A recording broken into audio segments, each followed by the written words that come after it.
Hello. Hype, hype, hype. Welcome. Welcome to Splatfest. Yeah, so it's milk chocolate versus dark chocolate versus white chocolate. I haven't played Splatoon since the last Splatfest. So I'm sure as soon as I start this is gonna give me my shells. Or it's gonna announce the Splatfest or something, I don't know, we'll see.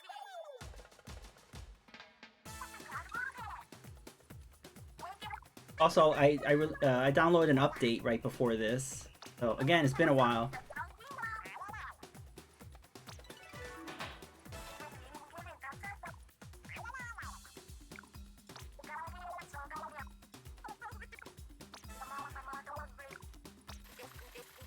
Yeah, so what is the sneak peek thing? Ah, most people like white chocolate. That's close. Dark chocolate was close, though. Update hype.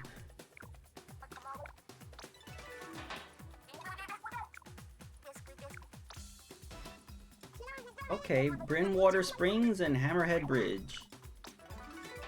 I don't like Hammerhead Bridge. I don't know, just the course is just so long. Socket Eye Station for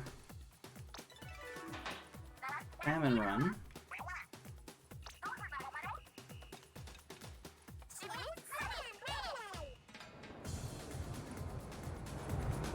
Oh, I noticed the volume was really low. Let me raise that. Yes, dark chocolate. That's the tea we're going for, because I don't know, I love milk chocolate, and I love white chocolate, I do. But I noticed, especially the Hershey's dark chocolate, I don't know, I've kind of just been leaning more toward that as I've gotten older. Whoa! Thank you, Haku Haku 1. we just went live. You made it just in time. Welcome everybody. Welcome to Splatfest. Hype, hype, hype. What were you playing? What is Grand Blue Fantasy? Never heard of it. And then you raid again with 1. What's happening? Double raid. I think that's a glitch. But I appreciate it. We just picked our tea. We are Team Dark Chocolate. Ooh.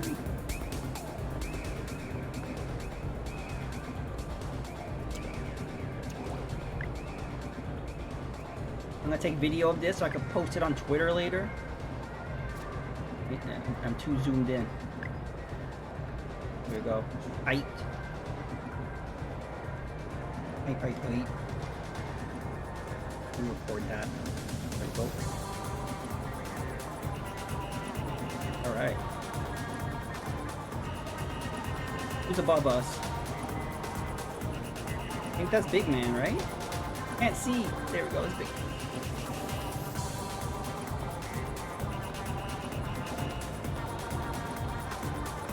Someone did a good, that was a good picture of Garfield.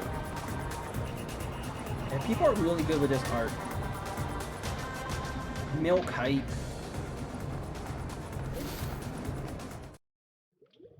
Alright.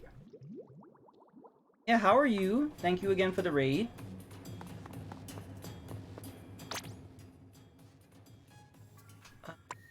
Where? Like these shades. Do I have any like purple shoes? I'm gonna match the... Those are cool. Yes, or these are blue. Yeah, extra slot for that one. Yeah, you know what's funny? It said a rate of 11, and then right after it said a rate of 1. So, did something glitchy happen? Gotta love Twitch, right? This wasn't showing on my end? Oh, okay, no problem. That happens. But yeah, I appreciate the raid. Go for the... Yeah, maybe we'll go with the, Bobbler.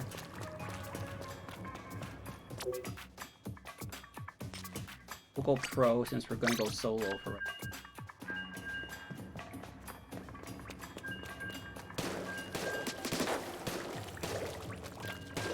You know, I've had a problem with sometimes doing raids in the chat, like when you do /raid, sometimes it doesn't work.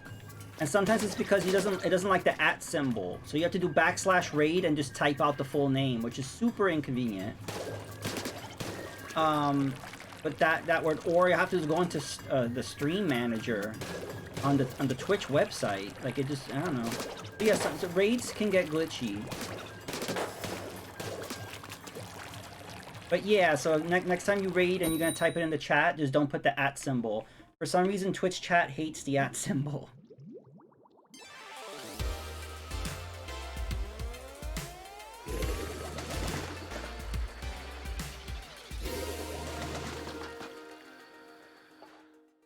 Okay, yeah, this is one of the new stages they added recently.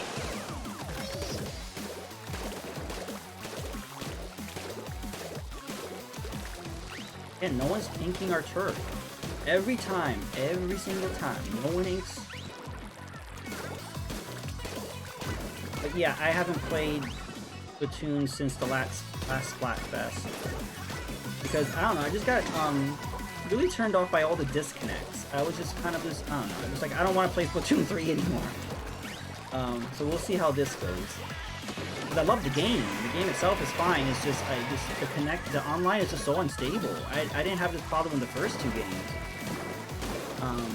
Well, there were always like connection issues here and there, but never this consistent error that we've gotten with this game. It's gotten a little bit better with patches. Hey Stevie, welcome to the stream. Welcome to Splatfest. Splatfest brought me out of semi-retirement. How are you this evening?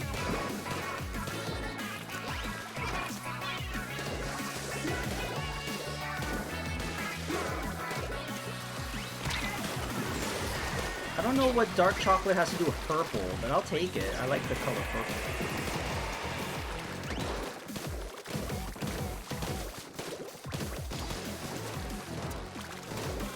Uh-oh, Bobbler versus Bobbler. Got him! Oops! I fell in the water!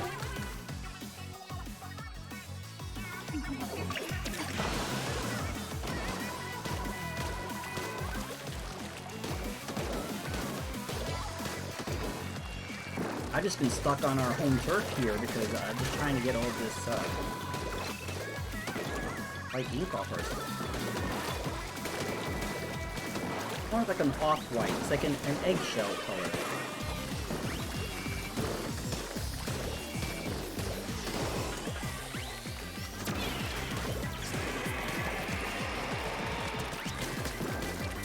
Uh-oh, whoa, that's right. So is the music too loud? I feel like the music's too loud. I'm gonna lower it a little.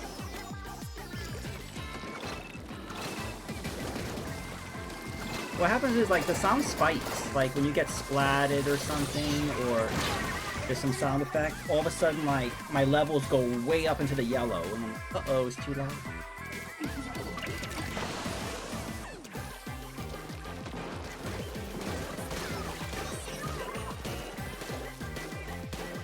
I'm gonna stay out of this area and just maybe go on to their area. Oh my god. I feel like we got decimated. We were trying to catch up, but I think I should change to a roller. I don't think the Bobbler's good for the other modes, but yeah. Hey, we were close though.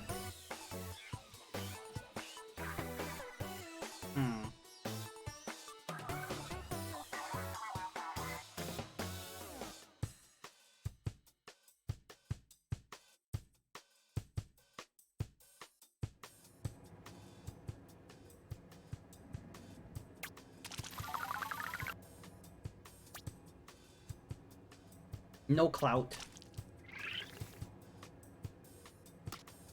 We're gonna change to see what would be a good roller for this. This has the vacuum cleaner. This has that. This has the the flinga. Flinga height. I just don't like the specials on the other rollers. I was really hoping when they added new rollers in the last update that we would get one with a good special, but we haven't. So I'm not even a big fan of Tenta missiles. People tend to spam them. And I don't want to contribute to that. But the only like real decent stuff. Why can't I get... Ooh, connection error. Yeah, we're definitely playing Splatoon 3. Why can't I get a roller with like a Booyah Bomb or something? Is that considered OP?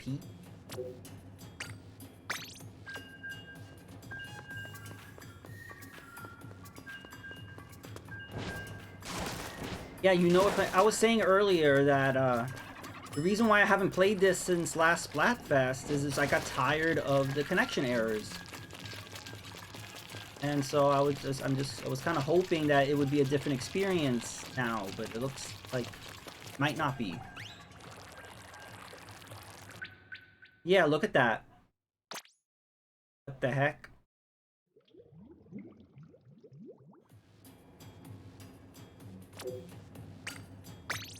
Yeah, it's gotten to the point where I will only play this if there's an event like a Splatfest or a big run or something. I don't want to play this when it's not, because it's kind of like I just have to deal with this. So I just play during an event just to check it out and be part of it, but yeah, look at that. 3 connection errors in a row. Yeah, this is Splatoon 3. And again, it's not my connection because I'm streaming and I'm not dropping any frames. So it's not my internet connection at all.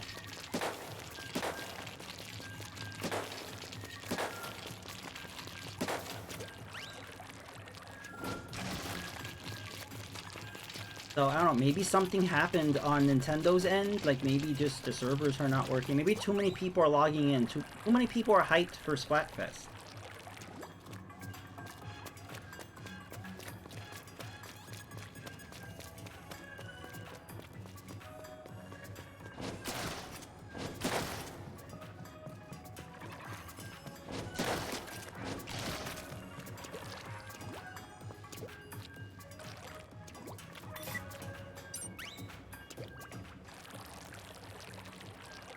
Yeah, it's not even connecting.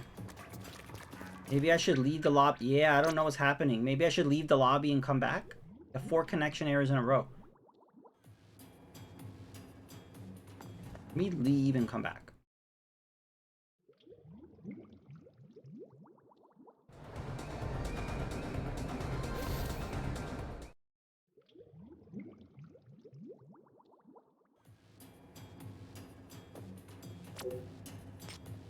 Click open then.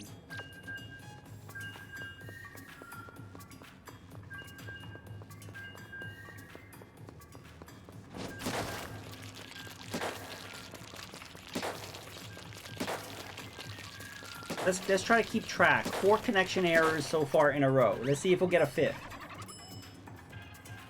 Yeah, that's the irony here, Stevie. That Splatoon 1 works fine. Oh, we got in. Splatoon 1 works fine. It's still online. It's still playable. Plays better than this. You went backwards.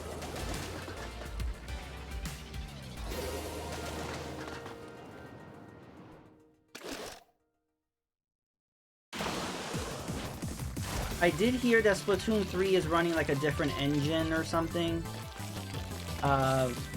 Yeah, so that might be the issue. They should have just stuck with the original engine.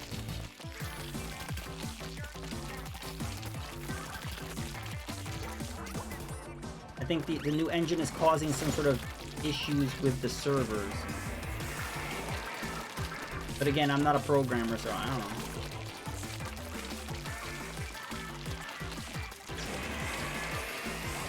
How are you doing this evening? You're not joining Splatfest? You don't want to join the Connection Error Fest?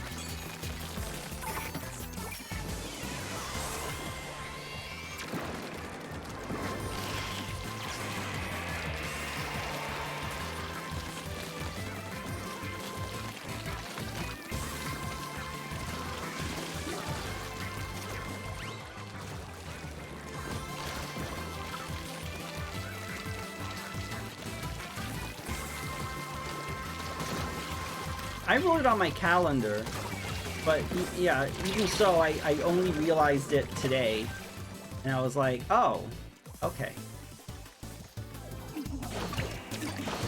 But yeah, it's gonna be on tomorrow and Sunday, so if you don't play tonight, you'll still have time to enjoy the connection errors.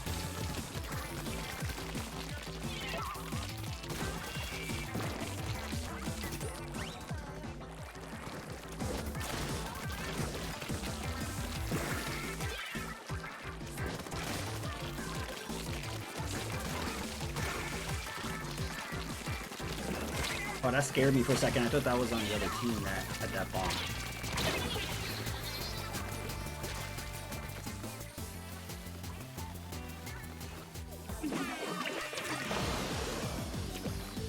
Someone's name is just Diaper.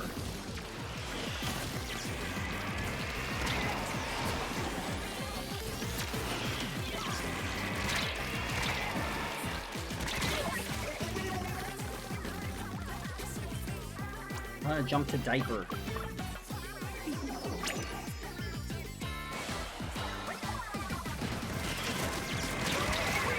Ooh, I got splatted, but I splatted somebody back.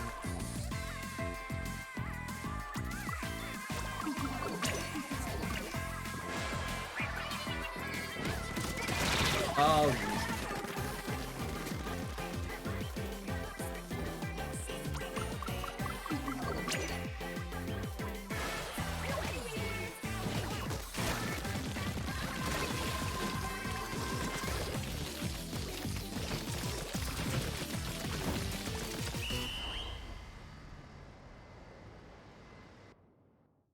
Oh.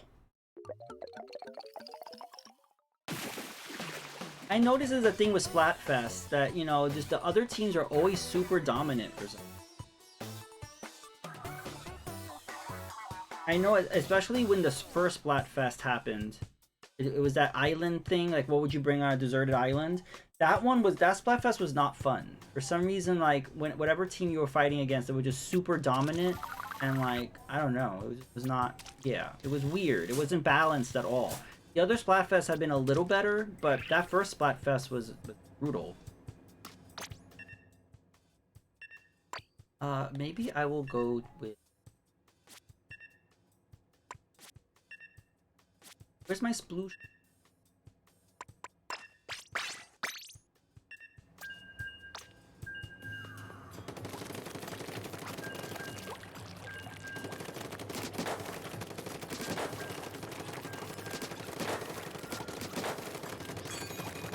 And also what killed this game for me was like doing the ranked, which they call Anarchy mode. You can't change your weapon. That killed it to me because I'm always changing out my weapon. So I don't know why, you know, ranked in Splatoon 1 and 2 you could change your weapon. So that made me just, I don't know, it kind of turned off that mode for me.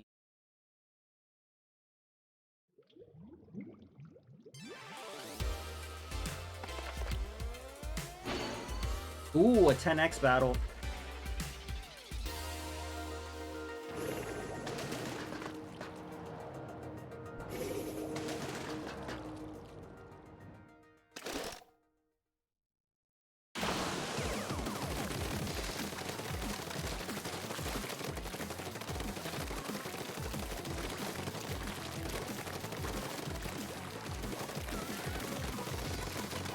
Yeah, that was really... It's funny because I actually do like that game.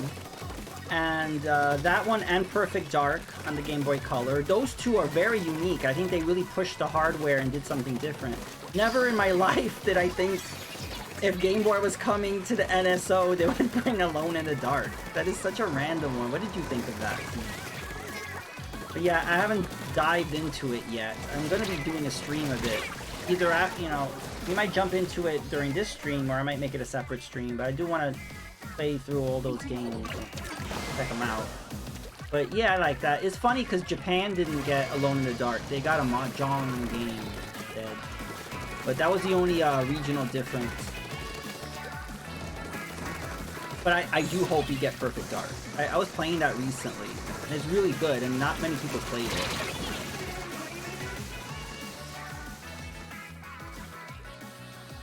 I heard, yeah, I missed it. You did a Game Boy stream before the NSO announcement happened, right? What did you play? Why was that person just standing there on our side? That was really weird.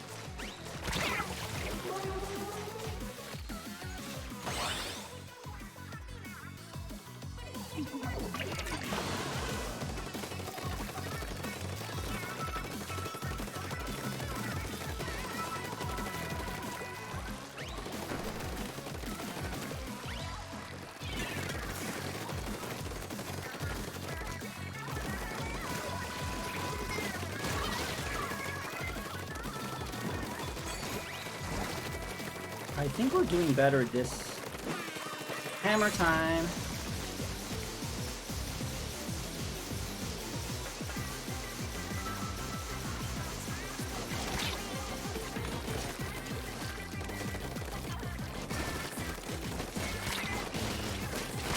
Cool.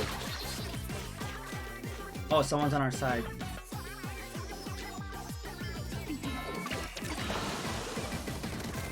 Popeye 2, like, when you mentioned that before, I tried it, and there's something off with the controls, or I think it's the level design I had an issue with. Like, the level design is really not good in that game, and it's a shame because I like everything else about the game.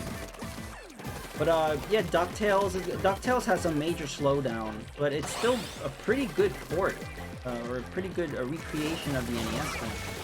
I love Batman because Batman has a gun, he's just shooting everybody. I think that's funny. Wario Land's great. Of course, Mario Land is great. Daffy Duck, I don't know what one that is.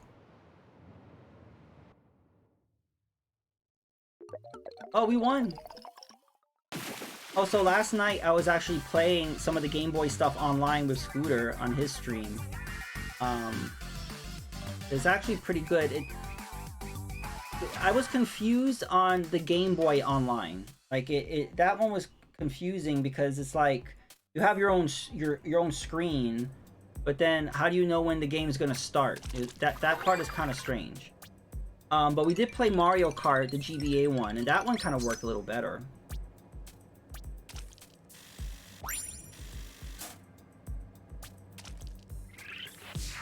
Hey, we are a Dark Chocolate Fiend, and we won a shell. Winning hype. I forgot what winning felt like.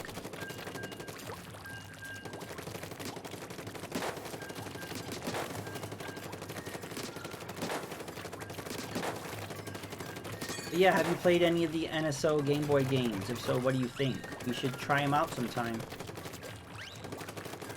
What's weird is they have Game & Watch Gallery 3, but I don't know how that game is two-player. But Scooter and I could not figure it out. Because, like, how is it two-player?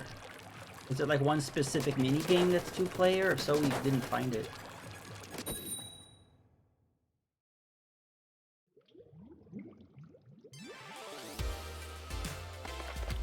Pac-Man Versus is already on Switch, though. Unfortunately, it doesn't have online. You know what's really interesting about Pac-Man Versus? It's part of Namco Museum. And there's an app you could download to play with somebody. In case you don't have Namco Museum, you could still play against somebody that does have it. But yeah, it doesn't have online. It's really weird. Because I was going to stream that once. And then when I found out there was no online, I'm like, well, there's no point in me streaming it.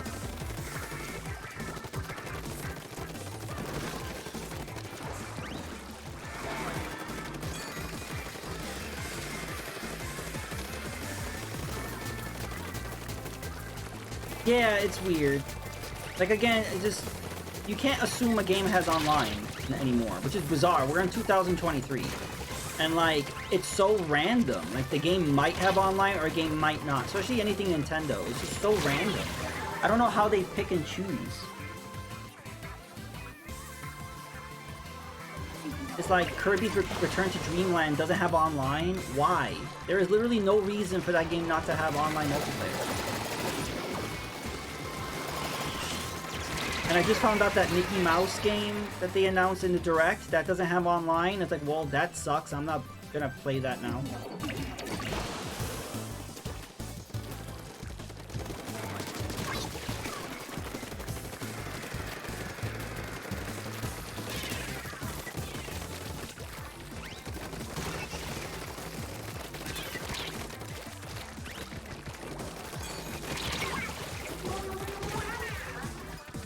Oh, they're aggressive. Look at that.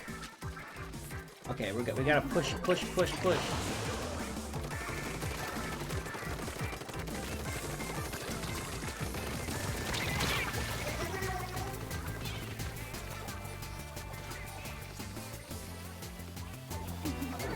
I agree, Stevie. There are a lot of games that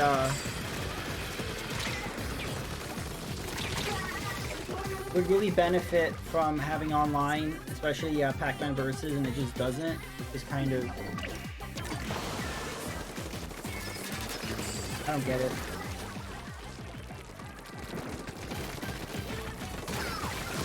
Yeah, I really wish Nintendo would port Nintendo Land and then have that with online. And actually, I don't understand why the Wii U version didn't have online. I mean, a lot of Nintendo Land was specific to the gamepad, so they would have to rework some things. But I think that's more work than they would be willing to. Plus, Nintendo Land was not very positively received, which is weird because I loved it. To me, it was like they're Wii Sports, but yet no one cared when it came out. I'm like, I don't really understand why no one cares about this. This is like a big deal, but no one cared about Nintendo Land.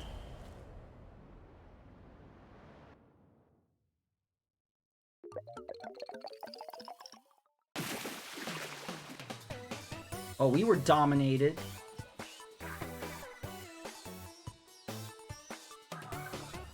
Again, I really don't like that they show the winning team. I don't care. I don't know these people. I don't care that they won. Show my team. I don't care that we lost. Show our team. That's a big change they made to Splatoon 3 that I do not like.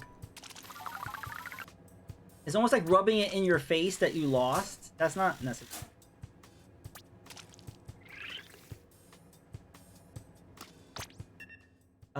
Let's...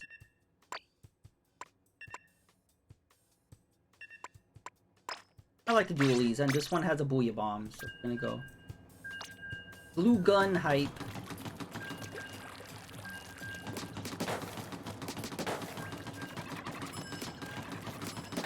They shoot slower than some of the other dualies, but it's hard.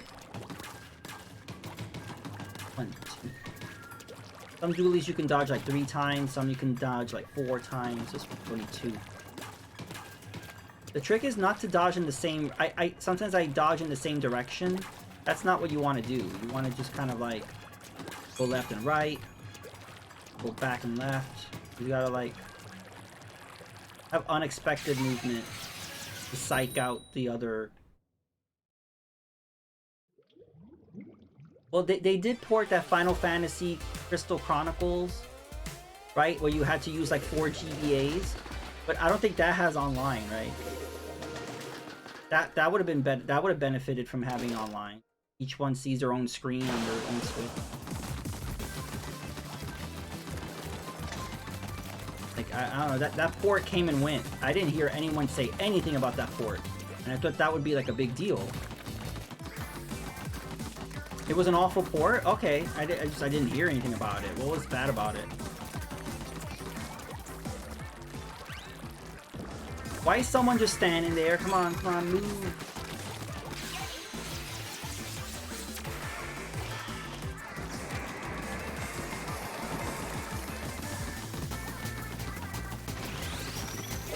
What I really hope comes to the... I'm surprised it wasn't a launch title, but what I really hope comes to the GBA on NSO is A Link to the Past. Because remember, A Link to the Past was bundled with 4 swords. Imagine how freaking amazing it would be to play 4 swords online.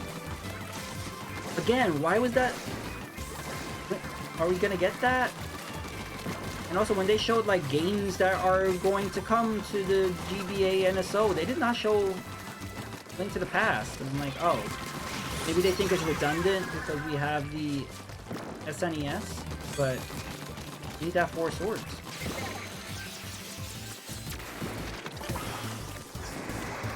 That's what the Switch needs. The Switch needs a multiplayer Zelda.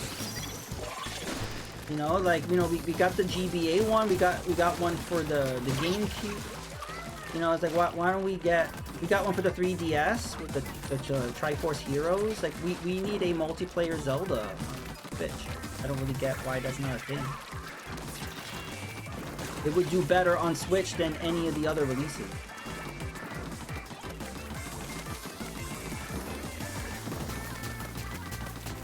I'm hoping is that look at that. Did you see? Oh, I went in the water. There was a jellyfish just like having water dumped on his head. Yeah, maybe they're planning on like something like a Triforce Heroes, like a port, or something new like a Four Swords. Maybe they're working on something new. But that would be really cool.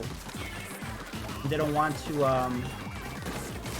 be competition for this new multiplayer Zelda.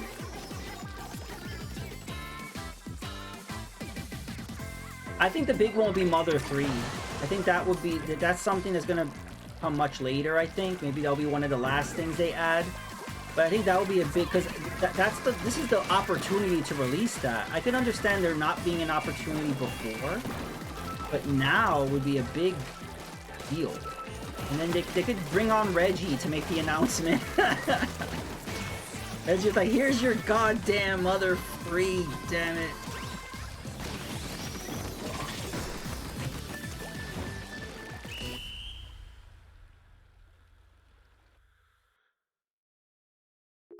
Yeah, we got dominated. It's my fault. Like, what happens a lot of times when I play this, I don't push forward. I really need to be pushing forward toward the middle, but I'm just obsessed with making sure our turf is, like, clean. I'm like, oh no, there's too much stuff on our turf. So I keep just staying on my turf. I need to keep moving forward.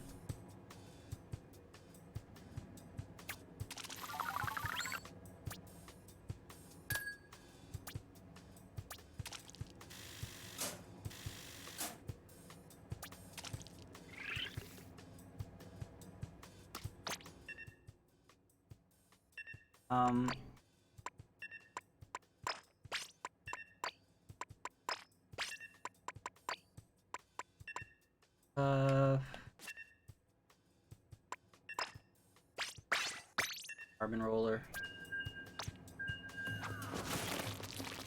And yeah, people are like, where's the Pokemon? It's like, they're gonna save that for later. That's their big hitter, you know. I do think that we will probably get oops, connection error. I think we'll probably get Pokemon games, but I'm happy we're getting the card battle. I'm looking forward to playing that with people online.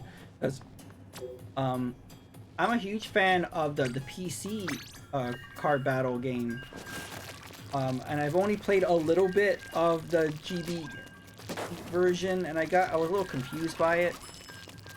But I would be willing to invest more time in getting good if I can play online with other people. I do kind of wish that was, if they would have just included that now.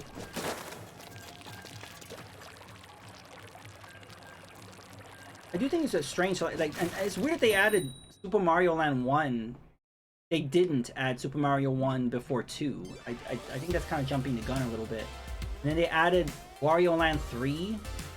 I don't know, they seem kind of random. I would love to know what the decision-making process was on choosing which games to add. Yeah, when in the Direct, when they showed games that were coming soon, they showed the Game Boy trading card game that's going to be coming soon. And I'm very hyped for that, because, again, I hadn't put much time into it before, but we have the online, so we're able to card battle online now.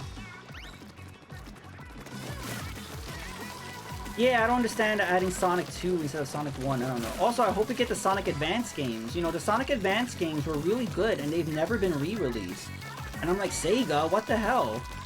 Make a collection or something. But this is the perfect opportunity to do that.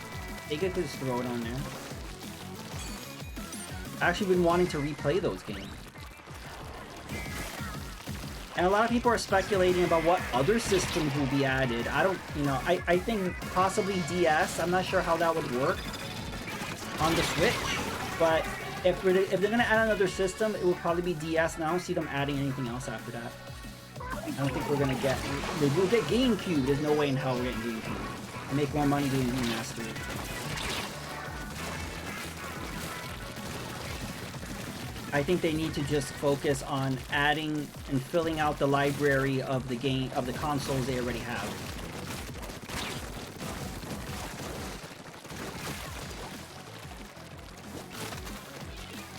I would love Game Gear.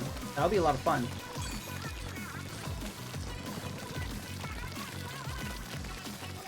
They had Game Gear games on the 3DS Virtual Console, and those played really well. Like Tails Adventure, I think that was the only one that I bought. But Tails Adventure was really cool, and then it had the layout that looked like a Game Gear screen. So cool. I really want Urban Champions. Why was that left off? I would love to know somebody, I would love to ask somebody at Nintendo, why did you include pretty much all of your black box, like, NES titles, but yet not Urban Champions? Because I want to play versus Kev with that, because we always joke about Urban Champion, but I think we both genuinely like that game. So, like, let's play Urban Champion.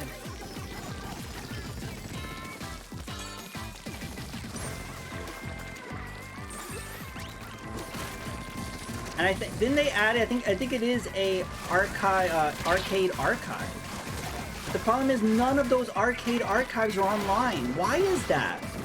That's so annoying. They're so good. There's so many good arcade archives. None of them are online.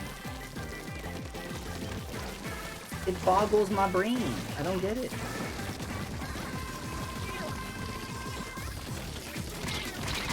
Kev only hates things that he does not want to put the time to understand. Put it that way. But, you know, that's just how he is. That's how he rolls. That was close. Closer than I thought.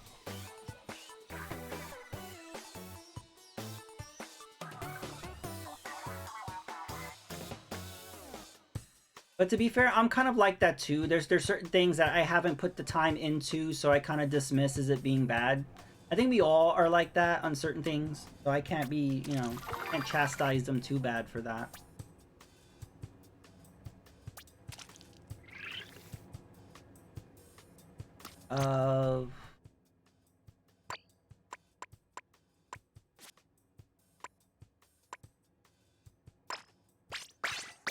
The Dapple Dude. I think I could do more dodges. Let me see. 1, 2. No, just 1, 2. But we got the shark. This is one of the new power-ups that I like. Especially, I like the shark. The reef fighter.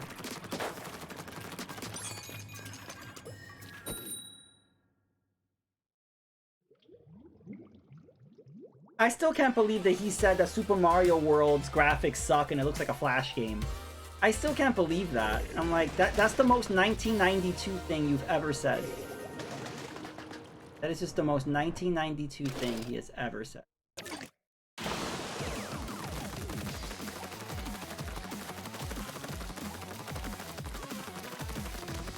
Because that really shows he played Flash games before playing. Oh, look at that. Some douche disconnected. But that really shows that he played Flash games before ever playing Super Mario 2.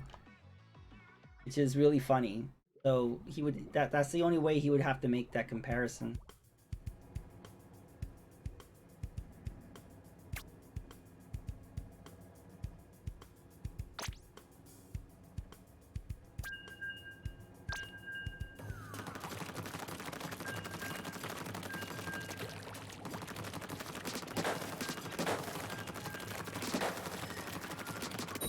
What I liked about this Direct, though, is that we saw many different games with many different play styles, which I like. The last Direct, which I think was the Indie Direct, like, oh my god, every game was like a farming sim, and it had like the same, like, washed out kind of art style. I literally hate that art style. It was so terrible. That fashion game sort of has that art style that I just don't like. Like these really washed out like silhouettes, and everything just looks so brutal.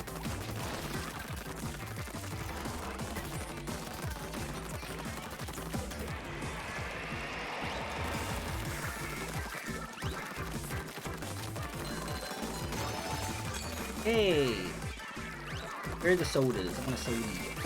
There we go.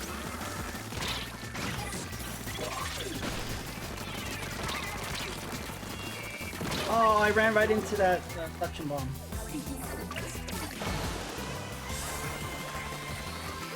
Cop game looks into you. What was the cop game? Was it one of those anime looking ones? Was it an RPG?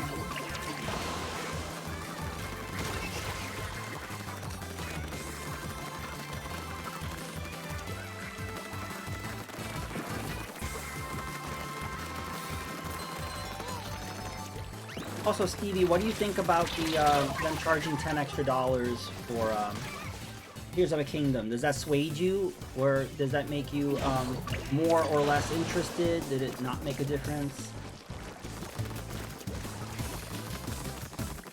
Yes, I do remember there was one thing that all the dialogue was in Japanese. So I don't know if the game is going to be like that, or they just haven't localized it yet. Yeah, I love the art style, but you're right. When there's like more than like one player, everything's kind of like zoomed out. So you can't really see how good the art style is. But I would have been interested in that because I feel like that would have been a good community game, but not if there's no online. So that killed my interest. It did look cool. You bought the collector's edition, yeah, so you don't care. But I see a lot of people complaining about it, and I'm like, you know, you have every right to, you know, not like that they're charging $10, but it's like either pay it or don't. You know, like if you know, there's a lot of people really looking forward to the game, and so they would want to play it regardless. And but if you don't like it, then you could protest and not buy it. The thing is, they're gonna buy it anyway. It's like people protesting about anything Pokemon. They go and buy the game anyway. So I don't understand all the noise.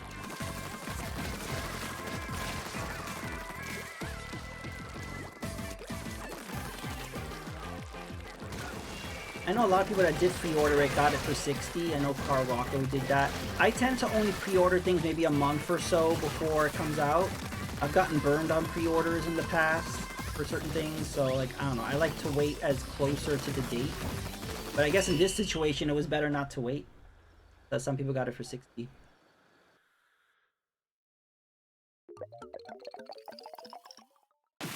That's the era we live in, Stevie. Yeah, complaining is like freaking oxygen. That's actually why I took a break for a while. Like I've kind of been limiting my social media presence and looking at that stuff. It kind of killed me from streaming or gaming. I haven't really been playing much of anything. It kind of just sucked the life out of me. Just like all this negativity. It's like, why can't people just be happy about games? I don't know, it just seemed like everything. And even with the a Metroid Prime Remaster, people were complaining that it was $40. I'm like, why are you complaining that it was $40? Like, they really twisted the narrative into be like, oh, well, how come Skyward Sword HD was $60 and this is $40? You know, and I don't know, there's this weird debate on, like, the level of quality versus the price and all this bullshit. I was like, can't you just be happy we have Metroid Prime Remastered? Just focus on that. Stop, like, literally making up an argument just to have an argument. Yeah, like, it's great we're getting for 40 and people are complaining about it being 40, which I don't really... They're creating, like, this larger argument about how Nintendo prices remasters, and I'm like, okay. They also need to understand that Zelda's one of their best-selling IPs. So they're definitely going to charge $60 for a remaster, whereas Metroid in general has never been a huge seller, and Nintendo wants to make sure that people play this, so that people are hyped for Metroid Prime 4. Because if you never played a Metroid Prime game, you may not be interested in Metroid Prime 4. So they want this game to be the entry level for you to get hyped. So that's why they have it for 40. So it makes sense. It's marketing. This is marketing for Metroid Prime 4. So it makes sense to me. And also, the game is like, what? I heard the game could be beaten in under 10 hours, pretty much. So it's not a very long game. Whereas, like, Skyward Sword, that's like a 50, 60-hour game. So you can't really complain. You can't really compare. Like, the game size is very different. I did not get the vouchers because I don't buy retail games digital. Plus, I don't think the savings are that big, to be honest. So I would never pay full retail price for a digital game. And I would never spend $60 or $70 on a digital. So the vouchers are not for me, but, you know, it's great for people that take advantage of that and we're all about, you know, the digital life. Especially since everything I hear is overwhelmingly positive. Yes, what people are saying is that they could have charged 60 for the remaster because it looks like they didn't just bump the resolution and throw it out there. It looks like all the textures were redone and it looks amazing. And the original looked amazing. But they made it just look even better. So, and I heard that what I'm interested in, like, I'm on the fence on whether I'll get it, because I'm not a big Metroid Prime fan. Like, again, I'm not good at playing games in first person, I get not. But I love that they made it, like, dual stick. Like, they modernized the controls. Like, the controls are what interests me. I'm like, because I had trouble playing it on the Trilogy version. I had trouble with the Wiimote controls. It gave me motion sickness. Because I originally played Metroid Prime on the GameCube, and I didn't have any problems with it. And then once I played the Trilogy version, it made me nauseous. Like, the movements were more erratic with the Wiimote. So maybe I would like this remake. I don't know. Yeah, and that's what's cool. I saw a YouTube video showing it. That you can, not only can you pick either the GameCube or Wii controls, you could do this weird hybrid of modern controls and, like, motion or something. Like, they really went out of their way making multiple control options depending on, I guess, which version you're used to, or if you're coming to this game for the first time. And I think that's how every remaster should do things. Great. Hey, we won! I'm gonna stick with these dualies. Maybe I got some good luck.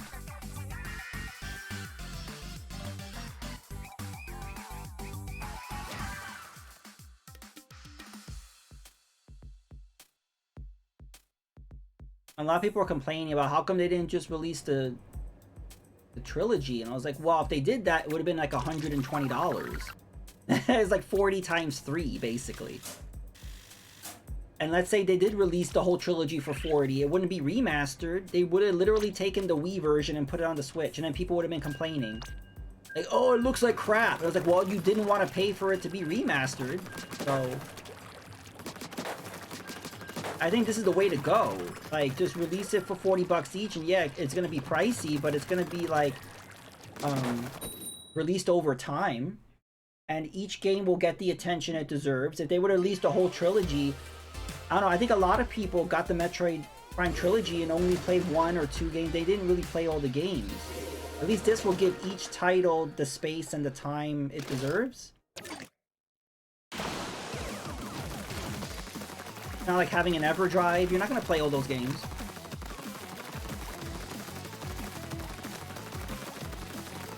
Yeah, Stevie, I don't understand why dark chocolate means purple. I don't get it. I like it. I'm fine with it.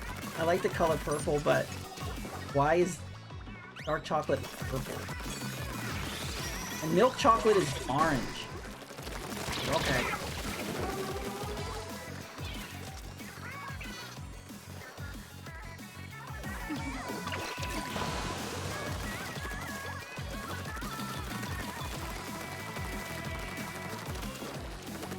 And also, if you are annoyed that they didn't remaster the whole Metroid Prime trilogy, well, no one's taken trilogy away from you. There's many ways to play that. You can go play your Metroid Prime trilogy.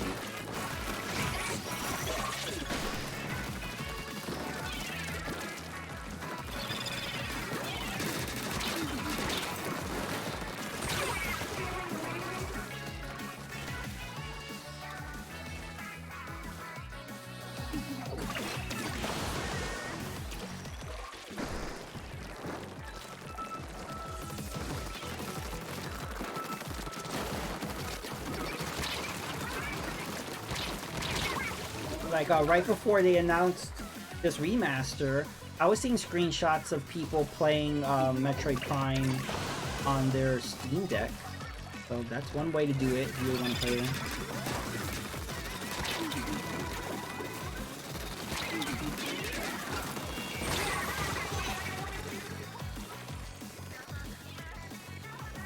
Yeah, I mean, Splatoon 3 is fun. It's just, again, there's a lot of connection error issues. But besides that, the game is really great because the single player is really robust. Like, that, you can spend a lot of time playing that single player. Very creative puzzles and things in that game.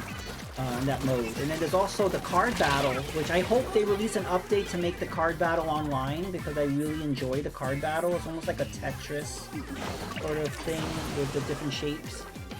I did a whole stream dedicated just to the card battle, because I like it.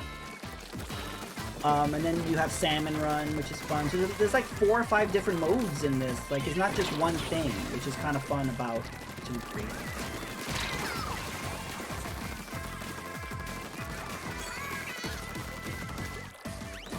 Yeah, you know, I think maybe around Black Friday, you may not want to wait that long, but there are definitely times where first-party games, like, people keep saying Nintendo games don't go on sale. No, not really. This generation of the Switch, I've seen many first-party games go on sale, which that was never a thing. So you could probably get Splatoon 3 on sale, but you have to keep your eye on it.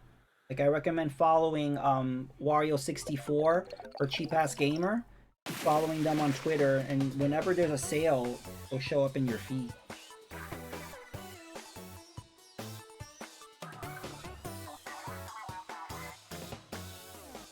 Yeah, this game is perfect for kids and adults. Definitely one of those games that can be enjoyed. This game is like a Pixar movie. It could be enjoyed by all ages.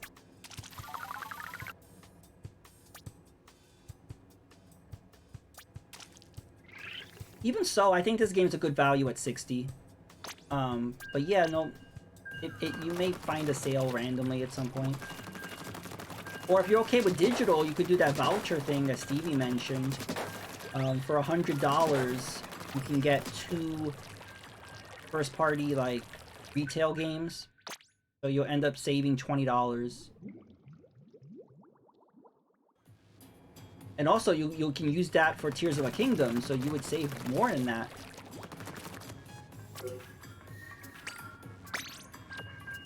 But yeah, Nintendo did say that it will be a case-by-case basis.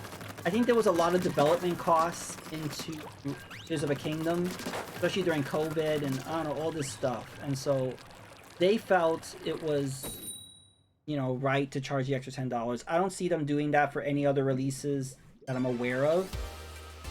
I mean, like, Pikmin 3 is going to be $60. I think this Bayonetta Origins is going to be $60. Fire Emblem Engage was $60. So people are, like, going crazy, acting like, oh my god, Nintendo's charging $70 for games and they're using, you know, their hardware is old and blah, blah, blah, blah, blah. But no, I think this is a very specific case for Tears of a Kingdom.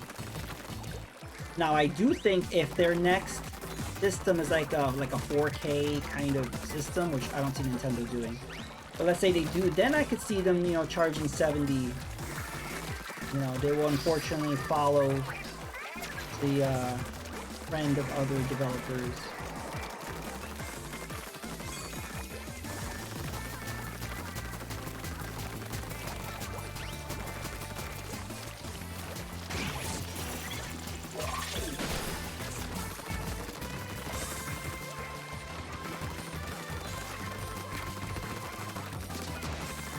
Oh, that person was smart.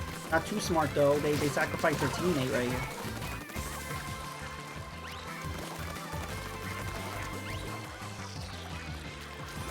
But yeah, Haku, have you played the other? Have you played Splatoon 1 or 2? I always have people ask me, I never play 1 and 2, should I jump into 3? And I'm like, that's a tough question. It'd be difficult if you have nothing to reference, like if you haven't played the other ones. But I think so. I mean, you could technically jump into Splatoon 2 as well and find that cheaper, but if you've never played it, then yeah, you might as well jump into 3.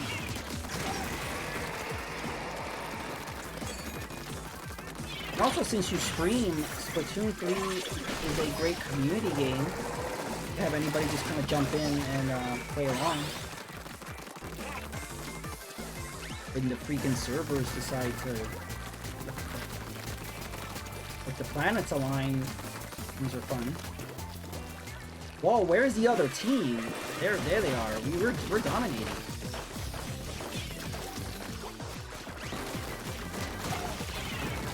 We're doing really good pushing and forward. Like, we're not letting them get through.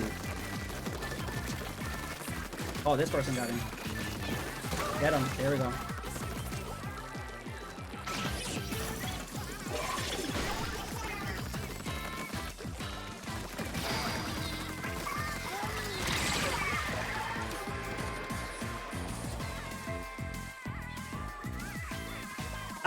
I will say though, I was not impressed with this Splatoon 3 expansion pack. Like, this is paid DLC, and so you can have the original hub from the first game.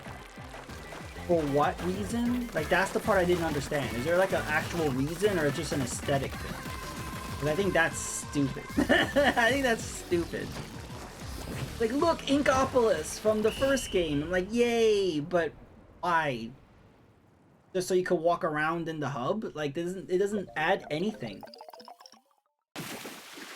And then Wave 2 of the expansion pack seems to be the real DLC. So basically, they're having you spend for a pack of these 2 waves when the content is only actually in Wave 2. That I have a problem with. So if it's part of the expansion pack, the NSO, I'll play it. If not, I'm not getting that.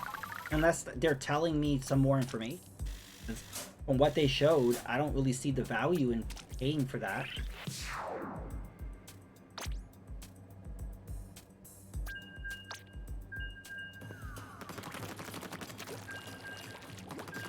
But also, we don't know if there's going to be a wave 3 or 4. Like, we don't know how many waves in this pack. What I don't like about those things is, like, you don't know what you're paying for. Like, you're paying for the pass, and then you have to just take whatever you get. That's why I never got any of those fighter passes for Smash Brothers, and I'm happy I didn't. Like, I didn't like any of the fighters for Ultimate. So I'm glad that I didn't get any of them. I would have been pissed if I paid up front for the fighter pass, and then like, oh, these are the fighters. But they were chosen from IPs that I don't like or I don't play. So I didn't feel connected to any of the DLC fighters.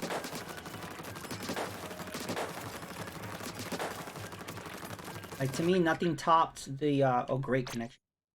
Nothing topped the Wii U era where they announced like Pac-Man and Mega Man and all that stuff. And I was like, wow. That was the last time like a Smash announced. Really big deal to me.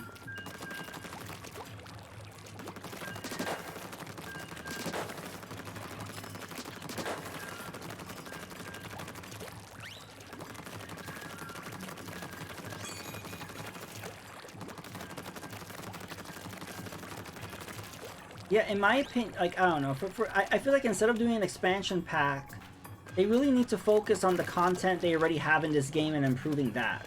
Like, that's why I think that's a problem we have with many games, where they're constantly wanting to put out DLC and more content instead of fixing the base game.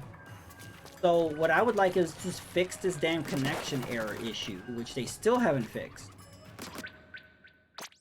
Example right there. And I also would like them to, like I said, make the card battle game online. Like, just expand on the features already in this game instead of adding more stuff. I don't think they need to add more stuff. They need to maintain the existing user base. Because there's a lot of people who stop playing this, me included, because of the connection errors and the lack of anything new. So I feel like they need to just focus on that more. But what do I know?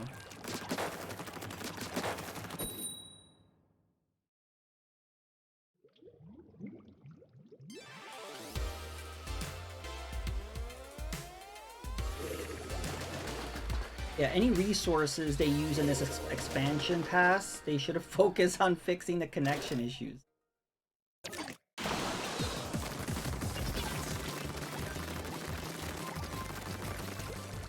Because you can add all the content you want, but if people can't play, then what's the point of having all this content?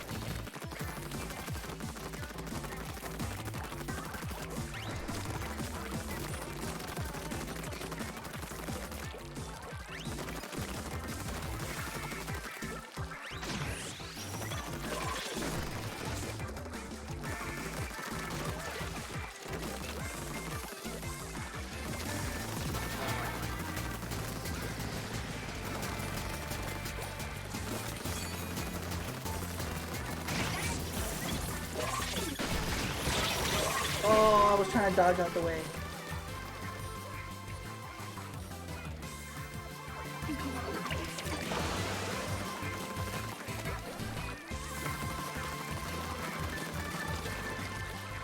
I always stay at our base. Oh. Oh, I'm gonna jump to Banana Boy. Oh no. That's splatted.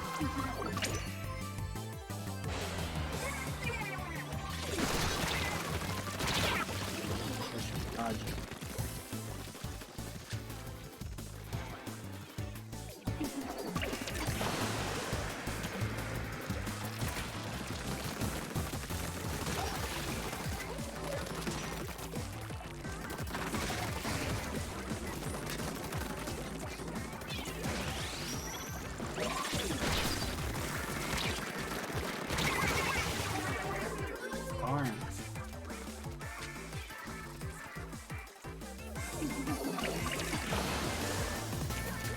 I only saw White Chocolate for like one match. So I don't know, White Chocolate won the popularity vote or something. But I'm not seeing them at all.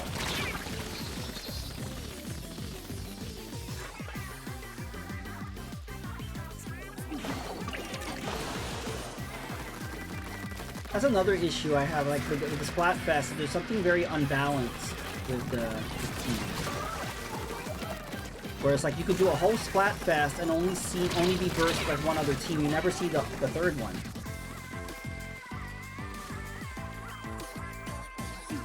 And I don't really understand how that works. I feel like there should be some sort of rotation or some sort of random.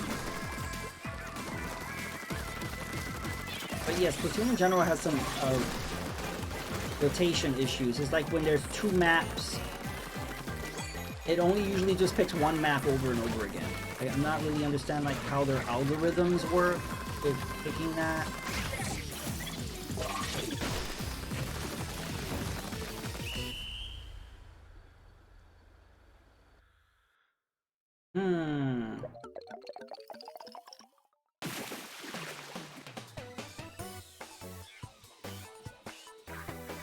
I don't think I have that fishbone thing. I think that's cool.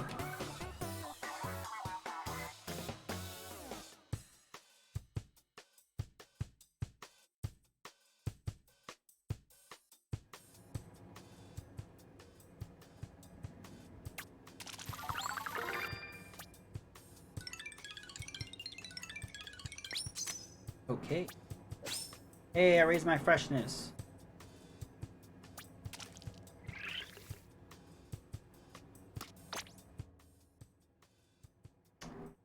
Let's just change up the outfit.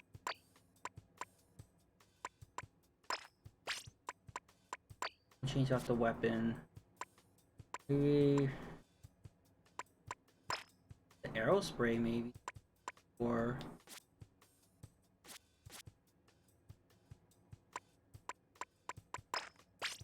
use these.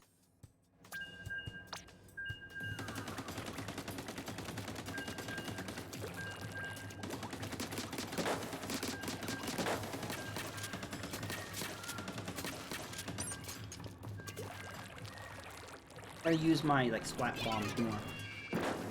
You could take somebody out with one splat bomb.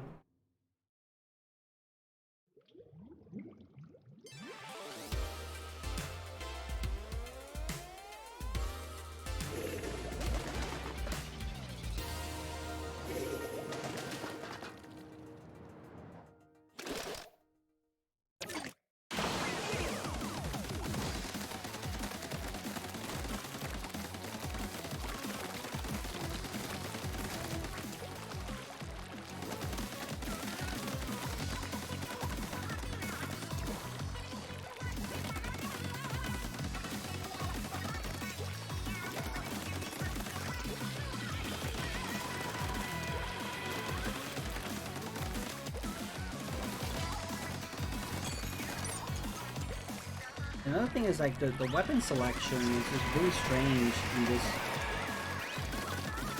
this game versus the previous one.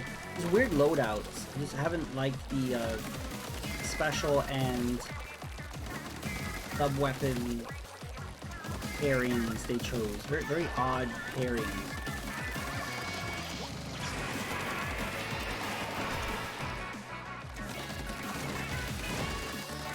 Like for one of the rollers,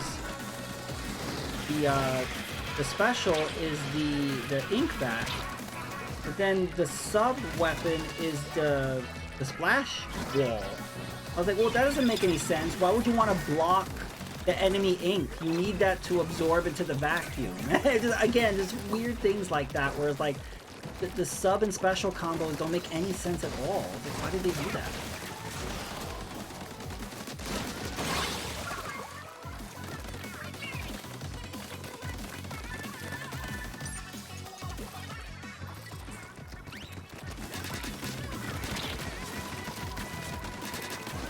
But, you know, I know it would probably break the game, but I wish you could make your own special or sub combo. Like, it could be a reward, like, maybe you could do it once, or, I don't know. There's a way that they could do it. I just wish there was more customization with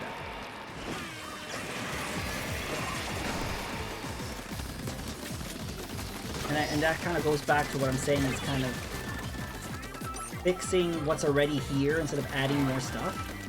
Kind of tweak and make some quality of life or things that would improve the game more, the existing game.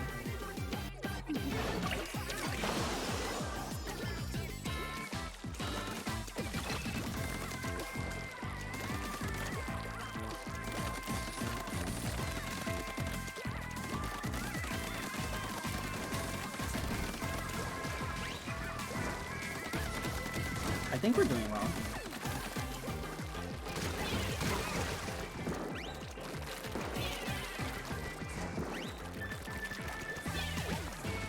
You want to put a shield? I'm just gonna chucking bombs.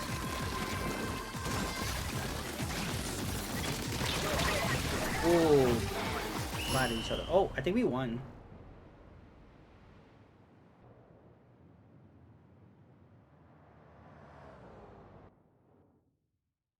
Yep, we did. Yeah, GG.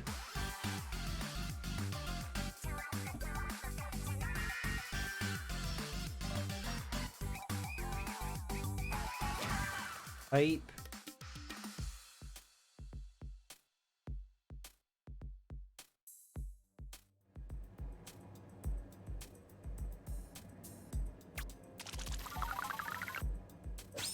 Hey, another freshness sticker.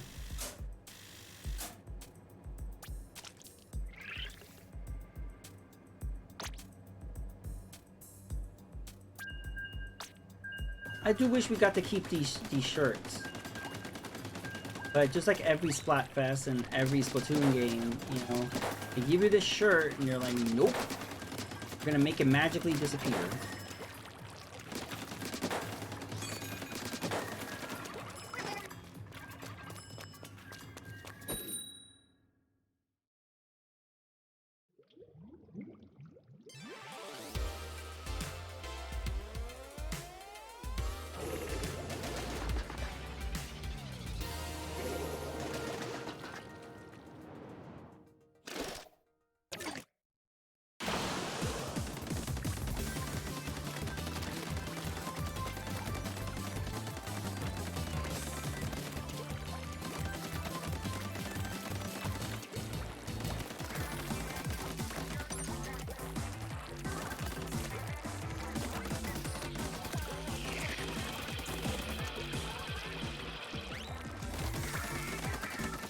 Squid hype.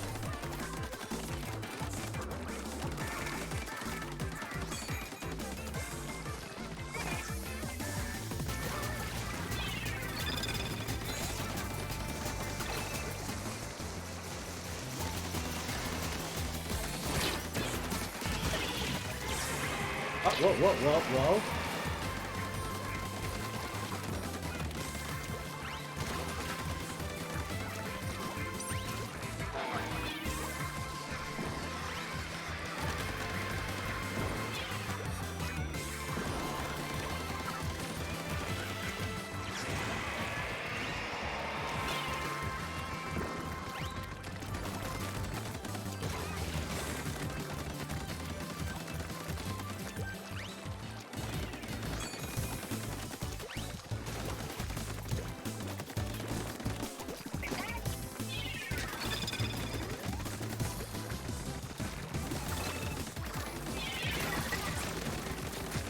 Ah.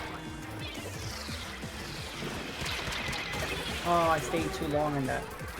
You can't avoid the killer whales, just you can't like stay in it for too long.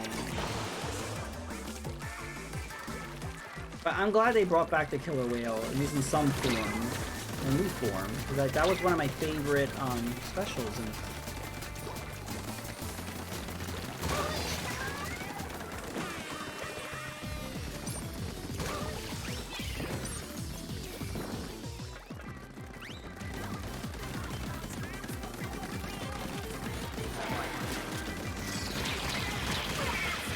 And yeah, they're dominating now.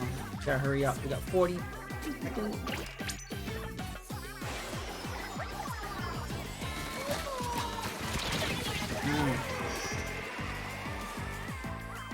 Oh, we were winning. They're taking over now. We gotta catch up.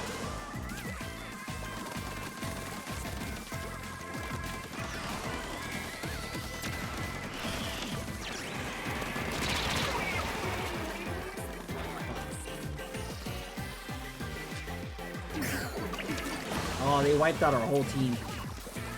Not good. Got him.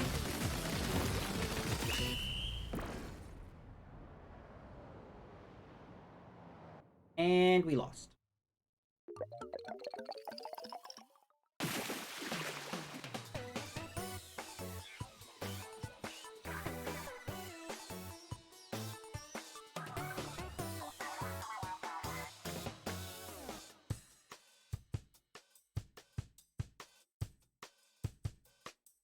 I'll change my weapon.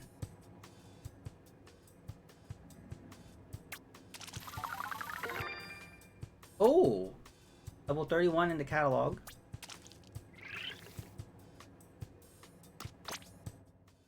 Next time we get a connection error, which I'm sure is going to be soon, I will check out the catalog.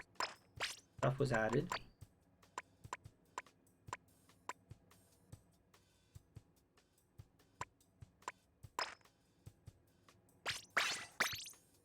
The heavy roller in a while.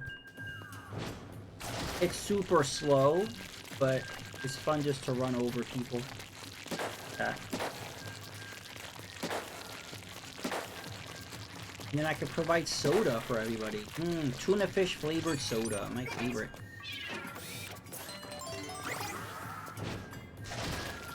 And then the speed boost kind of...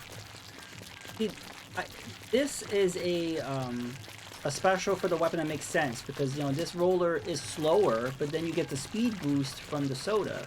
So that makes sense. Some of their other combos, not so much.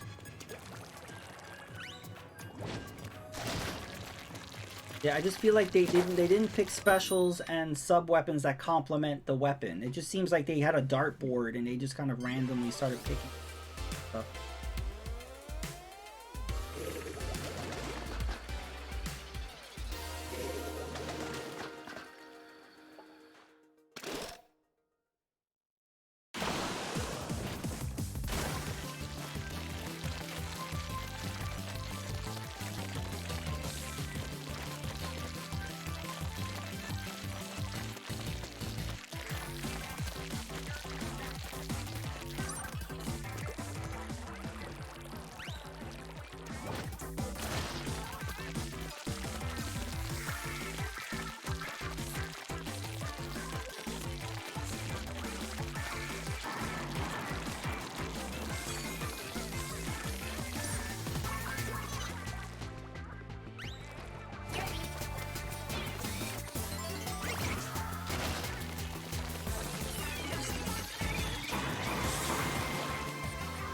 Good.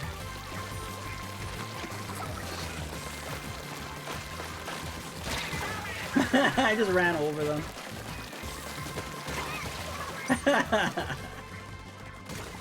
Oh, that's fun.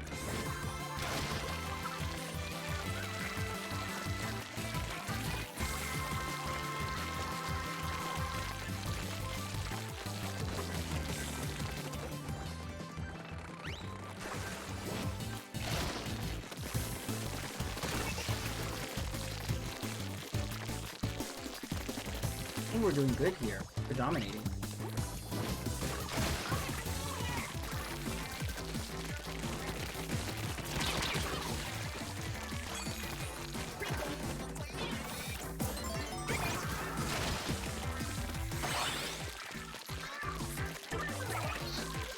So refreshing.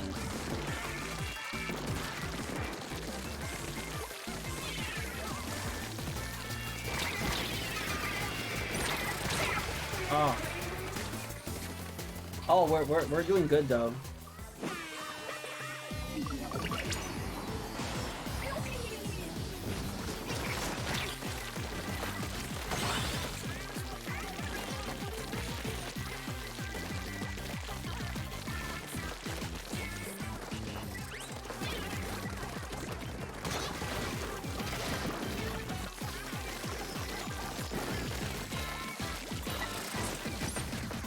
Oh, I ran out.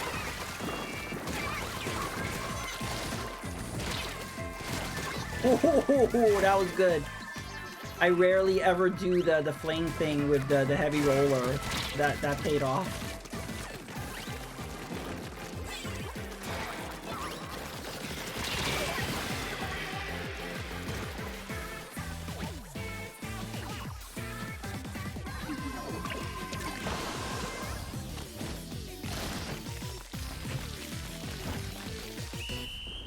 I think we won that. Yep.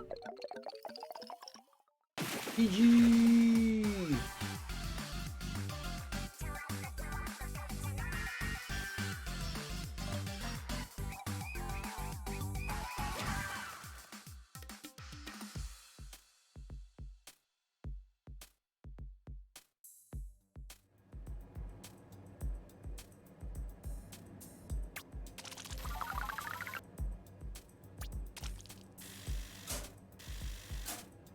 I think we're gonna stick with this roller.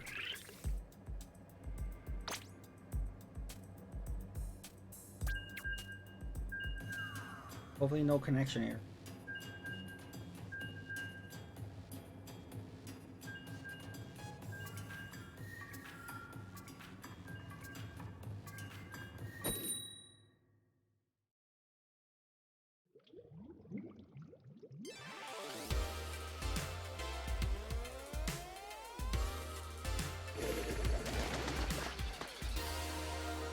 I like when I'm on a team where everyone has a different weapon.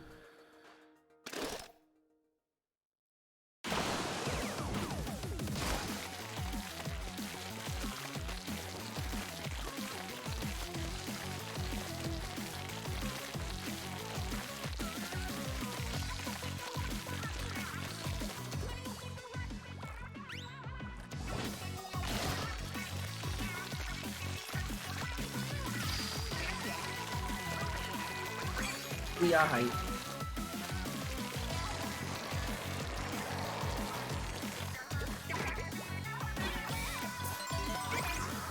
Go to hype.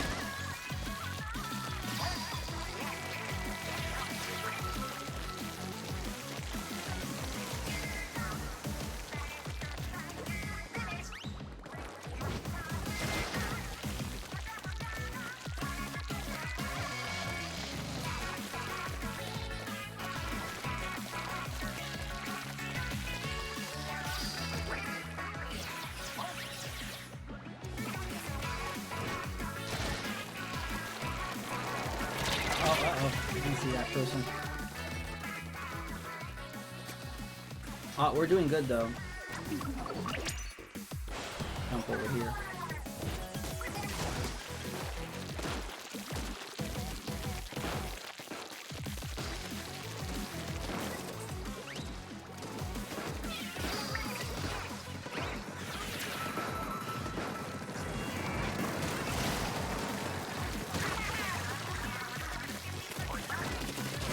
Ouch.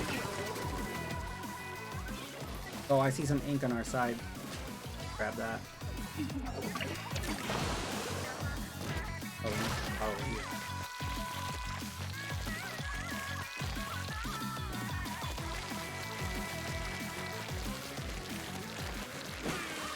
Nice.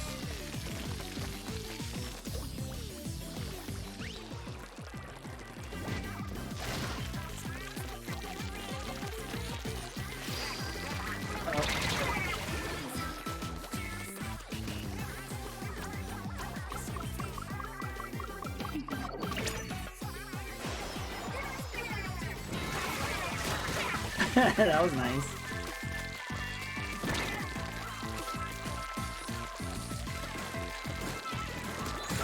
That was nice too.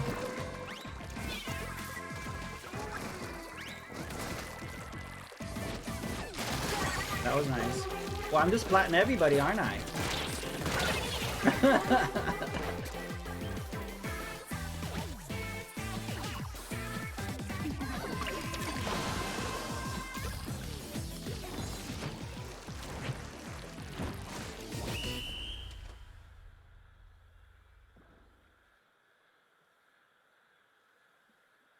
I think we definitely won. Yep. Nice. We missed that whole left side of the map though. A big chunk there that was not painted.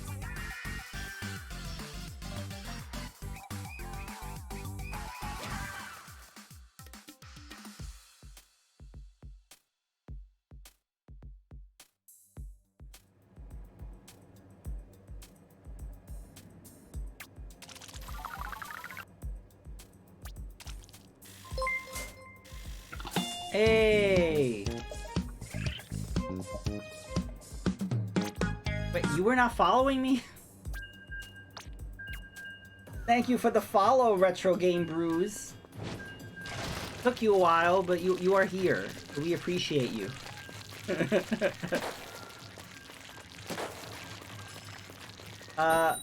Yeah, no, we're dark chocolate here. We are not compatible. We cannot be on the same team. But yeah, how are you doing? Welcome to the stream. Thank you for shouting him out, Stevie.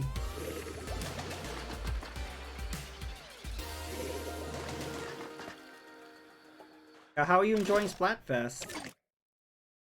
It was rough. Like when the stream started, there were like 4 or 5 connection errors in a row.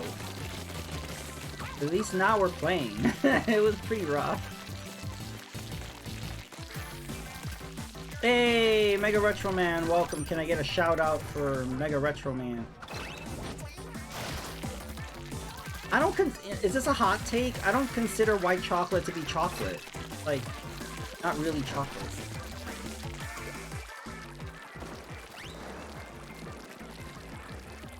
Like if you look it up, it's not technically chocolate.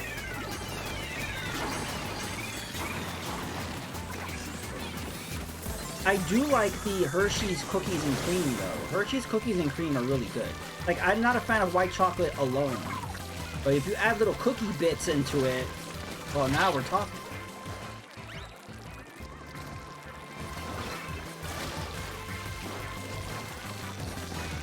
And yeah, no, like when I was younger, it was all about the milk chocolate. It's because I never had any dark chocolate growing up really. It was only as an adult I kind of liked the bitterness. Like I can't stand, like, have you ever had that like 75% or 100% cacao? Oh, that's horrible. That is unedible. But that's not what I mean when I say I like dark chocolate. I'm talking about like Hershey's dark chocolate. Hershey's dark chocolate is really good. It has a little bitterness, but it's not bad. But yeah, I don't like that that pure chocolate. It's too, needs sugar. It's kind of like having coffee without sugar. Like you could, but it's, why? Add that sugar.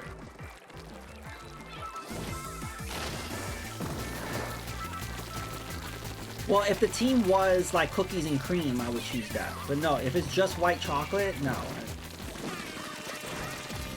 I need my little like Hershey's, my little Oreo cookie bits.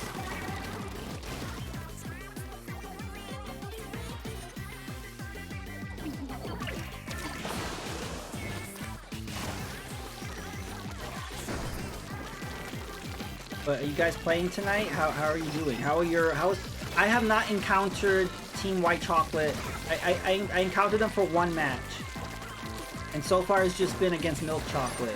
How is it with you guys? That's one thing I don't like what's going on with Splatfest. It's just really like, what's determining what team you play against? It's just, what's going on with that? I kind of would like to go against, you know, both of the other teams.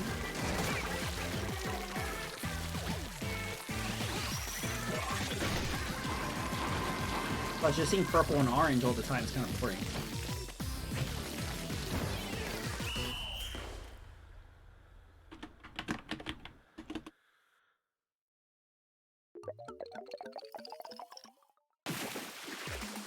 Hey, we won. Hype, hype. That clip, is that Dr. Mario Super Nintendo version? You know, I haven't played that version that much. It's ironic. I played the NES one, the Game Boy one, and the 64 one. The Super Nintendo one is the one I've played least.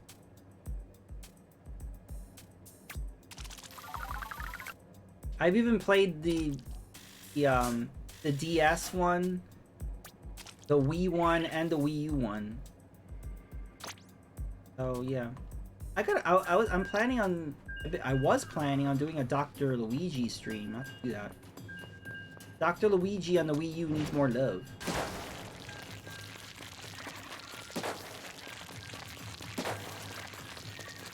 Plus, you don't really see people streaming Wii U stuff. That's why I try to like do Wii U stuff, because you don't usually see people doing that.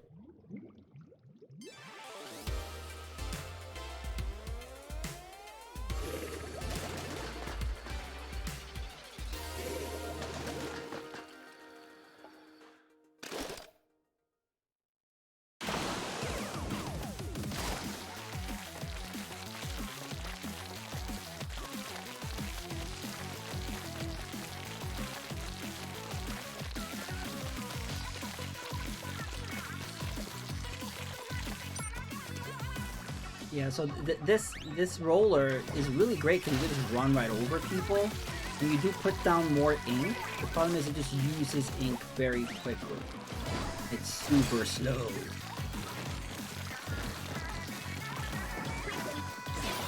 Yeah, here's your tuna fish flavored soda.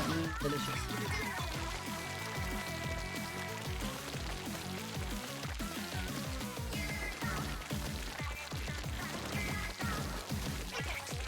Refreshing.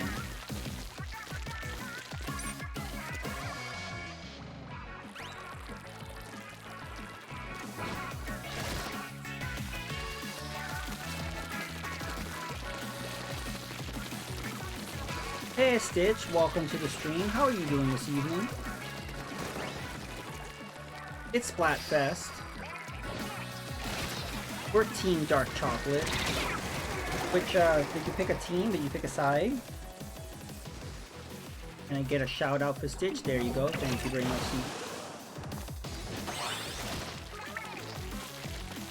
much. Stitch, I watched your entire VOD of Buck Bumble. Because unlike Stevie, I do watch VODs.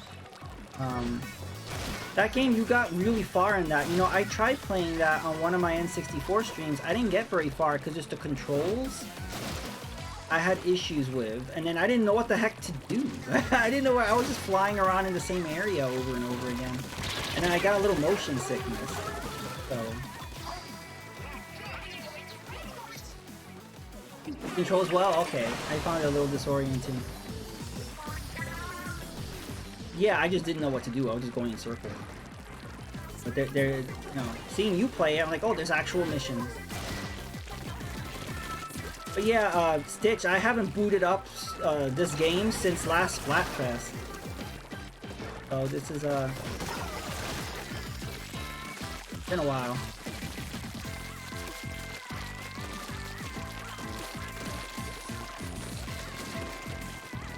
Then that's actually long. If you spent a lot of time on that, then that game must be pretty lengthy then.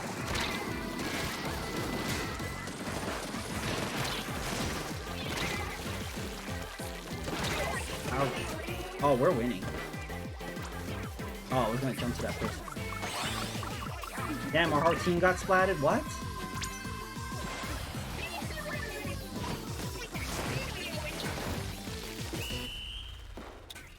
Oh, you didn't play the last one?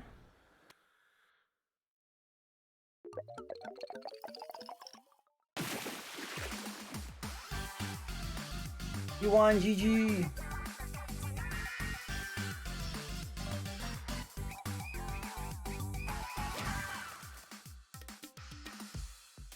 Trying to remember what the last one was. Oh yeah, last one was sweet, spicy, or sour. You didn't play in that one? That was Team Sour. Hype.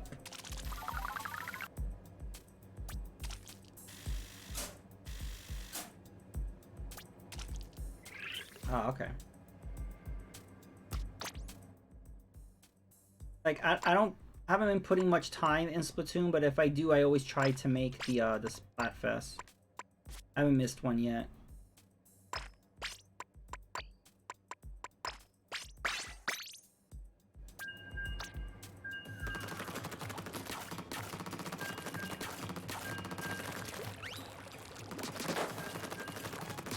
I'm too tired to bother. You were tired Friday and Saturday and Sunday. At least they include Sunday. I remember the Splatfest. I don't know if it was just the first game or the second game or whatever, but Sunday was not included in Splatfest. If you didn't play Friday night or all of Saturday, you were screwed. That's it. Dashing hard.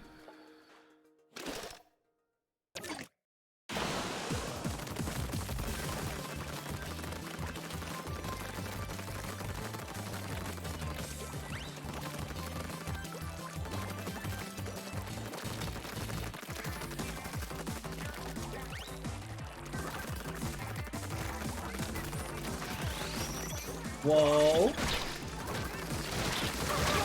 Oh, and I dodged too, but hey, I got him.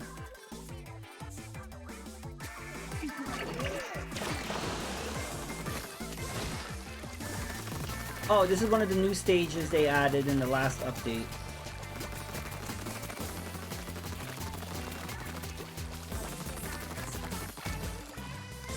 Yeah, so you haven't played in a while. Guess you haven't used the new weapons? They released new weapons too. That was like the last big update. They added this stage and they added like a whole bunch of new weapons.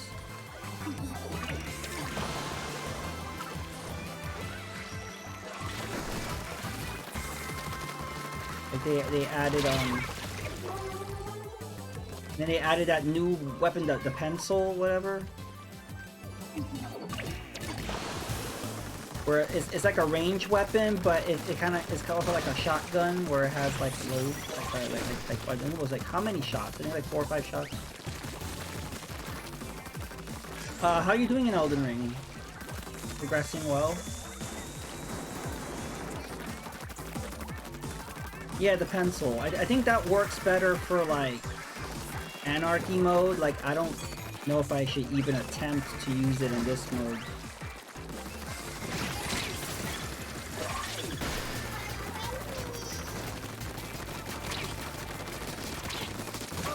Got him. Oh, another one. Hey, got him. That was good. I'm gonna save that and post it on Twitter later.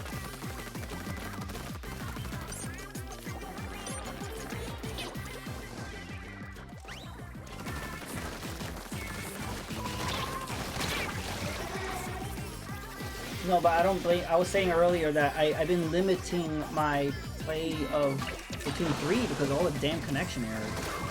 Kind of zapped my fun of the game.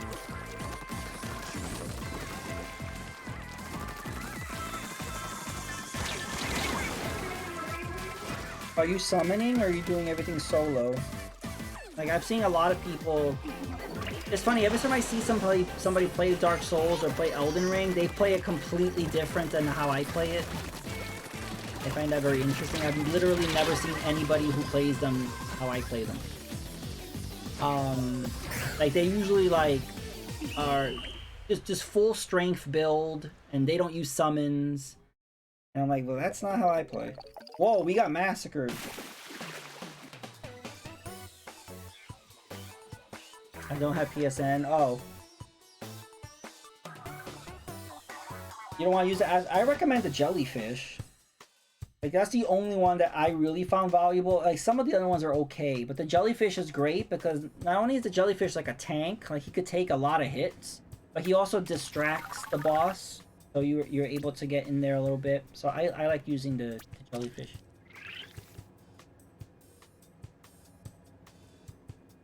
Did I stick with this? Okay, I'll stick. A lot of times you don't even have a chance to use the summon. Like there were times when you enter the fog door and you try to use the summon, you immediately get killed. Or like during the boss fight, you may not even have an opportunity to use it. So if you can, then yeah, I recommend using it. But sometimes you don't even have a chance to summon because it's slow. And it leaves you vulnerable.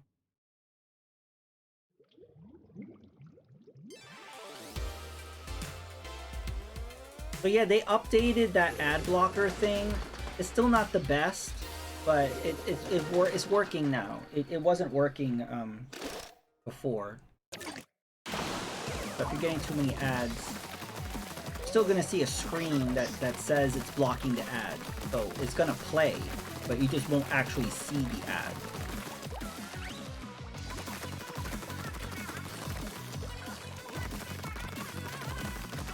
You like the arrow spray? I use the arrow spray, not I haven't used it in this playthrough yet. I might switch to it at some point.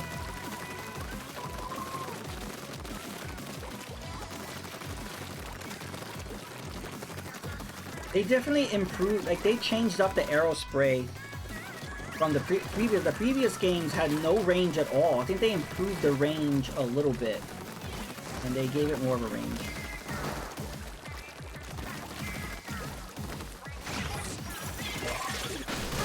Oh, did you see that?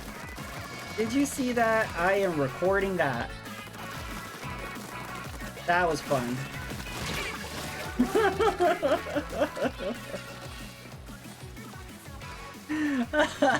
I took out 3 of them. Oh. That inflatable shark is OP.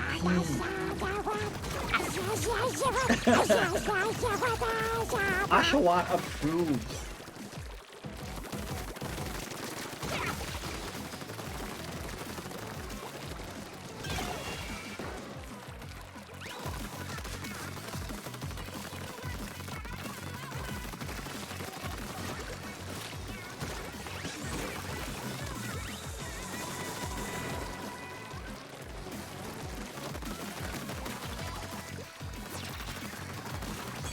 Wow, they got our whole side. What's going on here?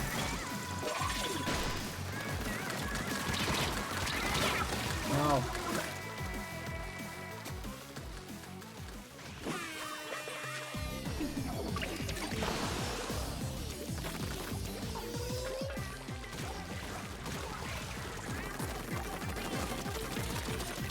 Yeah, I'm trying to think. Do I know anybody that picked Team Dark Chocolate? I don't think I do.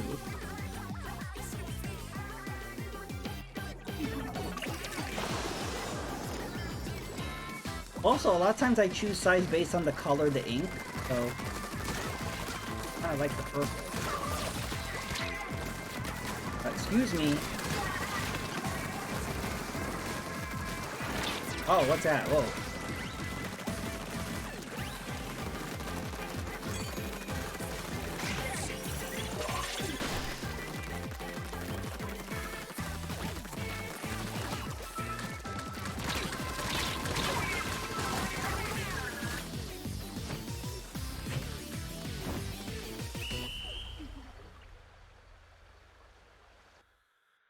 Oh, we were doing well too, but they caught up.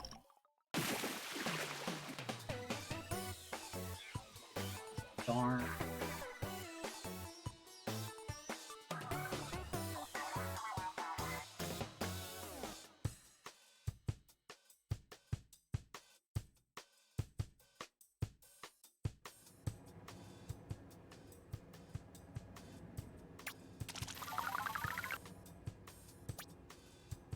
Okay, the next time we upgrade the catalog, we'll go check it.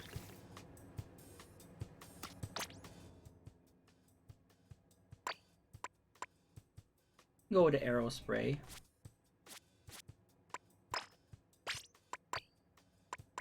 We'll wear some shades.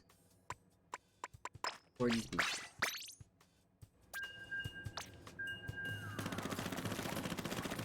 Yeah, that's insane. Look at the range now. It did not have that before.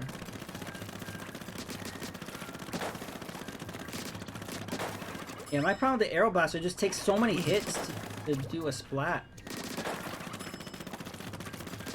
Like if you're up close, then it's better.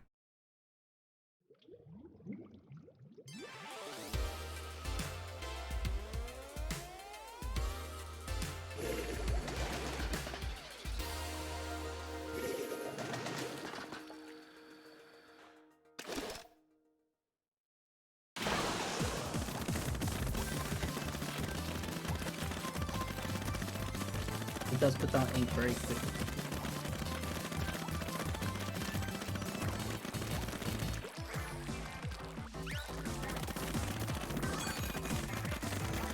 Booyah height.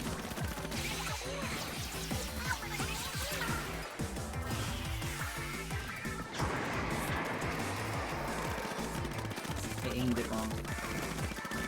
My problem with the Booyah Bomb, I'm not good at aiming where I drop it.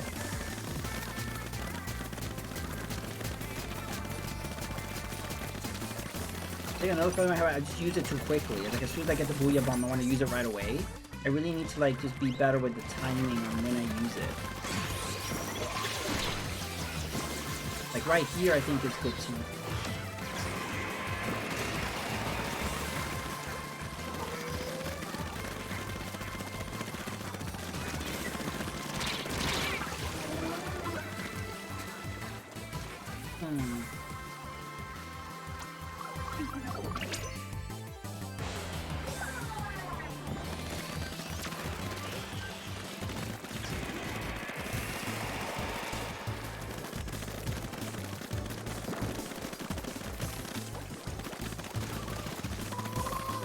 So much orange, too much orange.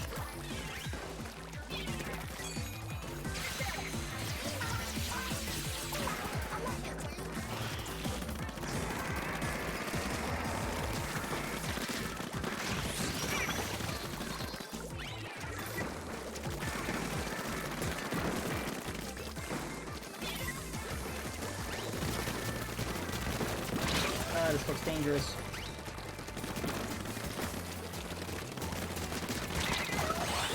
Nice.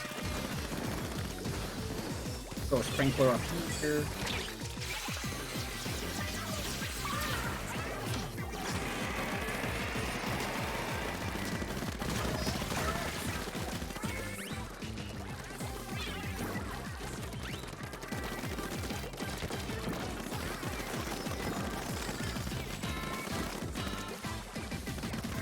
Oh, they're on our side.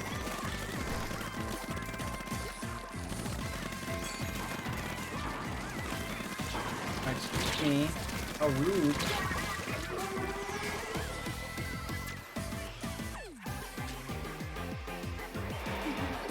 Oh, 15 seconds.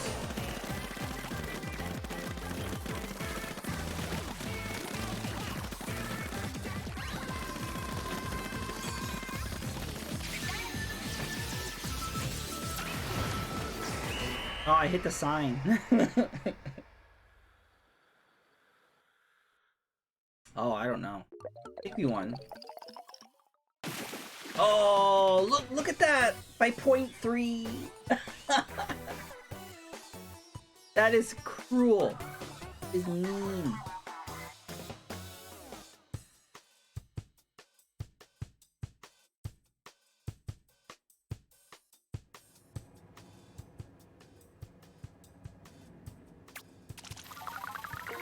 Oh, nice.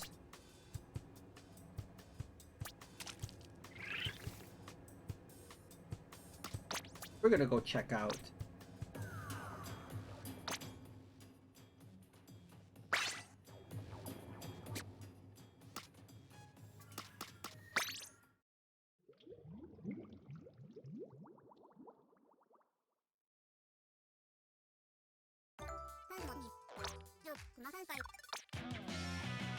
Cool. Dark guitarist.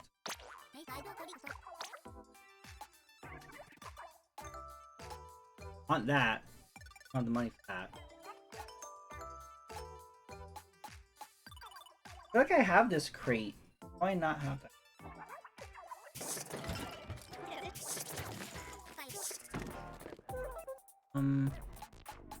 We actually don't have that much.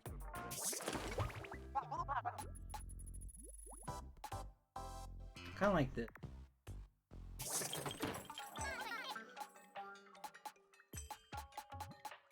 I think I'm gonna hold on to my money. I like that wooden boat.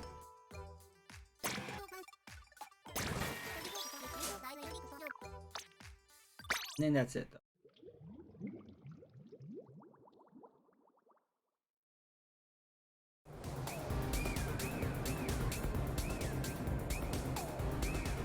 Anyone who's watching, do you know how to take a picture with Shiver Fry and Big Man. I couldn't figure out how to do it in the last Splatfest.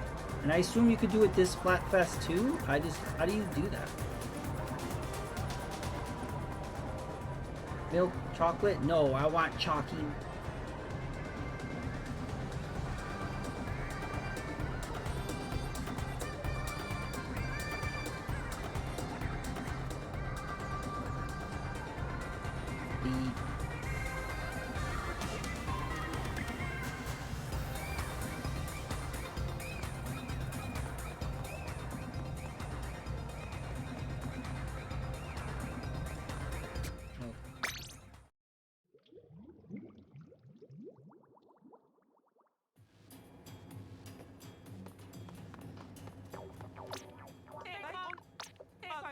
I think I'm already using one right now.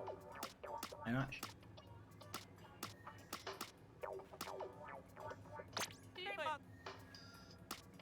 Guess not.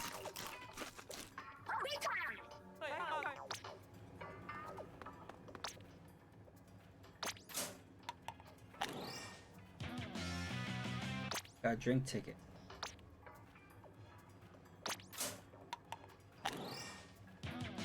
Hey, we got some stickers. Oh, I like that.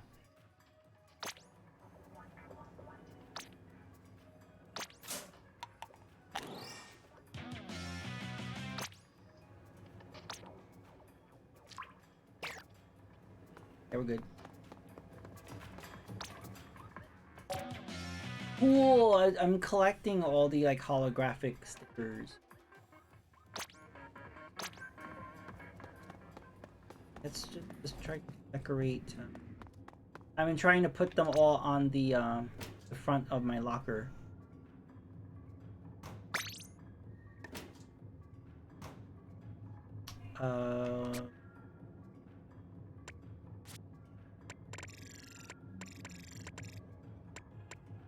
So the Flingo roller ready. This one. And replace this one.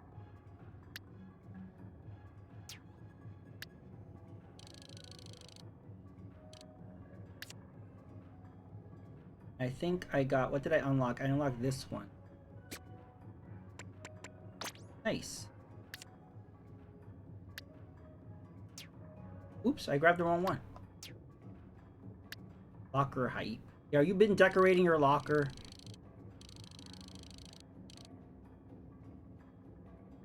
For now, we'll just do this. Nope. Okay. I've been decorating it a little bit. Like I keep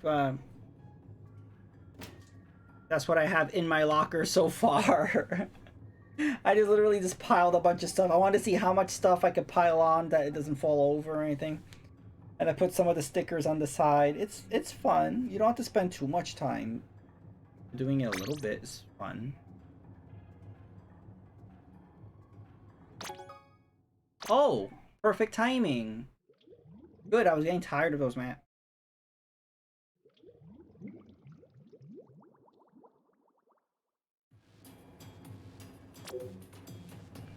Oh, we got Eeltail Valley Alley and Undertow Spillway.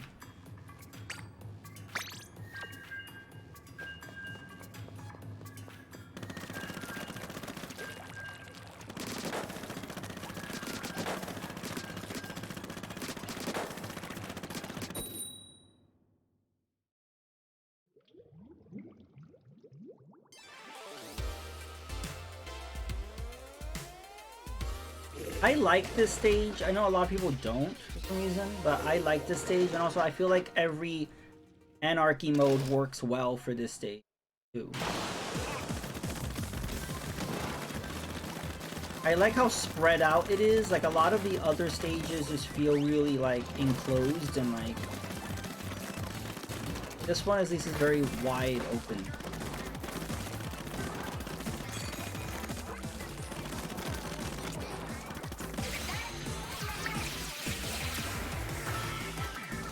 You see that? I'm just terrible at timing the Booyah Bomb. Hey, I splatted somebody.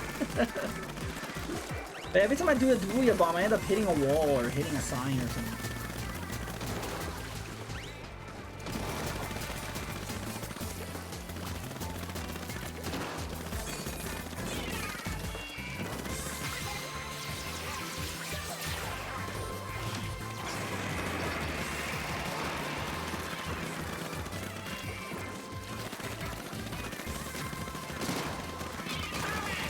Oh wow, 2 times in a row I splatted that guy. He's not gonna like me.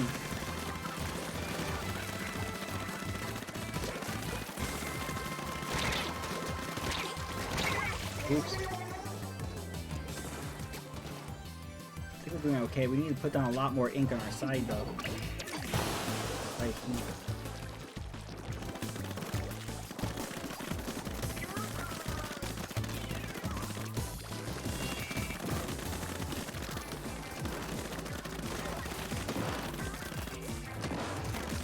can we please kill that sniper? Block it up.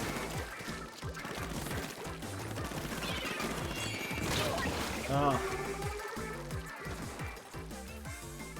Oh, a Maglor got revenge.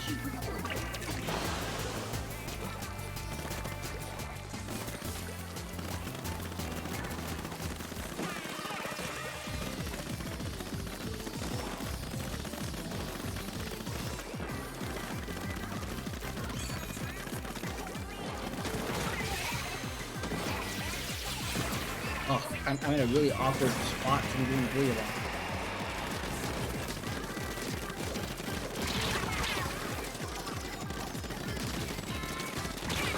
Alright.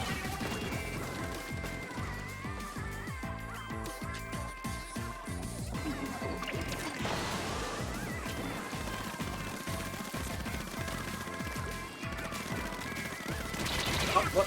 That person's gone nowhere. Yeah, my team's not focusing on, like, our turf.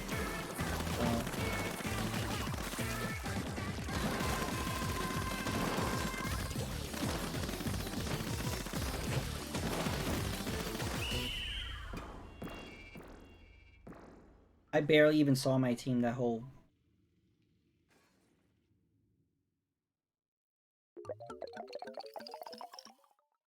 Ah! We won! GG!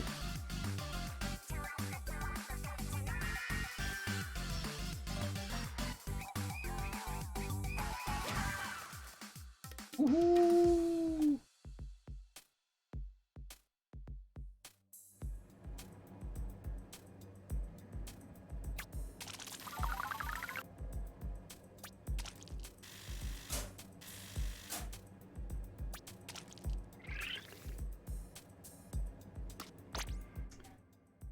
I'm going to change to...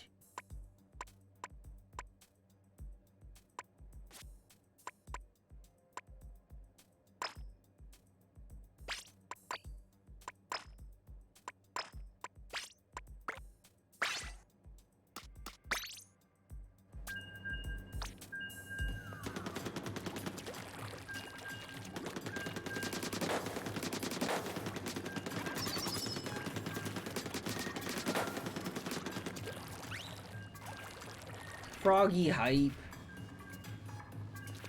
We approve of frog emotes here.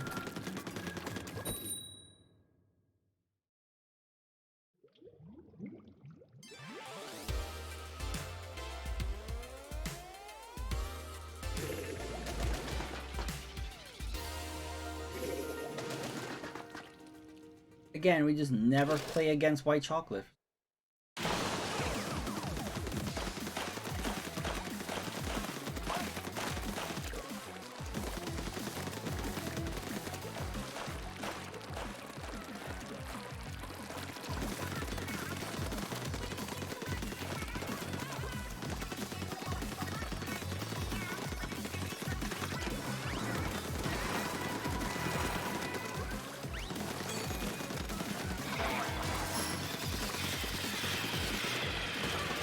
Hey, I got somebody.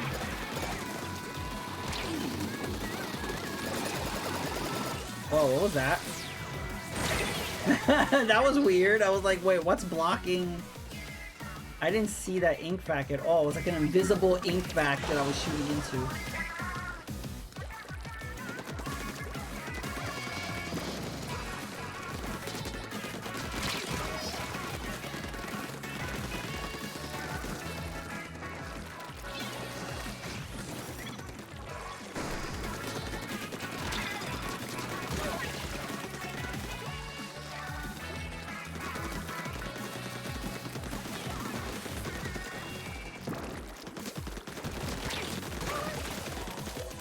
I'm just splatting like crazy for some reason. I'm getting them.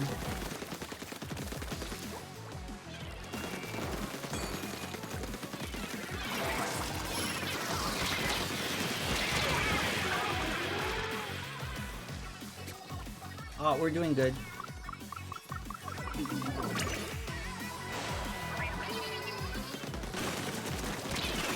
Oh.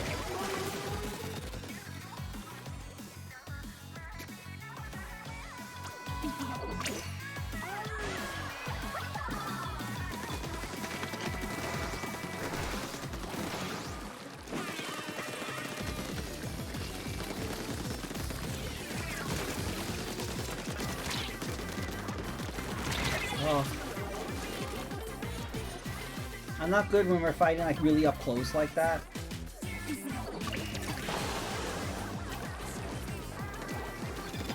Like unless I have a roller.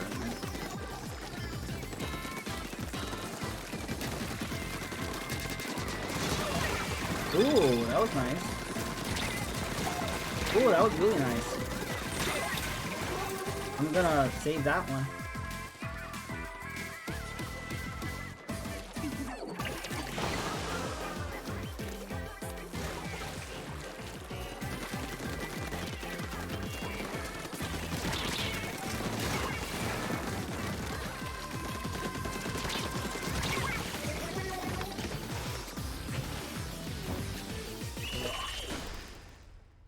I think that's the most I splatted in it. Oh, that was really close. No.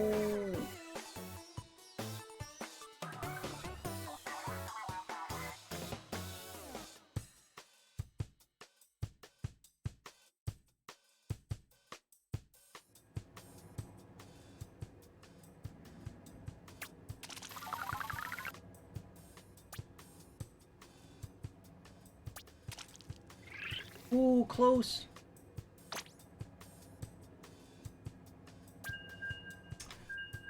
Yeah, I splatted 8. Wow.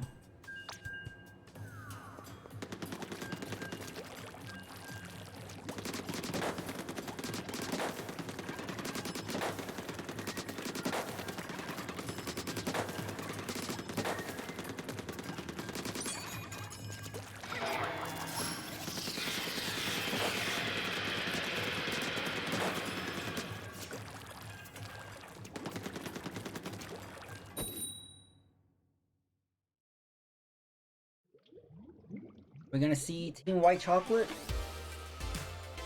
Nope. Oh, wait! What? Oh, wow, it's a miracle. This is in like, what, 2 hours. This is only the second match in Team White Chocolate.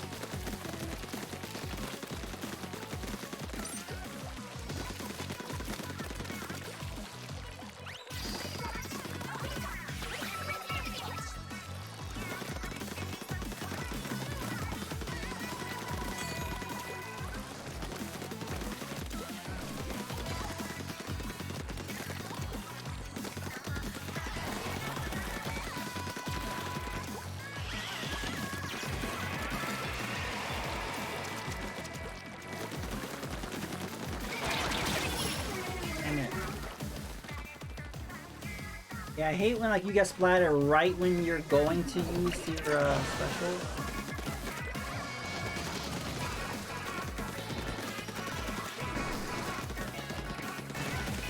There's too much mayonnaise in my grape jelly right here.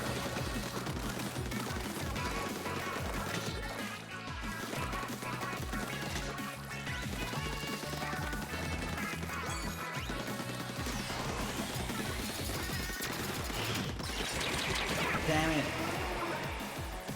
What was that? Usually you can splat somebody while they're doing a Booyah Bomb, but I was blocked. What was up with that? Can you not do that anymore? Because I remember, you know, I remember I used to get splatted. I've gotten splatted trying to do a Booyah Bomb, but yet that person was, couldn't do it.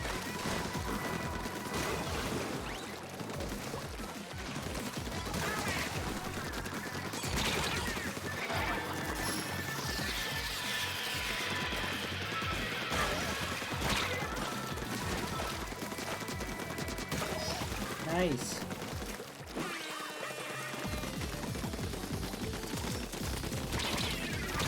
Oh. Well, we're winning.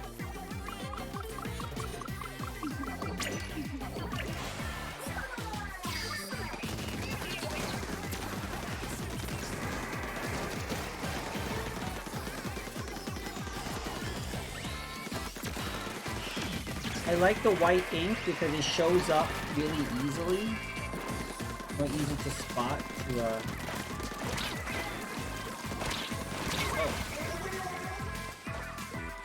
It's like glowing.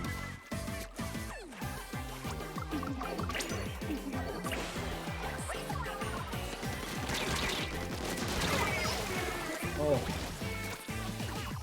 Oh, there's someone on our side.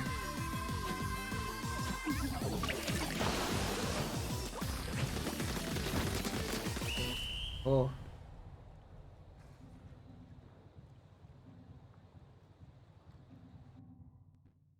Oh yeah, we won.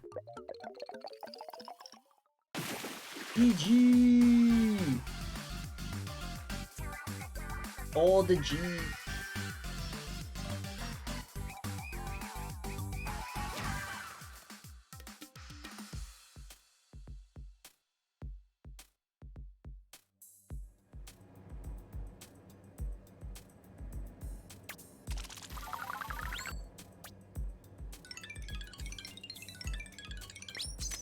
Woohoo!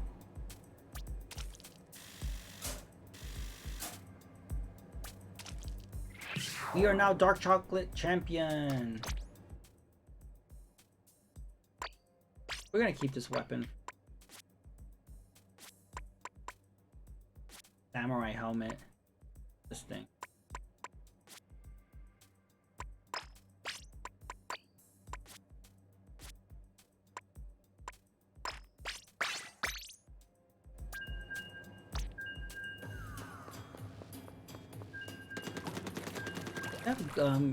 Getting some good luck with this Ladder Shot Pros. Look, this weapon is right.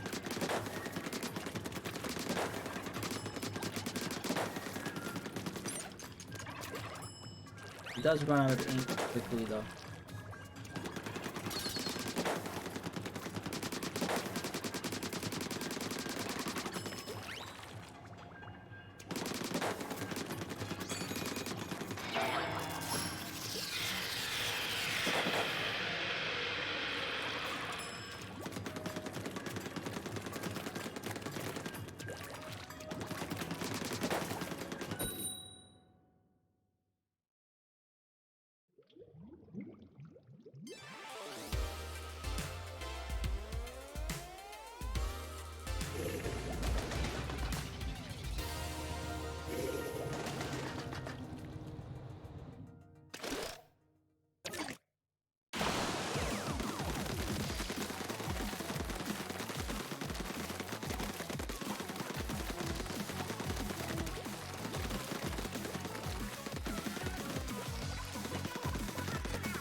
I don't know how I didn't get splatted.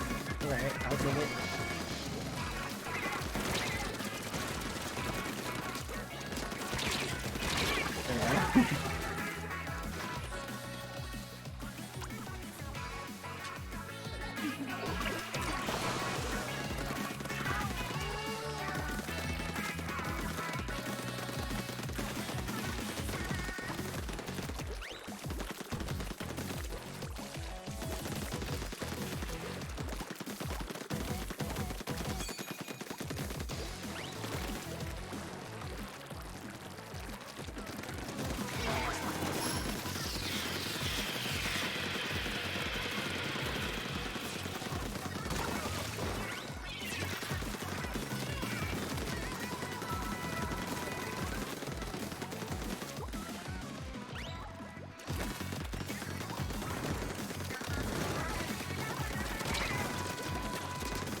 Nice.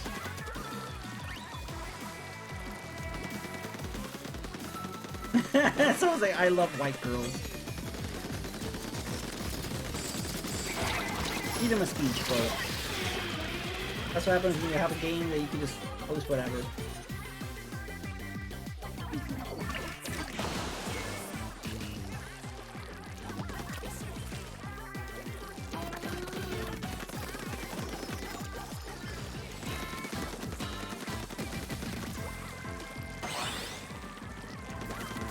Wipe out Ali.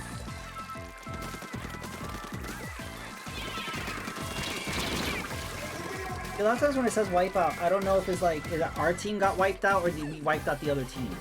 I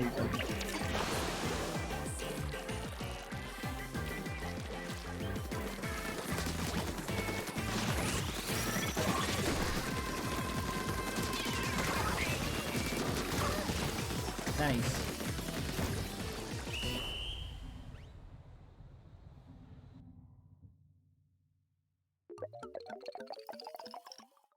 Hey, we won! GG!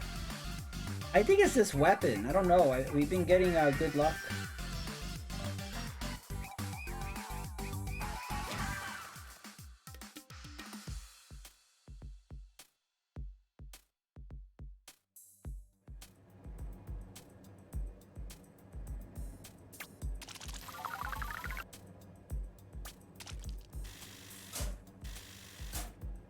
We haven't gotten a 10x or a 100x. We got, I think there was like one 10x we got, but we haven't gotten a 100.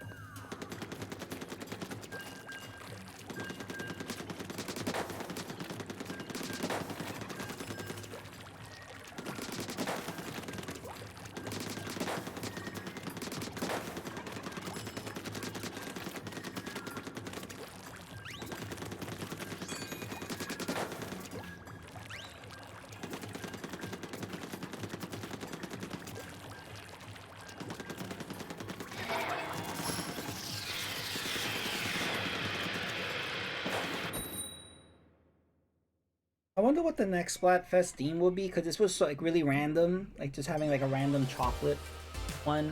I guess because of Valentine's Day, but I noticed there haven't been, like we didn't get a Halloween theme or a Christmas one.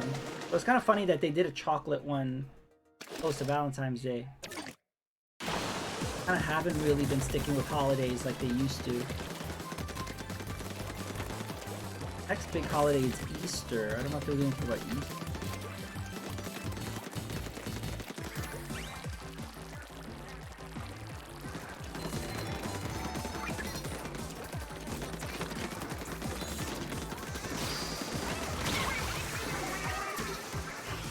Well, this could be also for, yeah, for Valentine's Day or Easter. Both are big chocolate holidays.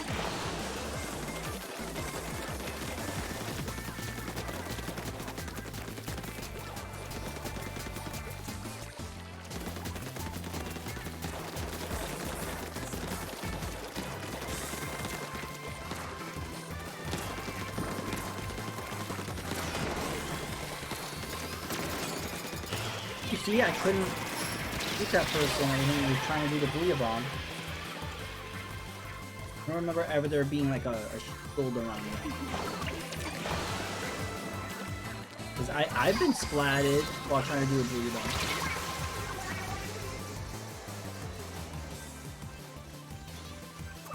Unless they added that in an update, I have to check that out. Maybe this recent update, they added that?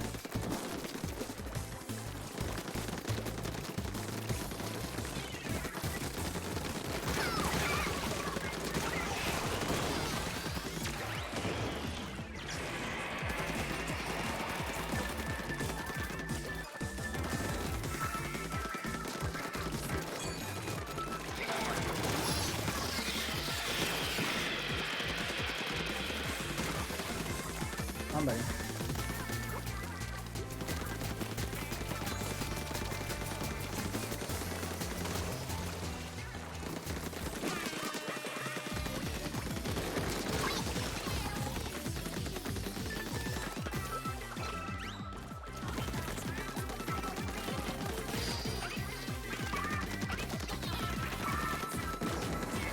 Keep forgetting to hit the booyah. Someone's gonna do the bomb.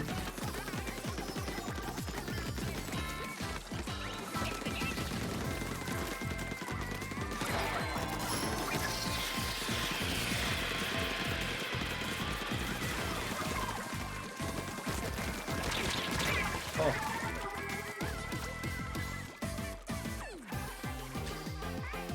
Got 15 seconds.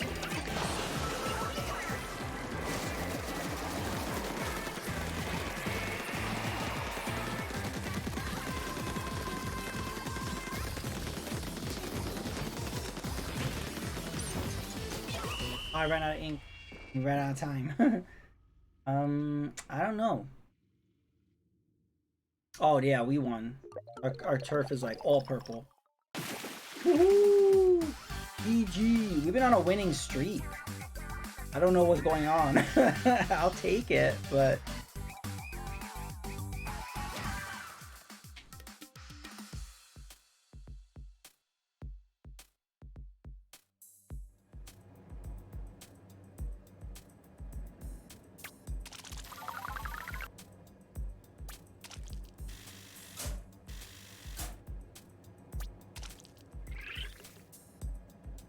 nice.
Oh, excuse me. Nice like that. Oh!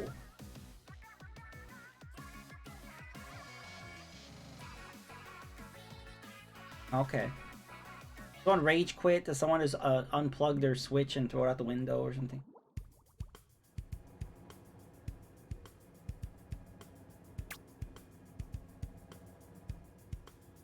Okay, that didn't count.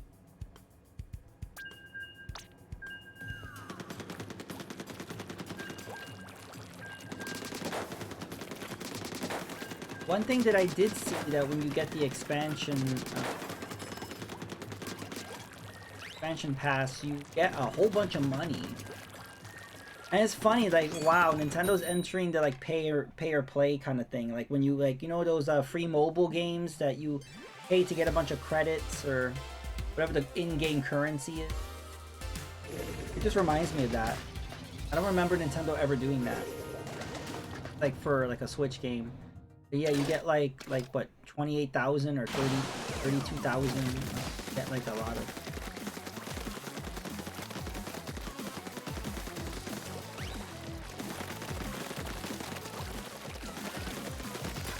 And I could use that technically. I never feel like I have enough money to like buy gear and buy like the stuff in the catalog. Like I don't know, I just never have enough.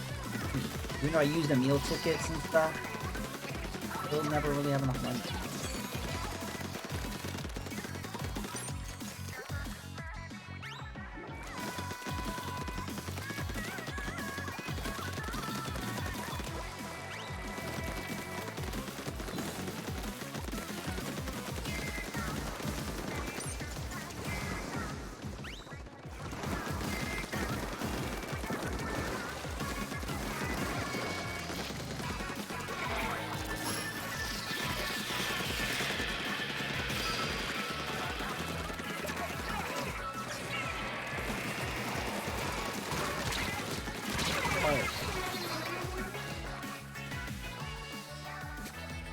Oh wow, we're dominating.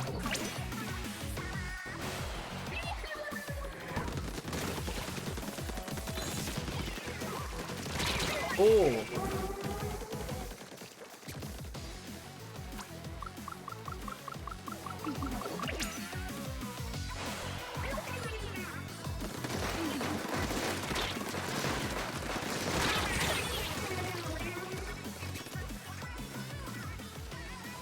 Oh, they put a thing.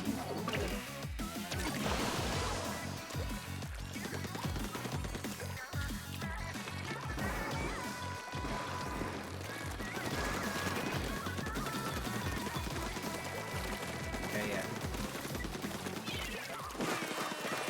Oh, it's right here.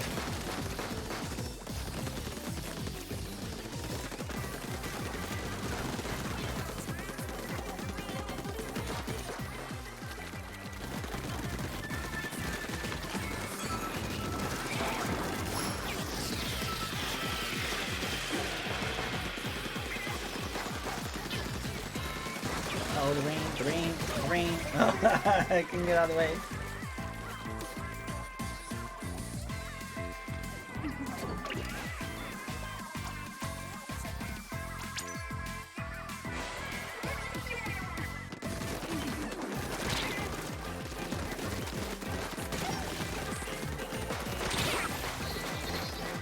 Oh, we were dominating. They're catching up.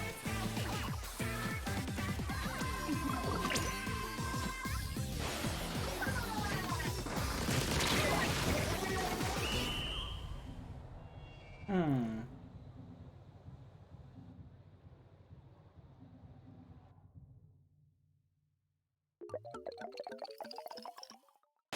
Oh, we were so close. Yeah, they really caught up toward the end. Well, that ends our win streak.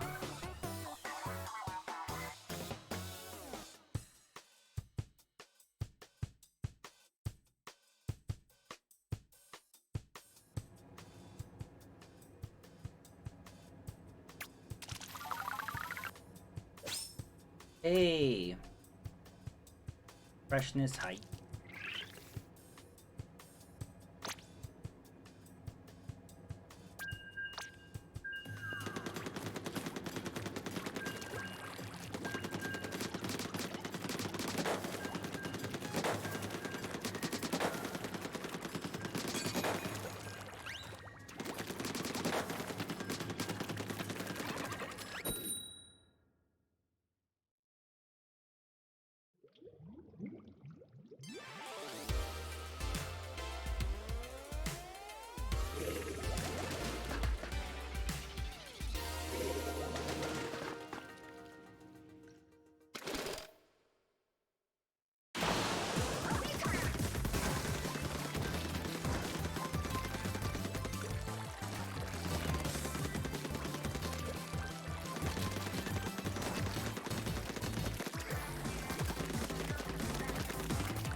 Ooh.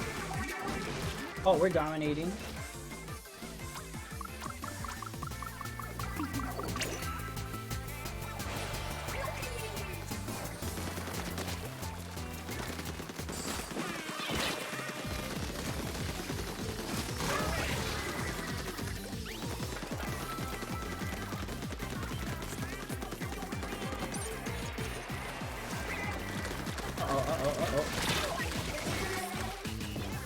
Oh, we have a big orange spot right there in the middle of our...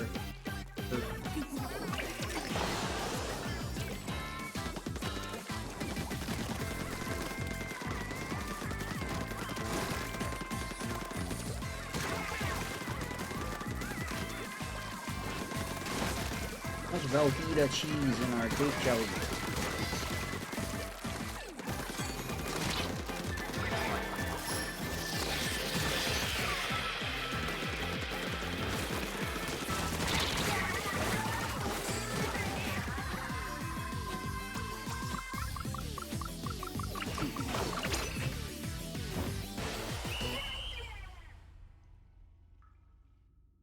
Yeah, we won. Whoa, we dominated. It's funny, when we started, when we first started, we were like, I felt like we were being dominated a lot, and like, now we seem to be the ones. Yeah, I was wondering, I was thinking, is it a dark chocolate thing? Like, are we underpowered or something? But we seem to be catching up. Hey, catalog level again.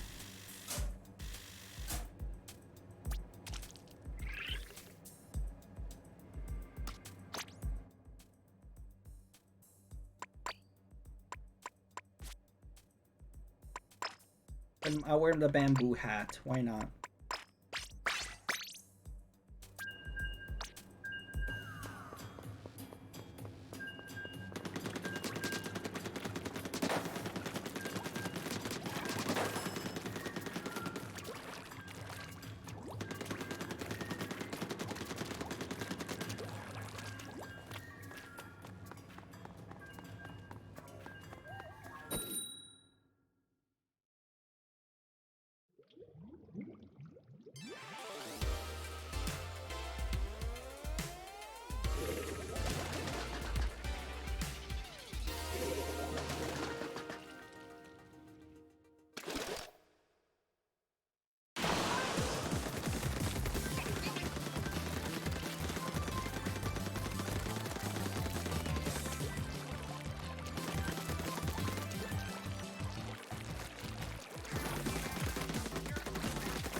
Oh, this is my special.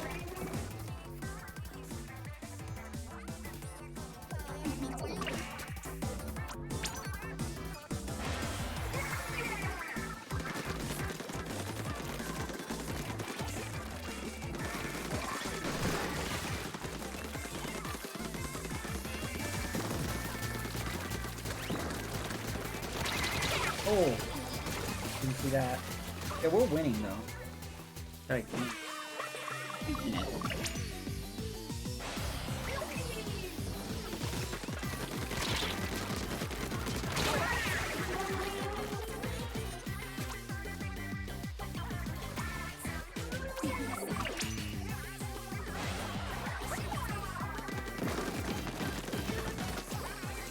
beginning of Splatfest, I noticed that the other teams were more aggressive. But the tables have turned.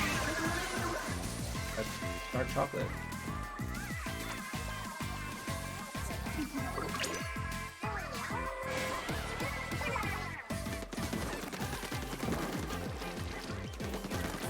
Good. Yeah, when I started, it was rough. Like, when I started, I was losing a bunch, and I felt like, wow, what's going on with dark chocolate? Are they, like, not playing well tonight or something? And then I got, like, 4 or 5 disconnects in a row. And I'm like, uh-oh. But, like, yeah, but after that, everything's been running well for, like, the past hour and a half. Everything's been pretty smooth. But I don't know. Yeah, the beginning of Splatfest was rough. And I started exactly when Splatfest started. Oh yeah, I don't know what happened there, but yeah, it was weird. Yeah, every time I started a match, it said disconnect. But I think it has to do with like so many people loading the servers or something, and then for somehow the servers like settled. But yeah, other than that, everything's been going well. The occasional disconnect. The only disconnects we've been getting lately is people like dropping out. Got a few of those. People yeeting their Switch out the window or something.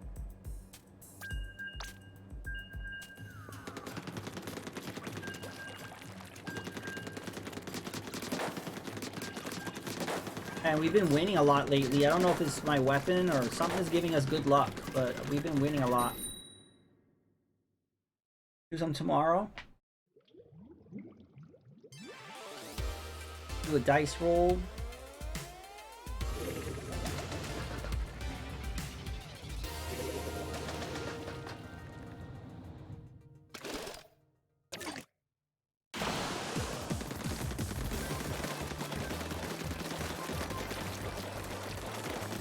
You wouldn't know which side to pick without like fate randomly deciding for you.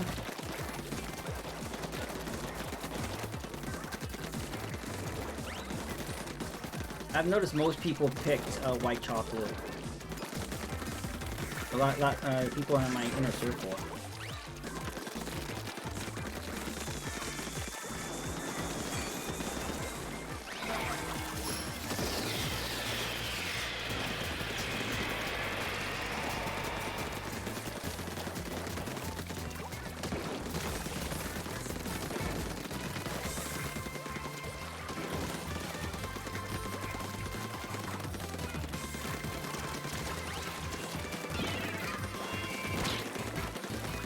If you stream Splatoon tomorrow, I'll jump in.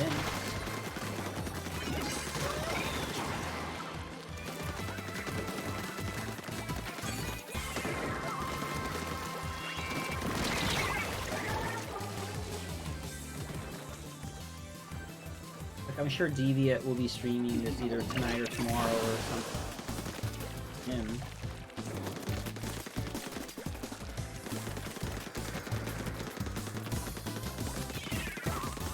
Yeah, I mentioned that earlier. Like, as a kid, I was all about the milk chocolate, and as I've gotten older, I've kind of appreciated the dark chocolate. Specifically, the Hershey's dark chocolate. Other brands are not as good, or they're a little bit, they're not sweet at all. They just taste like nothing. They're too bitter. But the Hershey's chocolate, the Hershey's dark chocolate is not bitter. To me. I liked it.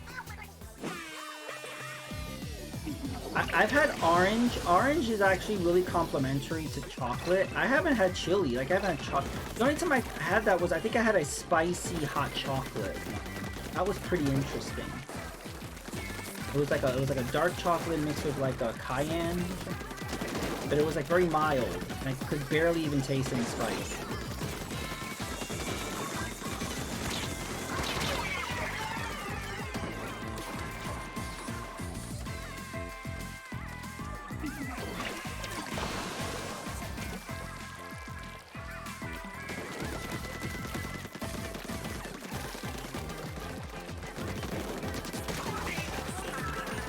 Kev doesn't like chocolate. I don't know how someone could not like chocolate. But there are people who do not like any chocolate of any kind. Me, I'm different. I mean, I like dark chocolate. I like, you know, like with cake or and cookies, I like triple chocolate. Like double, triple, quadruple chocolate. Like you can't get more chocolatey. There's no such thing as too chocolatey.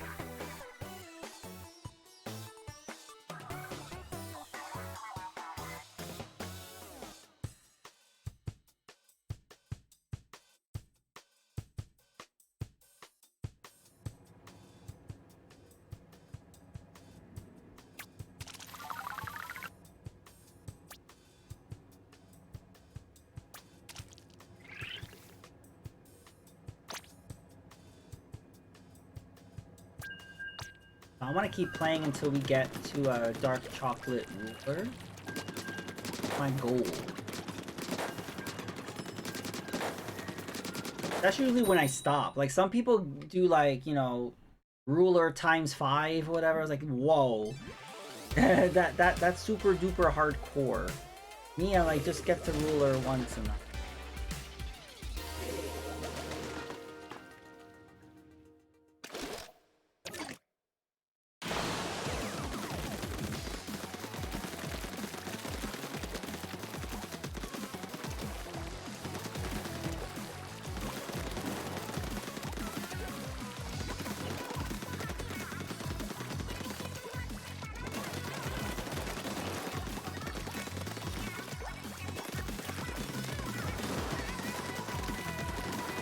I think you mentioned it before, Stitched. I missed the special stages. Why are we not getting special stages for Splatfest? It's kind of boring. It's like, okay, we get to play just the regular stages, but at night? Like where, like the other stages have like the cannons, and then we had like that weird thing, that roll that you shoot, and it starts rolling with the ink. They had the domes, like the domes that would come down. I forgot what other variables. They had like these speakers or something, or these like beacons. That was one of them. There was a lot of variants, and I guess they're gonna save that for later. But I think it was Splatoon 2 that came later. We didn't get that at launch. So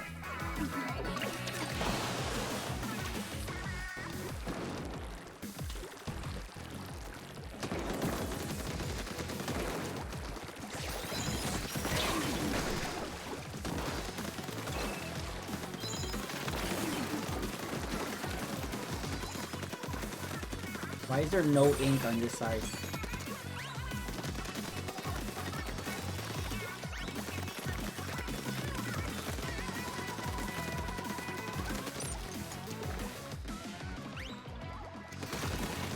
No one's over here. I don't know where everyone else is. Over here, I guess.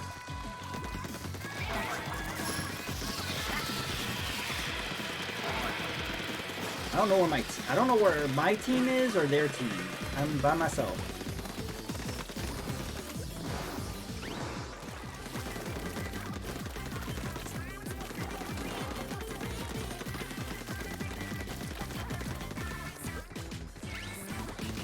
Yeah, you can't go wrong with chocolate. Chocolate is good no matter how you have it.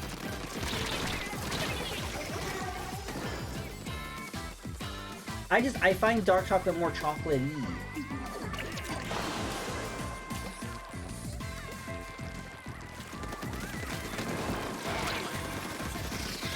Like with milk chocolate, they add a lot of additives. It's not just milk. They put a lot of filler and a lot of like cocoa butter and whatever.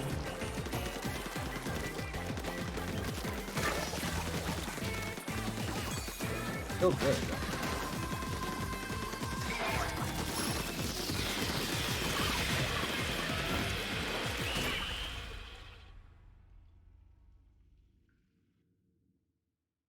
Well, a lot of people picked white chocolate. This I think it won the popular vote. Like before Splatfest started, it seemed like most people picked white chocolate.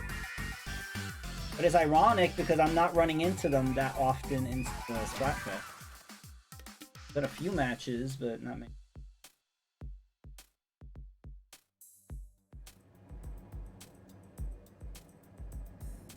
Ah, Splat is 7.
Oh, we're gonna wait for them to come back there.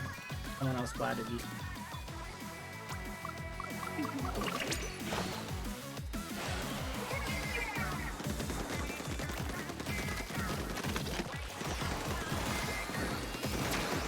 What?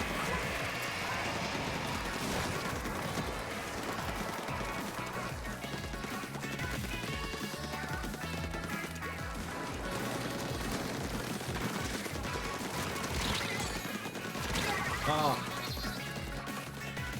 Ah, spicy octo.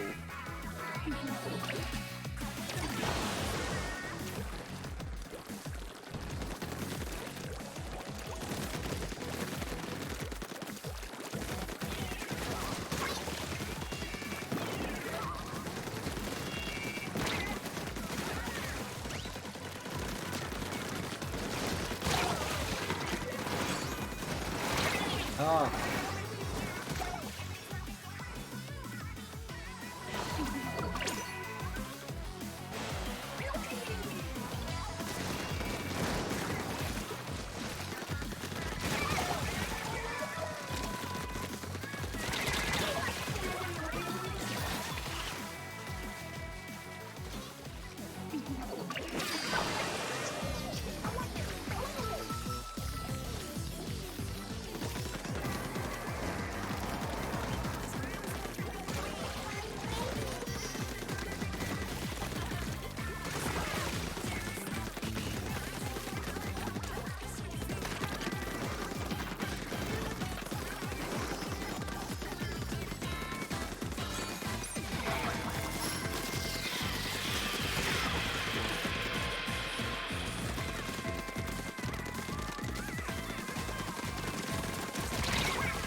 We're dominating here.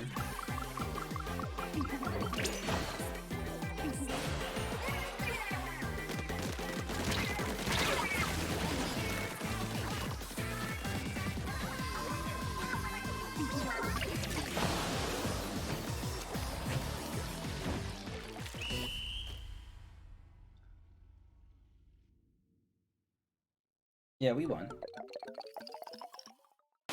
Woohoo! GG!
No.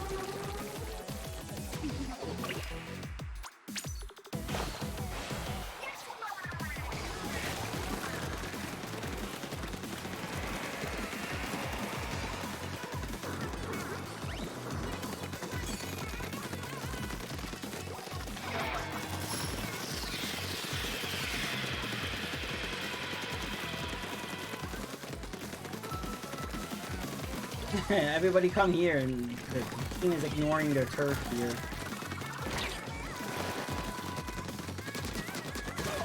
Oh, nice.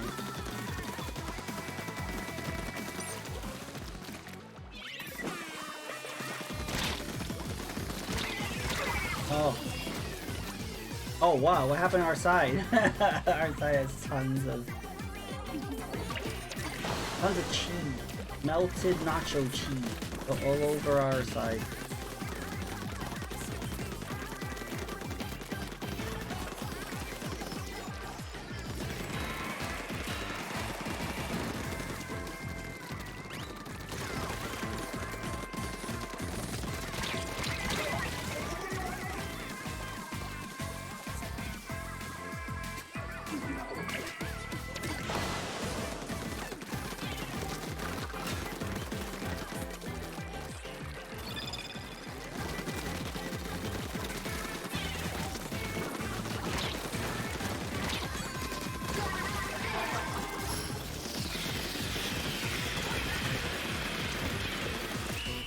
Alright.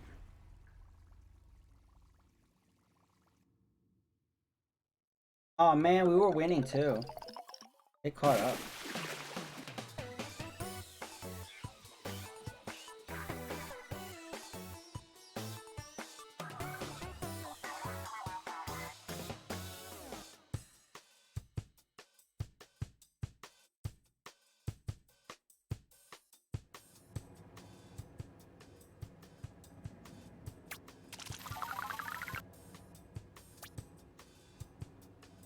Okay, so I think we lost the last two, I think, right? I'm gonna change out the weapon. Go with a splatter shot Nova. I miss using.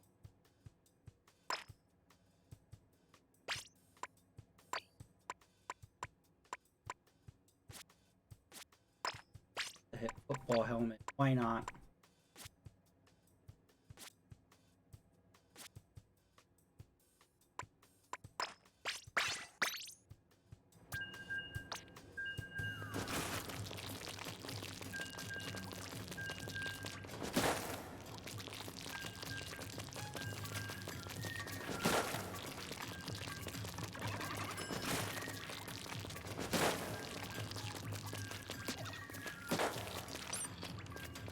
Okay, so you can't roll into them.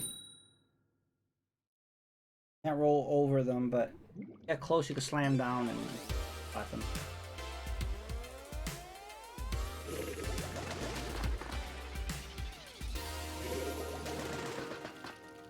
I don't know how people come up with these names.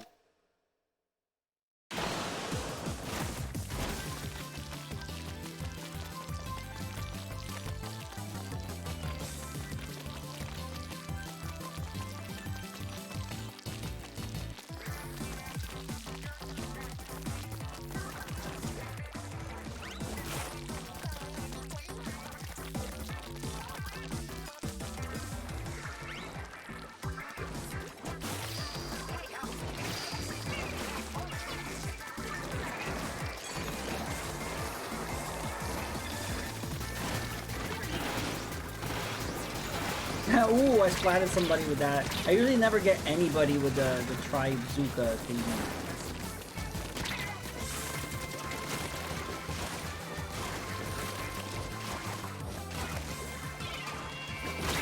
Ooh! Got me with that Booyah bomb. I mean that bomb.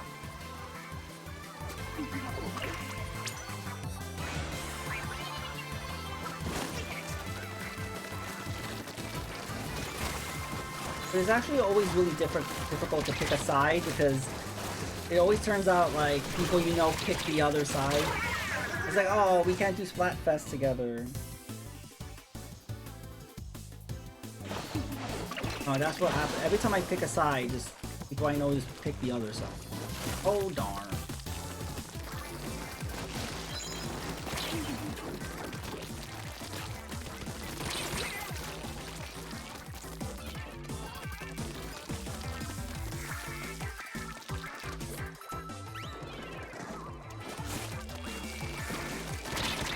Whoa, they all showed up. I didn't expect that. Like 3 of them.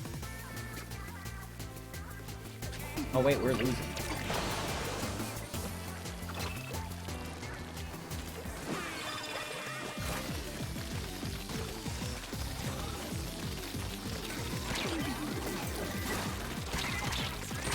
Oh.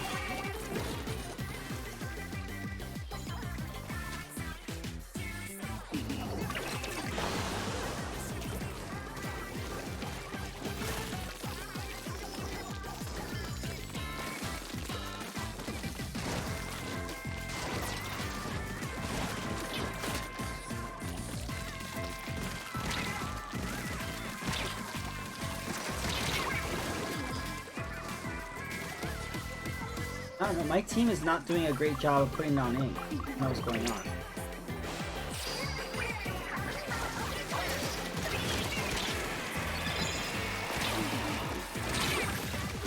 We have another roller. So I don't know, there should be more coverage. I don't know what's going on. That was rough.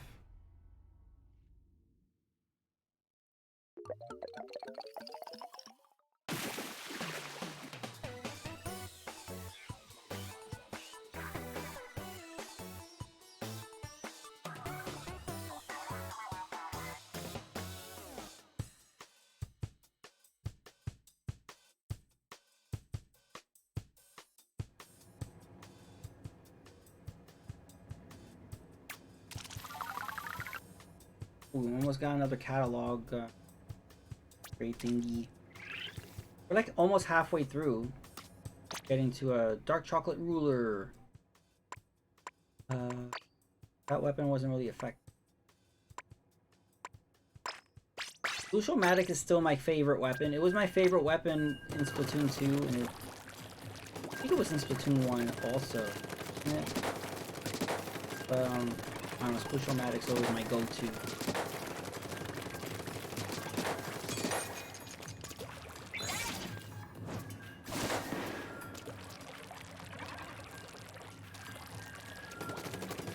Hey, hi Ghostosaurus. Welcome to the stream. Yeah, we're Team Dark Chocolate.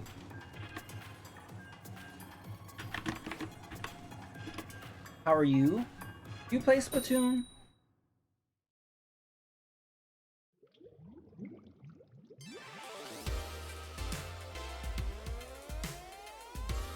Not 3? Okay. Have you played 1 or 2?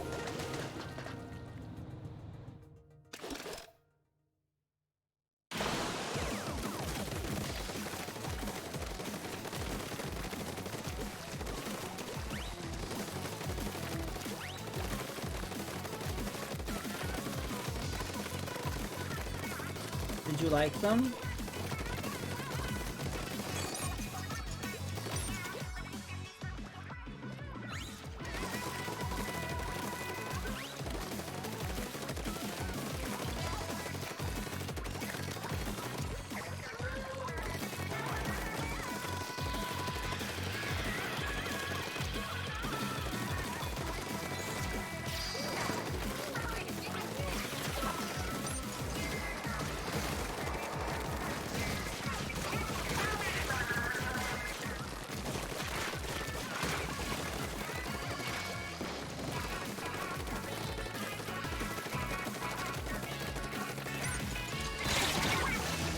I was worried with looking for work and playing, and Ghostbusters they wouldn't have time quickly, it looks neat. Yeah, I mean, yes, Splatoon is something you do want to put time into, so you can just like unlock things, and you can get used to the mechanics, and yeah, it's definitely something to take time in. And yeah, it is fun. I mean, there's a lot of different things to do in here. I mean, the single player is really extensive. Like, it's just kind of, there's a lot of content there. And then, of course, you have the online battles, the regular ones. You got the Anarchy, which are the modes. And then also they added a whole card battle thing, which is a lot of fun. I wish that was online. I hope in the next update, in the future update, they add online to that. And then of course you got Salmon Run. So like there's a lot of different things to do.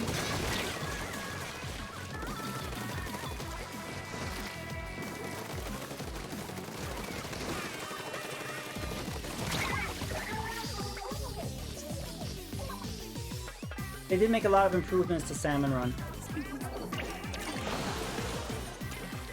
They also added new bosses stuff.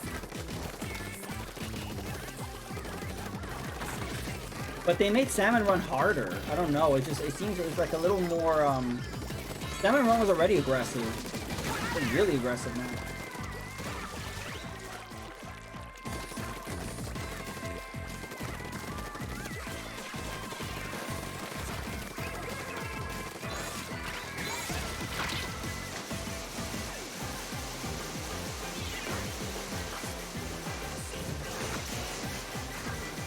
We both use our hammers at the same time. That was fun. Oh, we are not winning.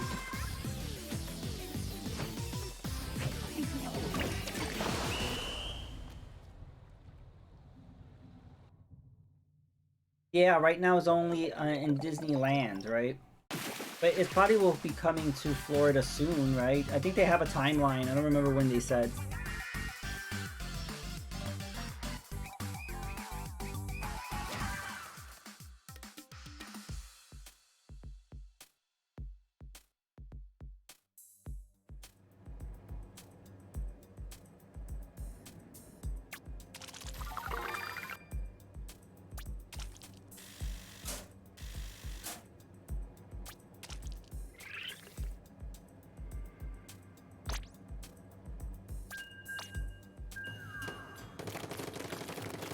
Some people have already visited. Again, I think it's the California one.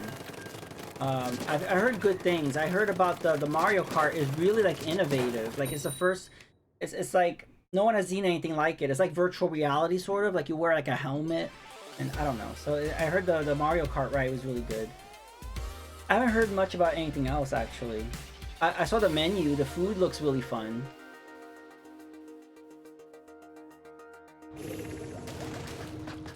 But the Florida one is not going to be opened up for like another year or two, I think.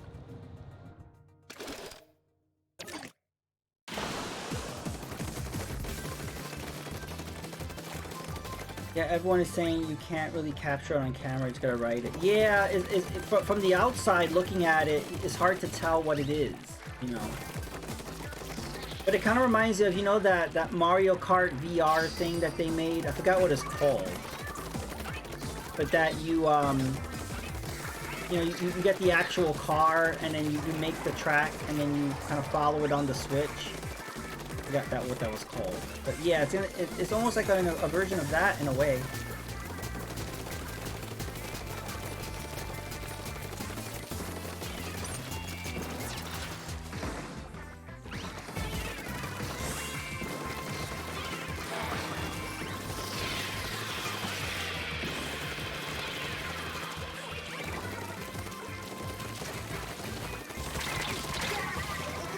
Kamek is part of one of the rides. That's cool. Representing Kamek.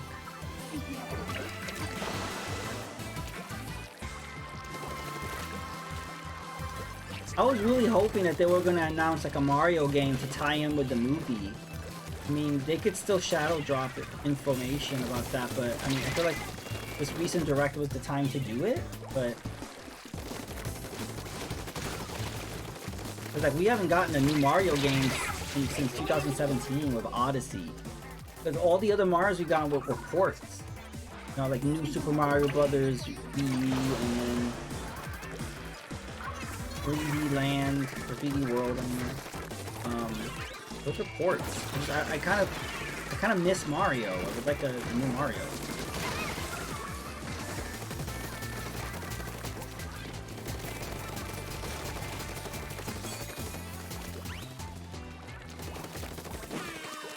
Yeah, it didn't necessarily have to be related to the movie. It's just to tie it in like as promotion, you know, like just as a tie-in. So I'm just surprised they haven't.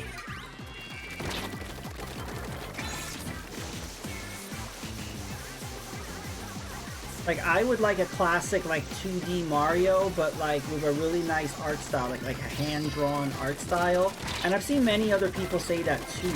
So there is a wanting for that.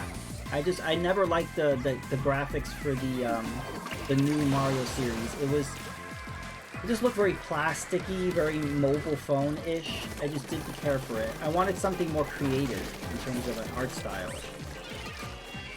Like it didn't have to be 8-bit, but or 16-bit, but just something. I don't know, some personality. It was very bland, there was something very generic looking about it. Like it didn't look like it didn't look like an official Mario. It just looked like someone made it in their basement or something. Yeah, everyone, GG.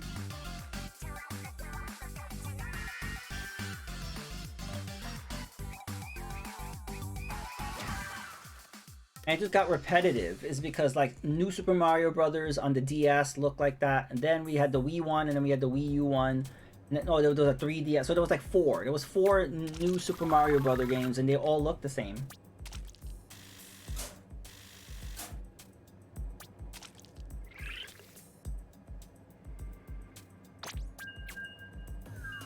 It's like I'm not used to that, because if you look at like Super Mario Brothers 1, 2, 3, Super Mario World, Super Mario Land, like all the games graphically look different. So I'm used to Mario games looking different.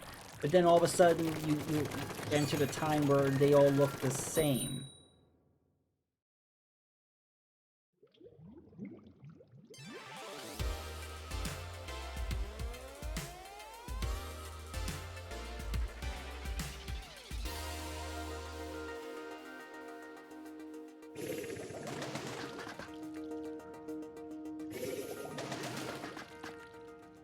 Yeah, like you know, Zelda games get different art styles.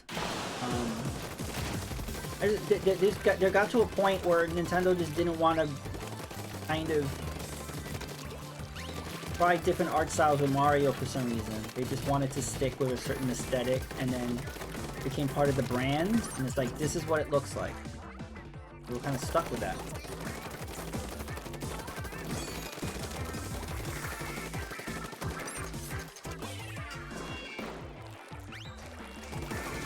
They rendered 3D graphics, but it didn't look cool like, yeah, Donkey Kong Country or Mario RPG.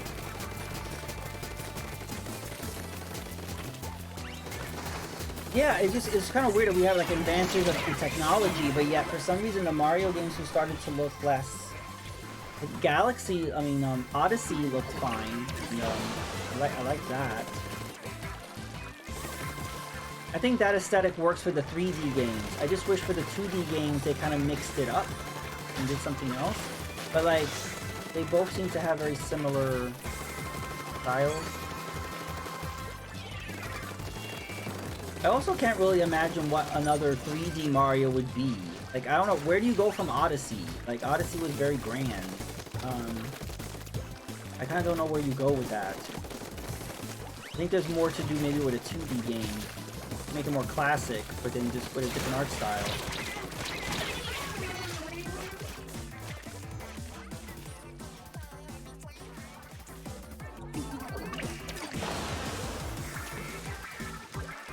Yes, so I would like a Mario game that looks like Wario Land Shake It. Wario Land Shake It had all hand-drawn graphics.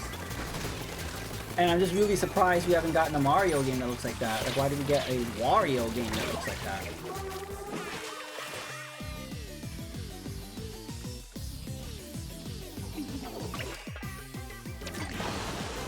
Also, Wario Land 4 on the GBA, that had a great art style. I would like a Mario game that's similar to that.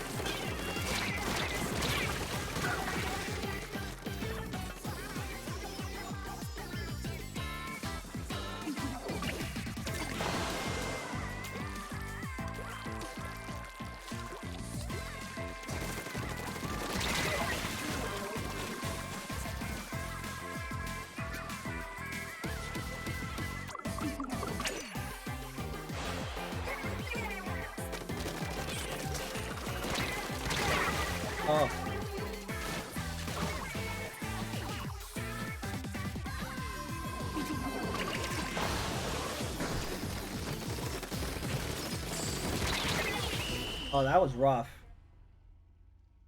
I just kept getting splatted over and over again.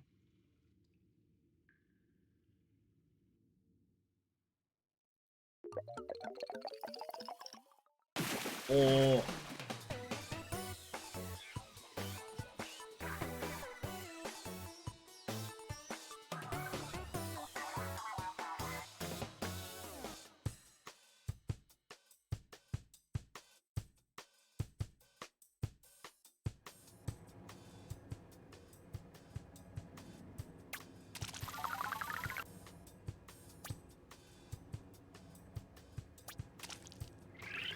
Getting closer.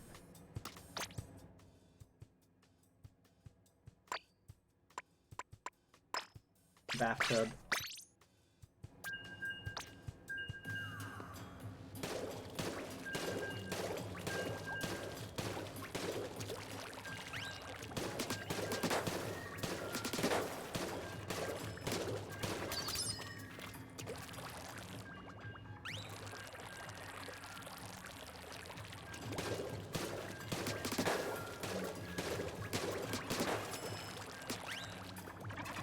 I would like a remake of Super Mario Land, the first one.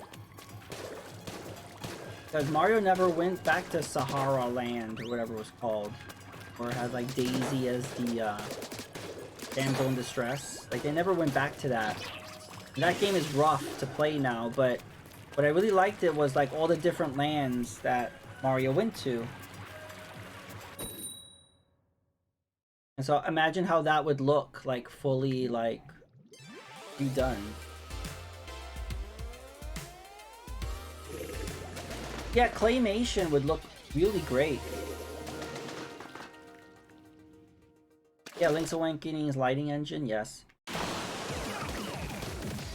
Actually, there would be a lot of things like I would like a remake of Earthbound using that Link's Awakening engine, because I feel like that plasticky kind of look would work really well for Earthbound. And definitely I would like the Oracle games be made in that engine as well. I just want, in other words, I just want more games made in that engine. Can we just get that? Because I love the aesthetic of that game. And throw back to the Nintendo Power. Yes, the first ever Nintendo Power had a very claymation Mario.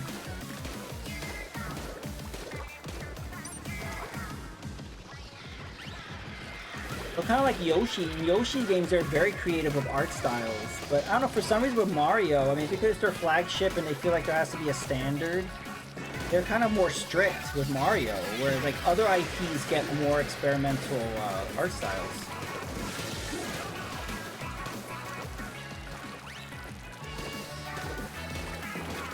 They seem to like to keep Mario safe.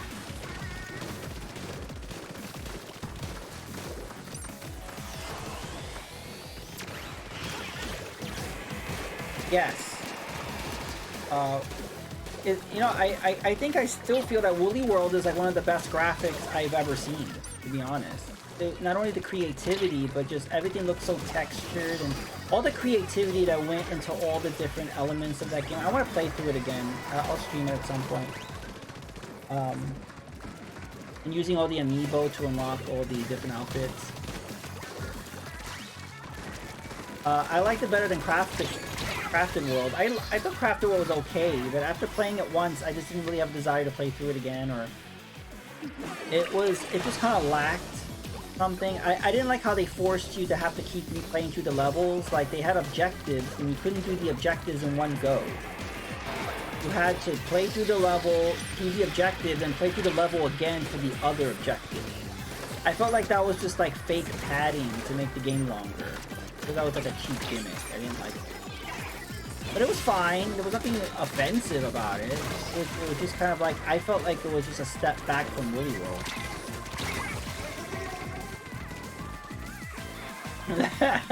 The junk and trash. Yeah, Yoshi was like running around in a milk carton.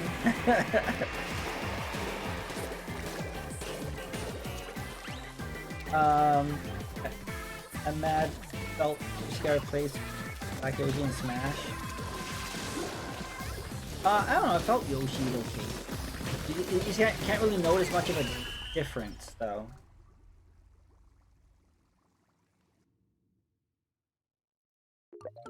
Like, when you see the felt Yoshi up close, the yarn Yoshi, you can tell, but like when you're playing Smash Brothers and the camera zoom back, it just looked like regular Yoshi. We were on a winning streak for the longest time, now we are on the losing streak. That is how Splatoon is. You will be on a losing streak, you'll be on a winning streak. It's very rare where it's like back and forth.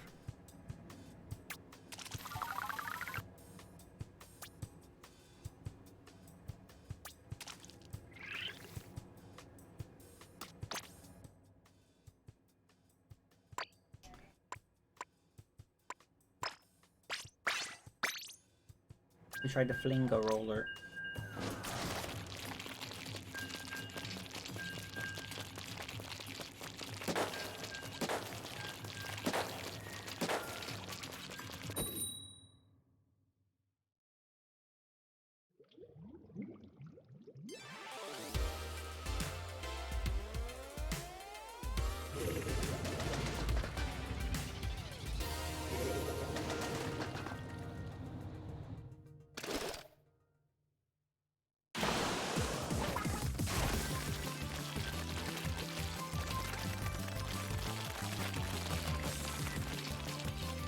I'm actually disappointed we haven't gotten like a Wario Land. You might actually like experience the entire life, the whole life cycle of the Switch without a Wario Land. Like that's just kind of.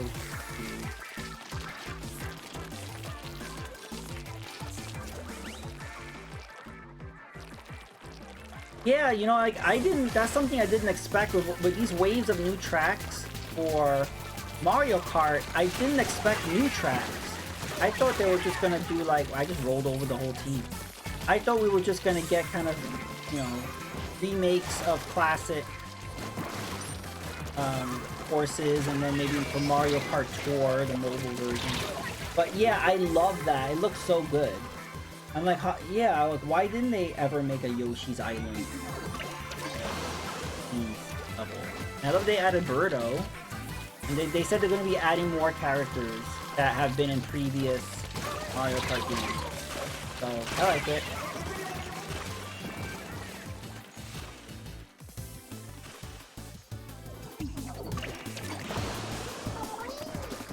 But that's cool, but I'm thinking like, what else? I liked in Mario Kart 8 how they added, levels from other IPs, like they added Animal Crossing and Zelda and F-Zero. I would like a Metroid or a Kirby, or like, you know, Nintendo has a lot of IPs. I would like kind of a stage based on something like that. But yeah, Yoshi's Island, that's kind of random. I mean, I like it. I just it's kind of random. It looked really good. Yeah, that's one thing that bothered me. I love that they added the Inkling, they added the Animal Crossing Villager, you know, and Link. They were adding other IPs, so I'm like, okay, well then, you know, Samus and Kirby are next, and then it didn't happen. And I'm like, oh, why? Why did they stop? But yeah, a Samus card that looks like a spaceship would be so cool. And Kirby could just ride a star. I mean, it'd be like Kirby Air Ride.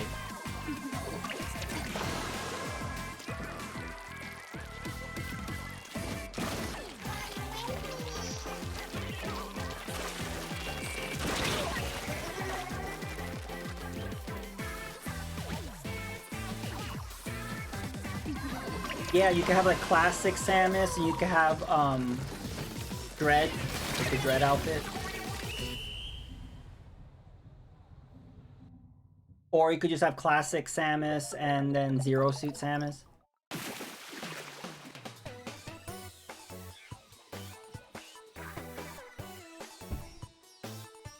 I still can't believe Metroid Dread happened. It was such a great game, but like I can't believe it happened. That came out of nowhere. I remember like there was no rumors of that And then when it showed, and that's nice because I know it's with directs, a lot of stuff ends up getting leaked and then the surprises are ruined. But I love like literally nobody knew about Dread. There were no rumors of it. And then when it was shown, everybody went crazy. It's like, what? Oh, that was great.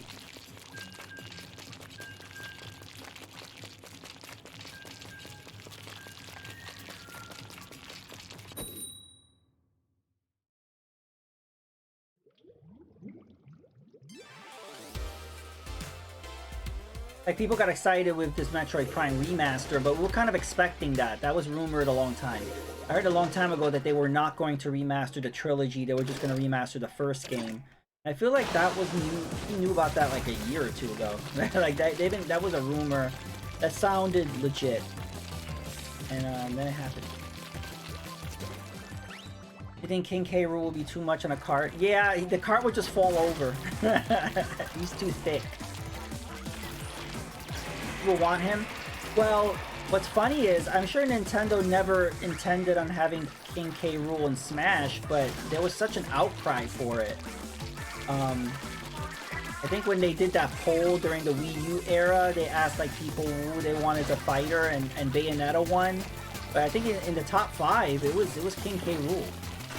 And what's cool is they went back to that poll, that same poll, when they were going to make new fighters for Ultimate.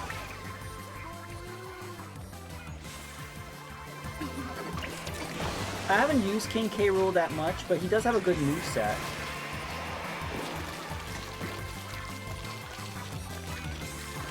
I miss Smashes. I had to stop playing because the online was so horrible. So I haven't really played in a long time.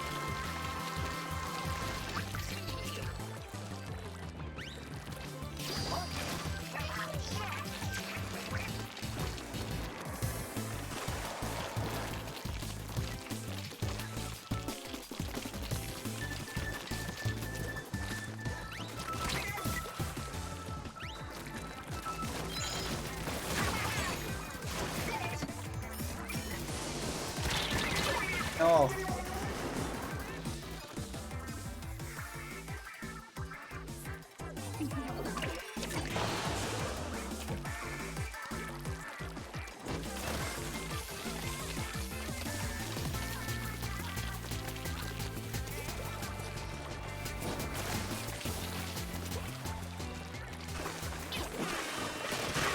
Ooh. I didn't even see that guy.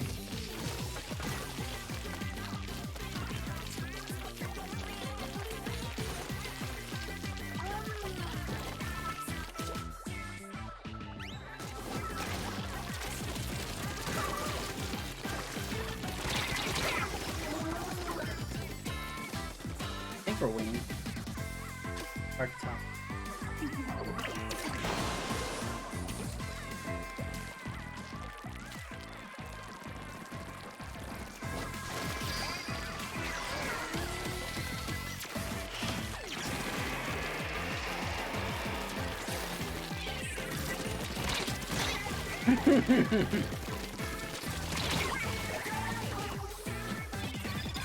Wow, our losing streak continues.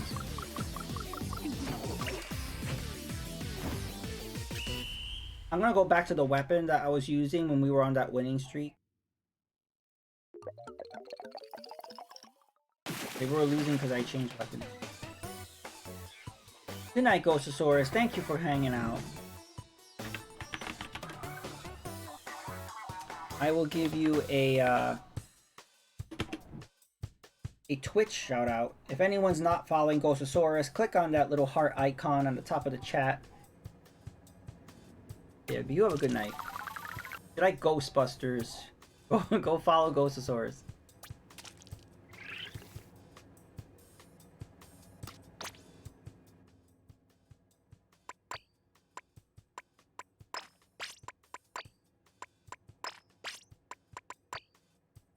Yeah, it was the Splattershot Nova that I was having very good luck with. Ghost hype.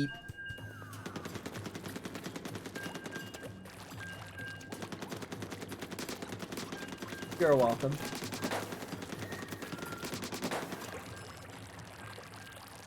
That was one thing that was very disappointing in Super Mario Odyssey, that there was no, there was not like a haunted house-like world with booze. I guess maybe they thought, hey, that's Luigi Mansion stuff, but... Like, that area where you fight that dragon, that was such a waste. Like, they literally didn't put a world there. It would have been cool if they would have put some booze. I don't think there were any booze in all of Galaxy. I mean, Odyssey.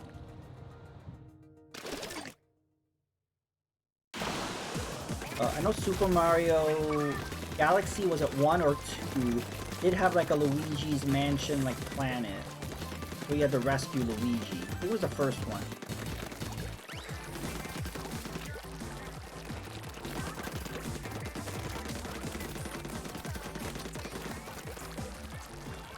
I should really play Odyssey again.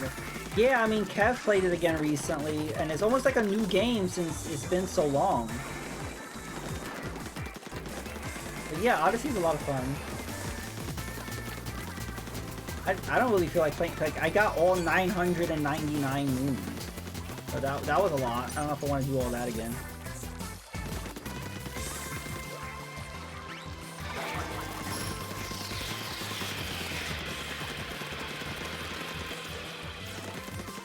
I'm still pissed they didn't give us DLC. Like, I really don't understand why they didn't give us DLC. There was a map. They could have easily just add an island. Like, remember there was that rumor they were adding a Delfino Island? I just don't get why they didn't do that. I don't care if they charge for it or not. Just taking DLC for, you know, the character that's your mascot. What do I know?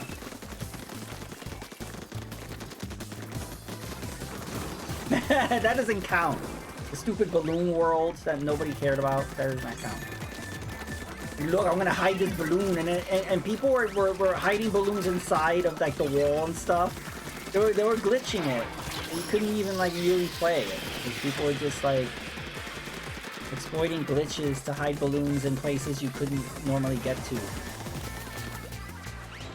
At least that was my experience when I first played Balloon World.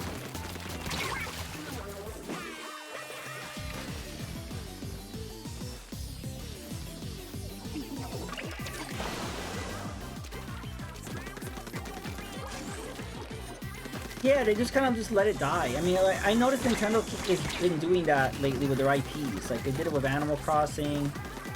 They did it with WarioWare. They did it with Odyssey.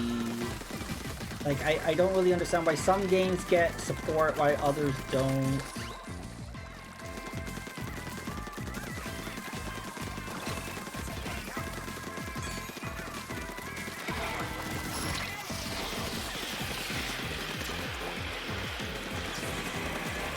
Yeah, they do that with their sports titles and with the party games. They just kind of like, whatever, and they move on.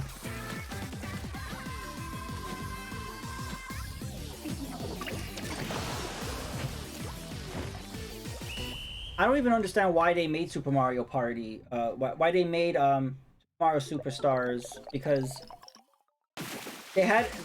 Wow, we barely won. They could have just added more content or fixed the issues with the previous one. Like, they could have added DLC, but then they felt, okay, we're gonna make a whole new Mario Party. It's like, okay.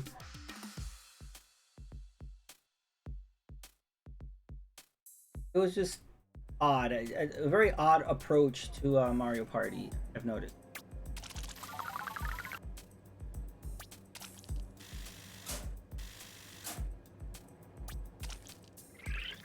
Yeah, I don't understand. That's actually one of the only Switch games that I know of that you have to use the Joy-Con. So, like, if you're gonna be playing that on the Switch Lite, you would need to purchase separate Joy-Con if you're gonna be playing with other people.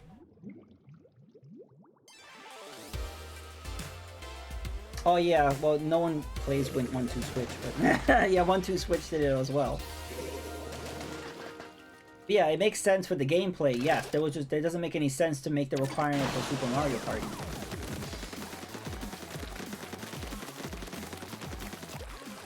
I also just have not been liking how they've been handling their sports games, like whether it's tennis or golf or the Switch Sports or Mario Strikers. All of these, like, it barely comes with any content. It slowly comes out and it's too late because no one cares anymore. And then they're on to the next sports title.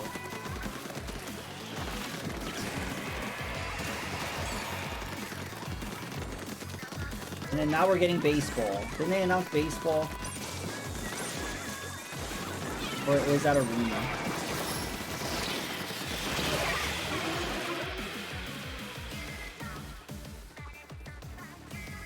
Okay, there's a rumor about baseball being next, but it hasn't officially been announced. Yeah, there's a rumor. I heard it. In the rumor sphere, they hear that that's going to be next. I wouldn't be surprised. But yeah, like the game, like their sports game is just coming. Yeah, that baseball one. That baseball game is only 99 cents. So they could still make a Mario baseball. That's not going to compete with Mario having a baseball game. 99 cents. Does it have online? If it does, I'm interested.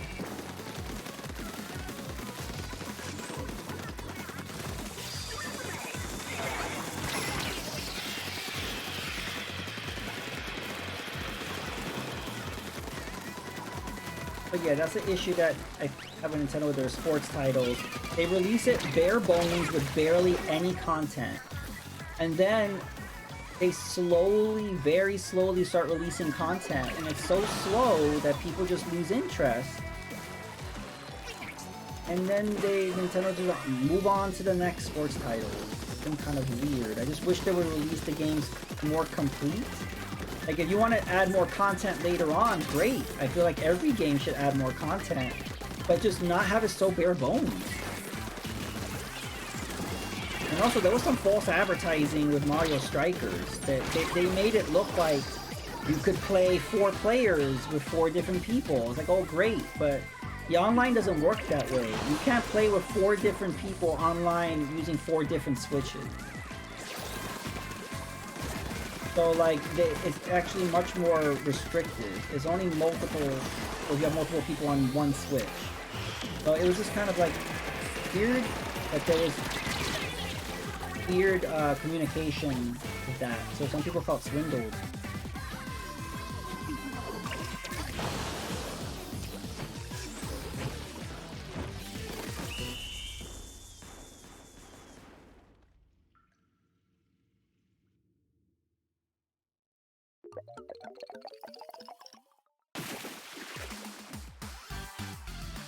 And I don't know why that's like that, because look what a Splatoon 3 or 2. You know, like, each character on this team of 4, each person has their own Switch and playing wherever they are.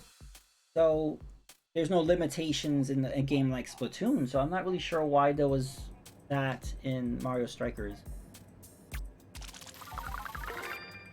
Hey, leveled up catalog.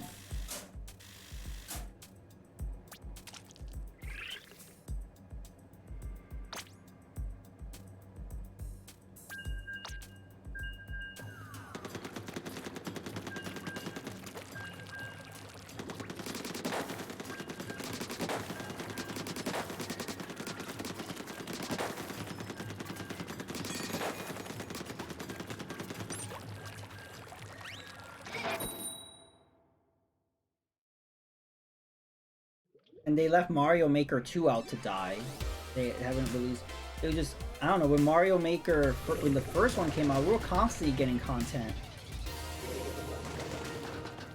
Yeah, Stitch, what did you think about that? Game's only 99 cents. I thought it looked cute. I love anything chibi. I had no idea until, like, later. Like, someone's chat yesterday. I mentioned it. But, like, that's bizarre. Like, first of all, why would Konami release any game for 99 cents? That's... We're talking about Pachinko King Konami. Why would they do that?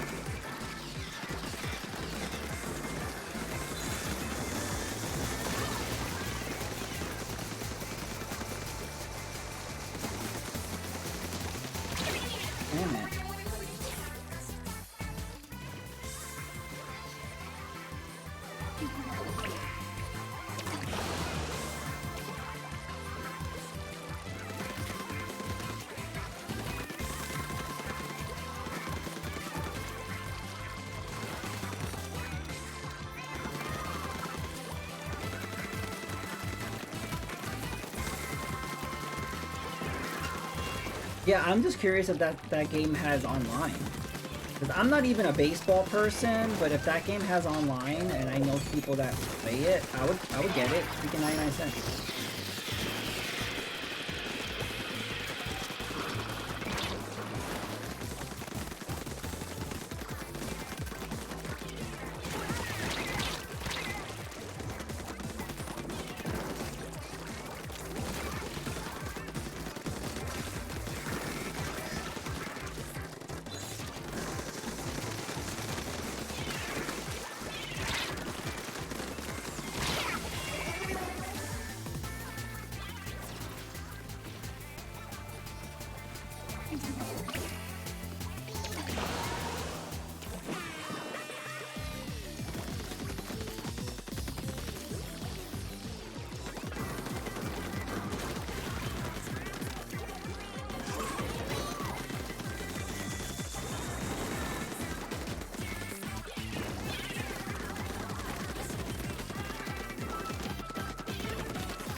Oh.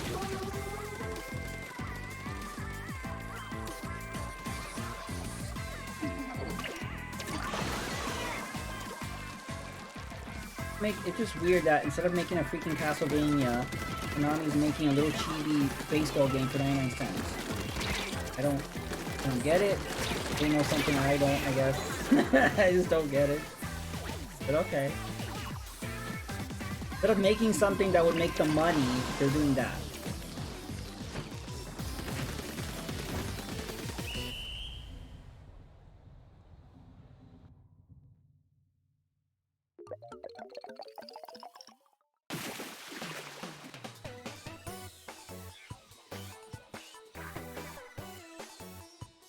But also bothers me is Konami bought Hudson and did nothing with it.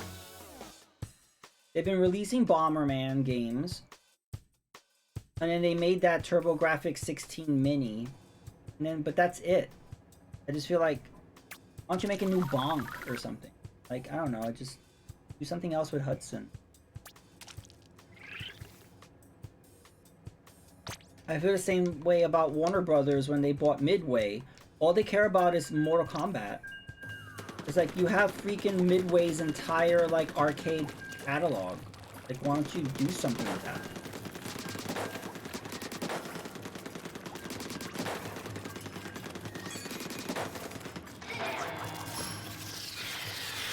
Like, I don't get it. These companies acquire these companies and don't do anything with the IPs they acquired. Then why did you buy the company? Like, I don't get it. Same thing happened when Microsoft bought Rare. It's like, we're just gonna buy you and not do anything with you. Hey, disconnect. We haven't had one in a while. Classic Splatoon 3. We could use this to go to the store.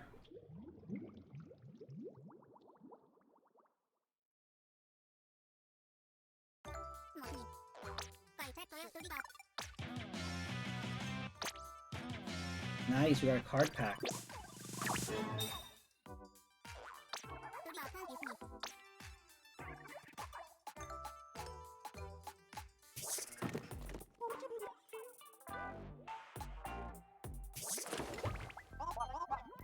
You kind of want that.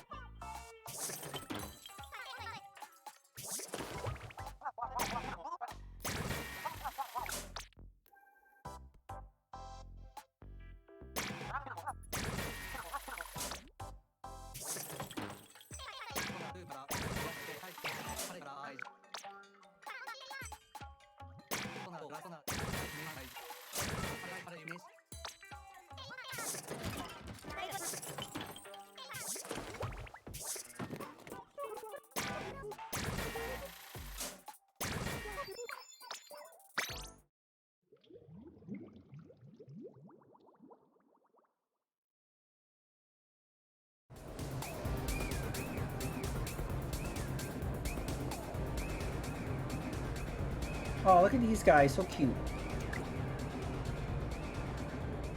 Hi, hi, hi.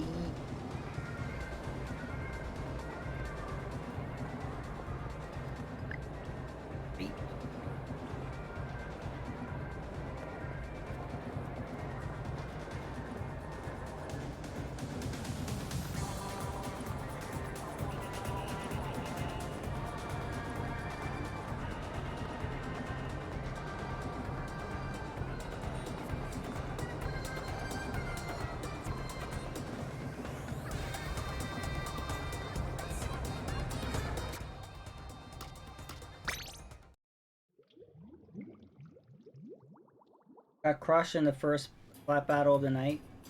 That's what happened to me too. When I first started the stream, I got massacred, and then a bunch of connection errors. You can't do tricolor yet.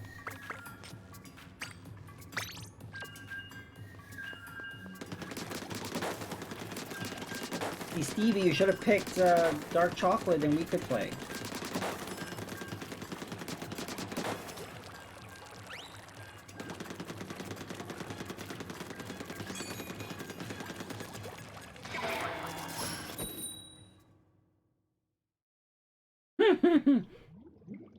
It does. I'm sure that's why a lot of people picked it. I prefer to call it mayonnaise.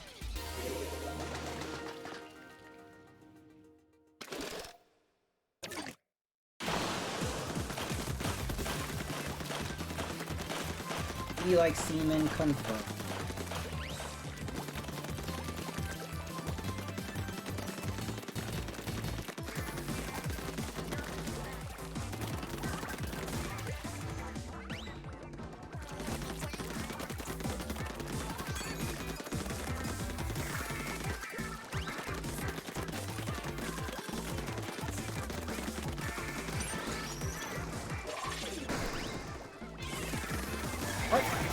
On our side, what?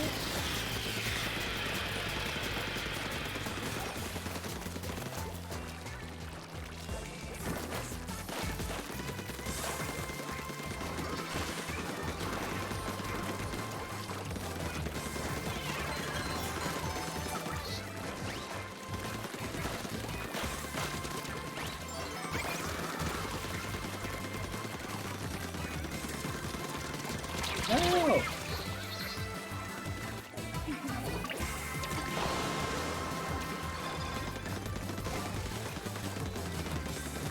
Whoop.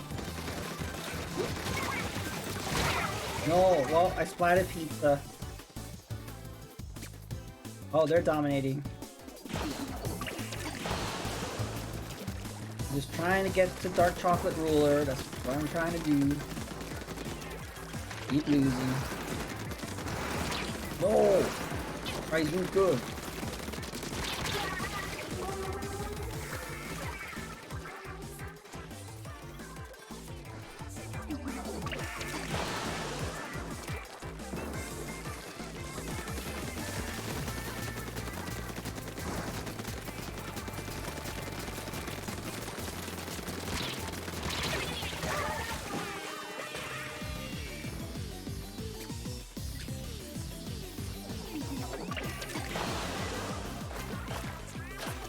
Yeah, we're getting eaten. What's going on here?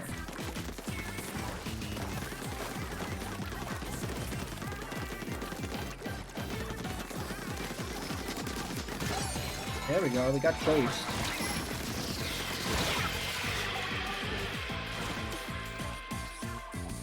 They got their revenge. Hey Scooter, how are you? Welcome to the stream.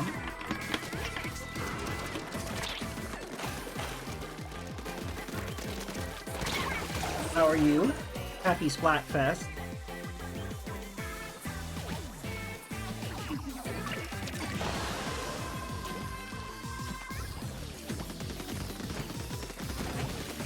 We are currently on a losing streak.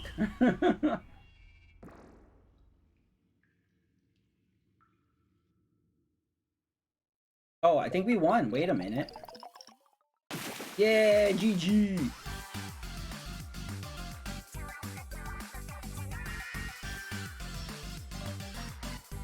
That has happened. We got a match that we won by like 0.3. Oh, and we lost. No, we lost by 0.3.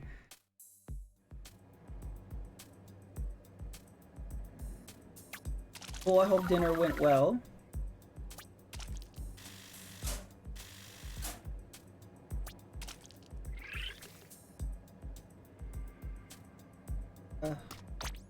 Like these ear flappies. For map.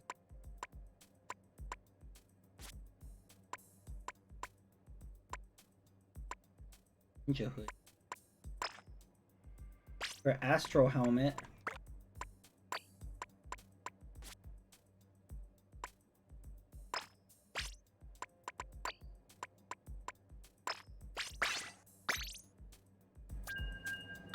Yeah, it's crazy when that happens, when it gets that close.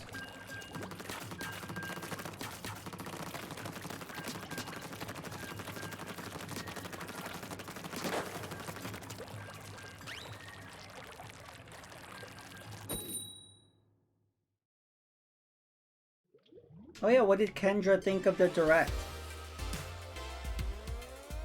Yeah, I went to sleep. I was knocked out after we were playing the Game Boy games.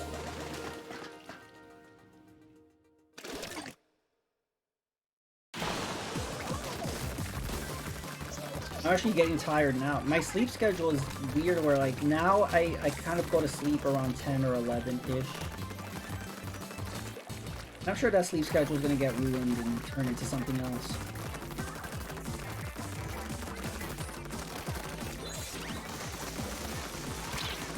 Whoa!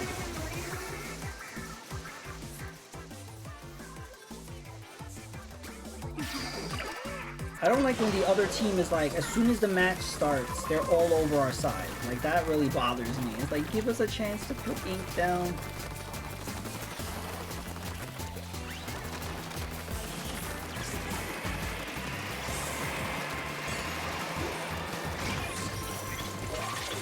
I don't know why I used my special right there, but I did.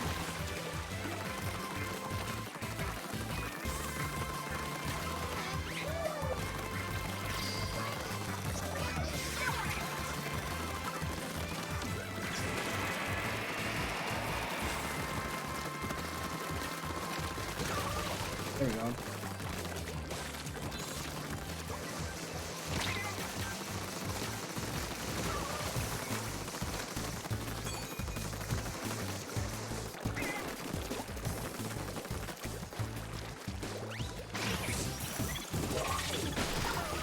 Nice.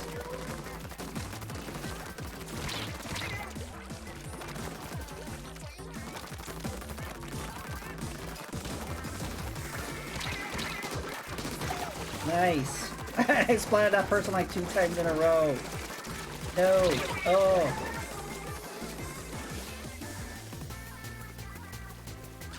I'm gonna take. I'm gonna get rid of some of this nacho cheese.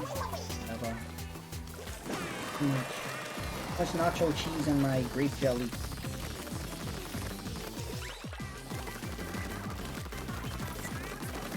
That would be a really gross combination, by the way. I would not want to eat that.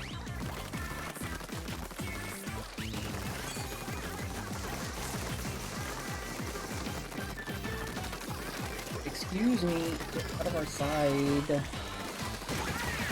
we go.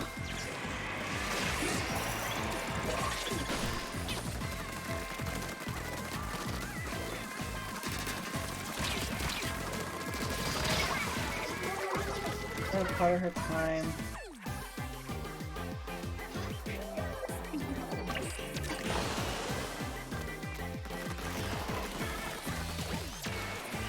A 6 out of 15 ain't bad. Okay.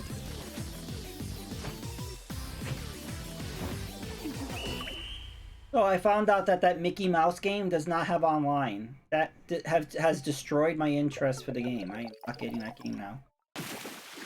I feel like that game would have been a great community game. That could have been a game that we could play, and you know, we could play with our viewers, and we could play with other streamers, and I don't know, it would have been like fun. And I get it, making platformers online is tricky, and you know, there's always usually lag. but at least try.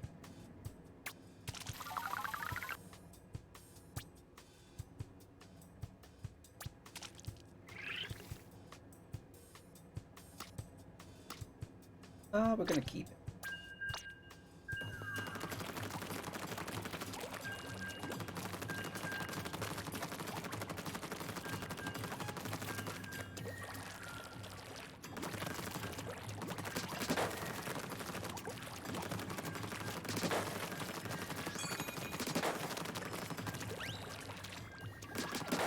I think for a lot of people that I heard, I think most people only cared about like the Game Boy and Game Boy Advance.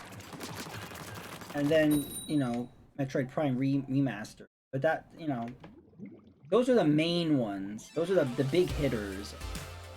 And then the other one's like a real mixed bag. I was like, I guess that one looks okay. I guess that one looks okay.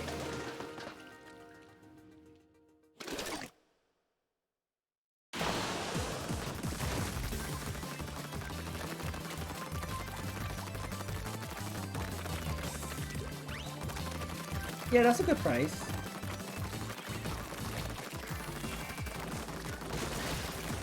Yeah, with Kirby, the least they could do is have it online. Like that's like the bare minimum, actually, is having it online. I don't feel like that's asking too much.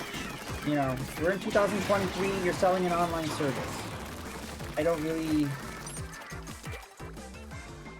like. It was understandable that it didn't have online multiplayer on the Wii, but even then, even on the Wii, it should have had online multiplayer. Like you can say, okay, fine, but then. And again, and I mentioned this to you before, I don't get it. They added online to 3D World. So I was like, oh, good, the game's getting re-released, but they're adding online. But then this game's getting re-released, and I felt like all that time they spent on this new, like, extra content you could play after you beat the game, I feel like they should have spent that on the online aspect instead. But what do I know? Maybe other people are fine with it.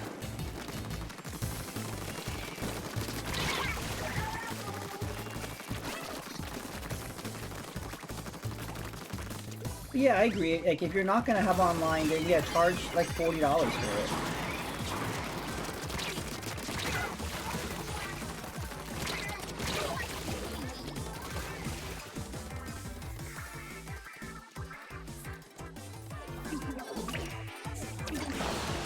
Also, I'm getting really tired of all these remasters. I mean, I don't know, like every gen, like in my experience, every gen you get new games. That's the way it's always been. This gen has just been remastered. You know, when we got to Super Nintendo, we didn't just get NES remastered. I mean, aside from All Stars, we got new games. Got to the N64, we didn't just get Super Nintendo remastered. You know what I mean? It's like, I don't know, every gen you get new games. You don't get remaster from the gen before. Or like, so I don't know. So for me, I'm just like trying to grasp at straws, trying to get some kind of new content. You know, and that's not to say we're not getting new content. We do get new games. I just am overwhelmed with all these like remakes and remasters. So I'm looking forward to Pikmin 4.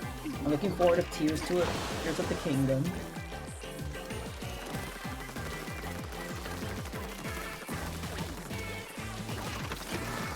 That Bayonetta game is new. And to be fair, Fire Emblem and Xenoblade 3, those are new. So we do get new games. I don't know, I just feel like there's been an over-reliance on... And it's not just Nintendo doing this. This is a whole industry thing, like Dead Space. I don't feel like Dead Space needed a remake. I've been watching people play it, and it looks exactly like the original. So, like, I don't really know why that game was remade. The original looked great. You know, it still stands up as far as I'm concerned.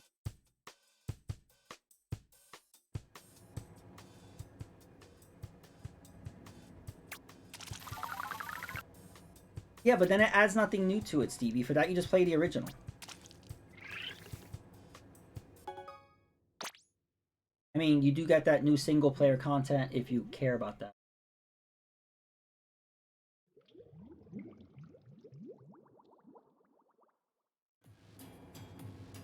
Okay, we got new maps.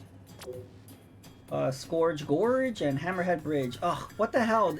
Hammerhead Bridge was in the when I first started the stream. Kinda wish they would have cycled in like a newer, but we'll see.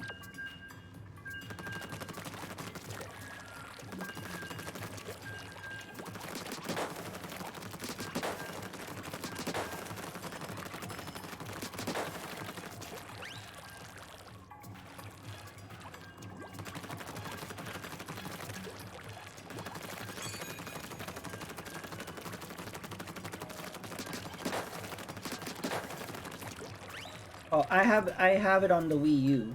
It was a digital download. I think I got like for the $10.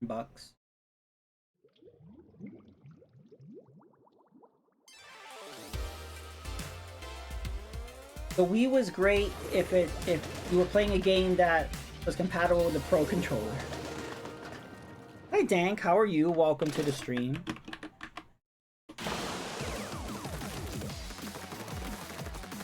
Yeah, Dank, there's definitely an audience for it. I'm not the audience for it, because whenever these like remakes and remasters come out, I'm like, I played that already. Like all of the big wave of Wii U titles that got ported, I played all of those already. All these Wii games or like Xbox 360 era games, like I played all that already. So it's kind of like, I'm definitely not the demographic. But there is the demographic for it, definitely. How are you doing? Welcome, happy Splatfest. Are you playing? What side did you pick?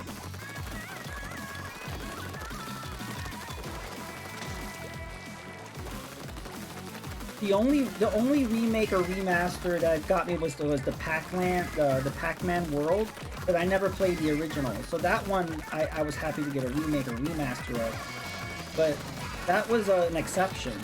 On all these other ones, I just haven't felt the need to have that.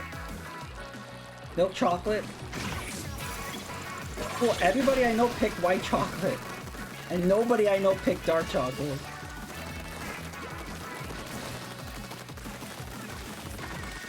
I think Deviant picked, I don't know. I think maybe Deviant picked that.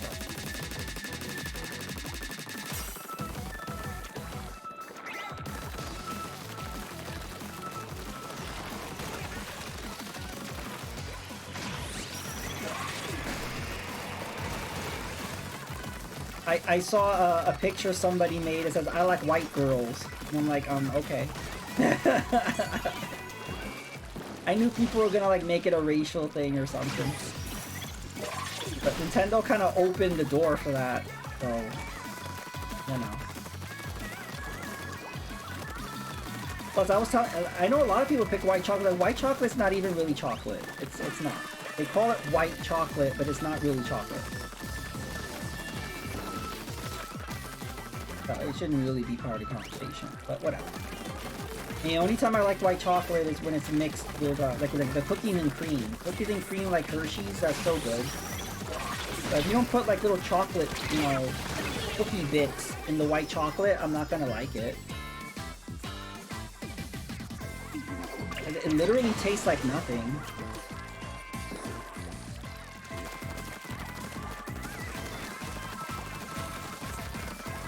That's the current climate, you know, and it's not just Nintendo, but unfortunately, you know, Nintendo's part of it too. It's all remakes, remasters, and season passes, and expansion passes. That's what gaming is now, and I'm feeling really left out. Let's put it that way, because I just don't have a that's not speaking to me at all. So I'm like, and I don't want to be overly negative because other people really like it. So then, you know, I don't want to be like raining on anyone's parade, but it makes me feel kind of left out.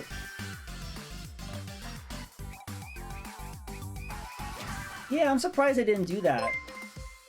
Hey!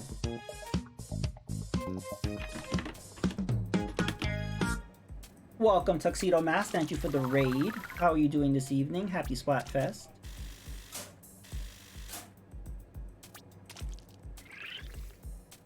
Yeah, Scooter, a lot of people, I know a lot of people who picked white chocolate, so you're not alone. But like I said, I only like it with cookie bits in it.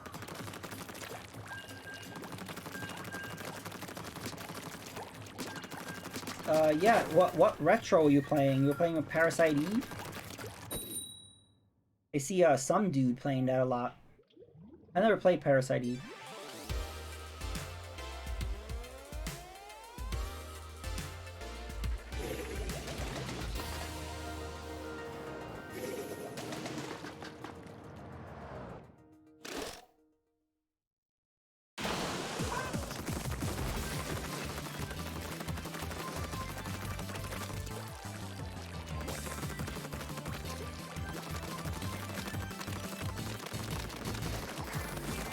Backlog hype.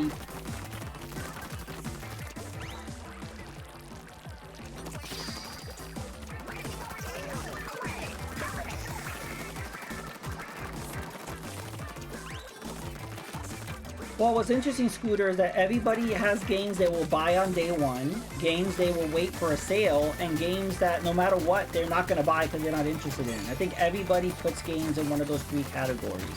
And the conflict comes where everybody has different opinions on what category a game goes into. So people get very upset if you don't want to buy the game that they want to buy on day one. You know what I mean? And it's just like... And if you say you're going to wait for a sale, all of a sudden people take that as like a personal insult. You know, like it just becomes weird. Like we're not allowed to have our opinions on games. People take things very personally.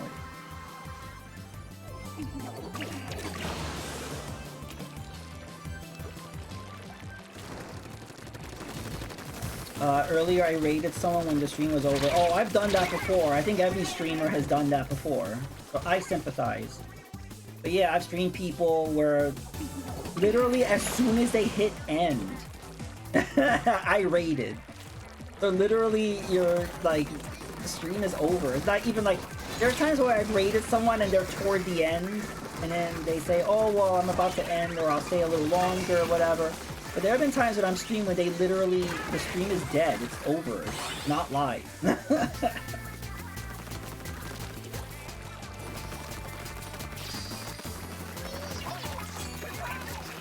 Well, yeah, I mean, that goes back to different opinions. See, Scooter, you find it steep. For a lot of people, that's a steal.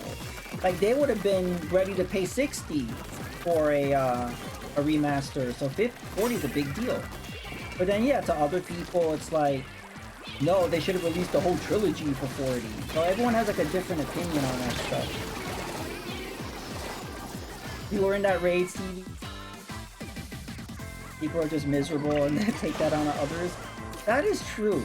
Like if you're happy with your life and you have shit to do, you're not going to be spending it attacking people's video game opinions. That really says a lot about you, definitely, as a person. And that's what I noticed about the majority of social media. People have way too much damn time on their hands. And they're very involved in how other people make choices for themselves. That I will never understand. I don't care what anyone does. But yet, a lot of time is invested in what other people are doing. Oh, wow. We lost. Yeah, yeah, I don't give a damn what other people are doing. I don't care how you spend your money. That's your business. I'm not gonna be offended because you don't buy a game I like. I don't give a fuck. Like, I don't care.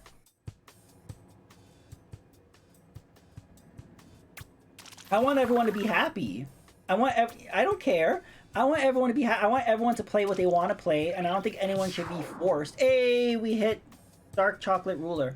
I don't think anyone should be forced to play something they don't like or to be shamed for liking something, or I don't know, it's all bullshit.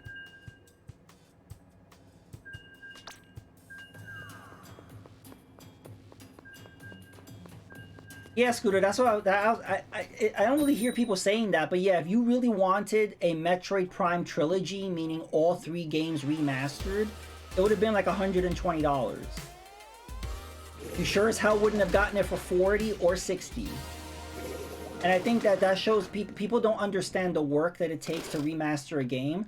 People just don't want to pay full price for games, or they don't really understand the worth of games, or you know what I mean? Like, they don't really get it. They seem to not understand why a game is like $60 versus $40, or why Nintendo would charge $70 for Tears of a Kingdom. Games are priced based on a lot of factors, you know, development time and all this stuff, and I think people just don't take that, they don't know that, or they think games should be priced how they want it to be priced, or I don't know, there's a lot of ignorance in terms of what game development is about, and the cost of game development.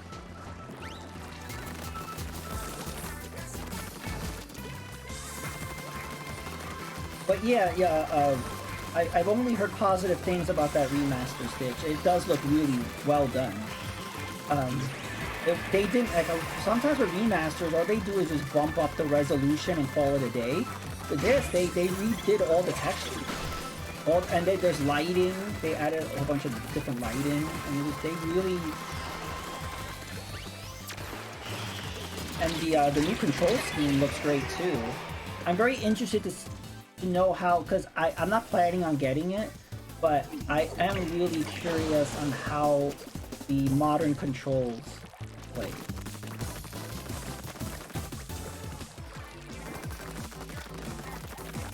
But that's why I think it was smart to us. First of all, Nintendo they want to see, do people care? Because let's say this sells terribly, then they're not going to release the other two.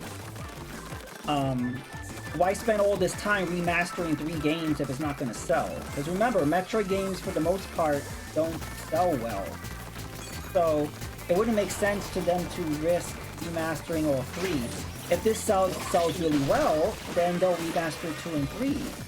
And I think it made sense to kind of stagger the releases and have them $40 each. I don't know, it makes sense to me. But yeah, people keep bitching, well, you should have done the whole... It's like, well, no one's taking Metroid Prime Trilogy away from you. You can still go play that. If you want that, there's many ways to play Metroid Prime Trilogy. Go play that and enjoy it. No one's taking that away from you.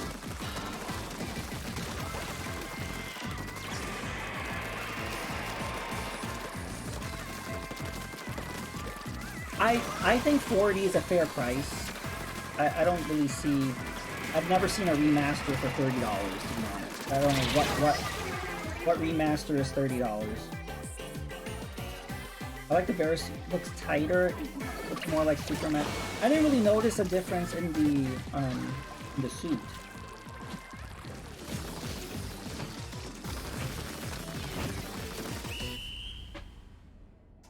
The whole discourse on Metro Prime is really funny considering they were adamant Nintendo never does a service for their audience. I fully expect the game to be 60. Yeah, I mean, I'm surprised that it's 40 also. I think the reason why I did it for 40, but number one, the game can be beaten in like 10 hours. So it's a very short game. Second, they want as many people to play this game as possible. So they know that a $60 entry point would be tough if you've never played a Prime game. They want to make sure people play this so then they know what to expect and that they're hyped for Metroid Prime 4. So this is being used as promotion, you know, and so I think it's a really smart move to release it for 40.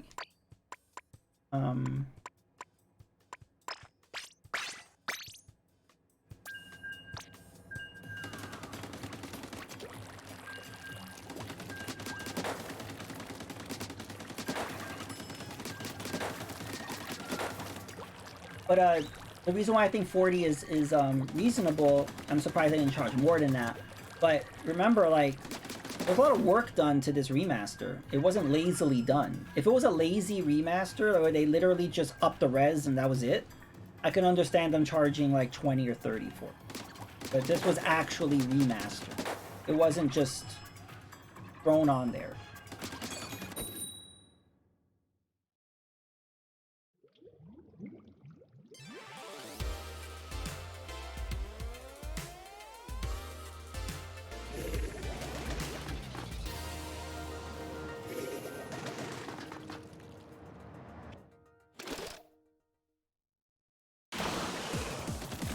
And so both of those had 3 games each, right?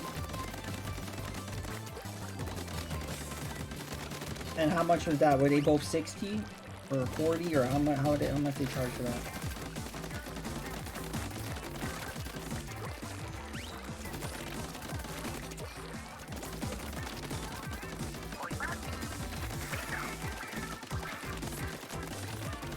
What's KOA?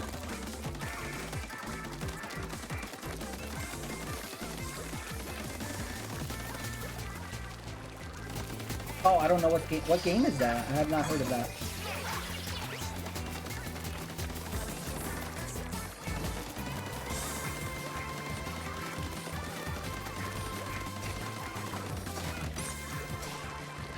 Somebody's putting mayonnaise in my grape jelly and I do not appreciate it. Oh.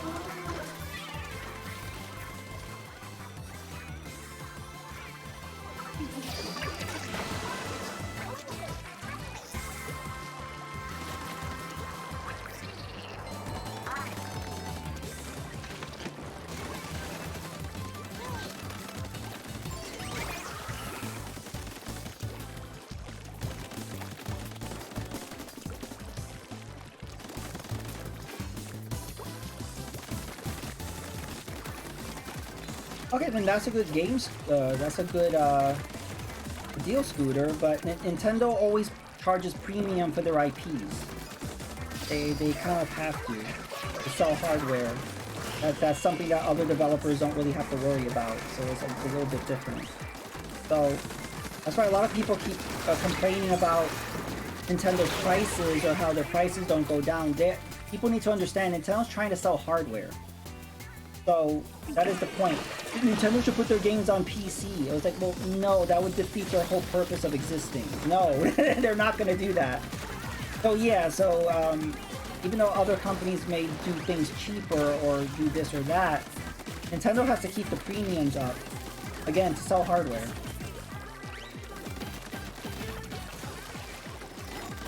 Yeah, Nintendo's like Disney, you know, look how expensive Disney's theme parks are. They're like Apple products and shit.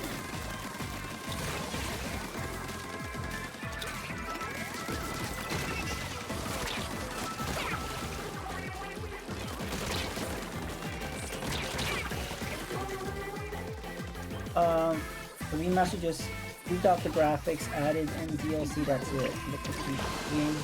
Did they call it a remaster though? Sometimes they literally just re-release a game, but it's not actually, called a remaster.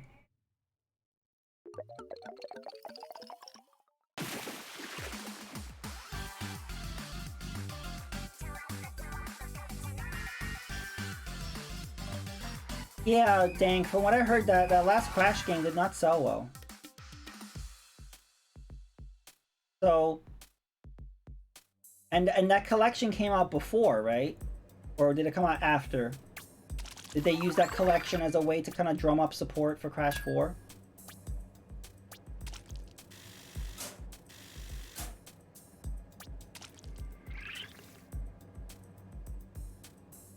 You think people would have paid $60 for the collection?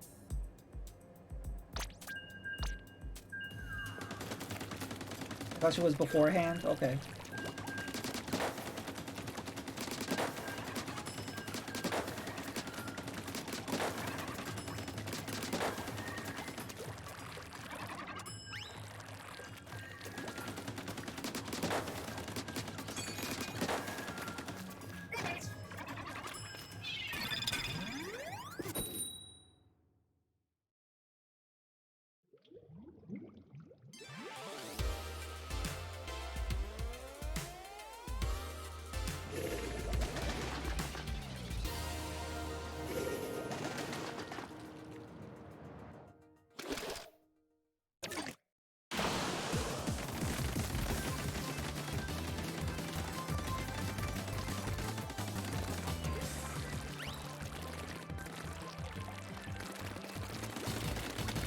Yeah, Dank, you're right. I mean, a lot of people complain about Skyward Sword remastered, charging $60, and it's kind of like, well, Nintendo has a brand. There's an expectation that Zelda games are premium, and so that's why they charge $60. Same thing with Link's Awakening remake. A lot of people are annoyed if that was charged a full $60. It's like, well, Zelda's one of their highest selling IPs, and they're not gonna release a Zelda budget title.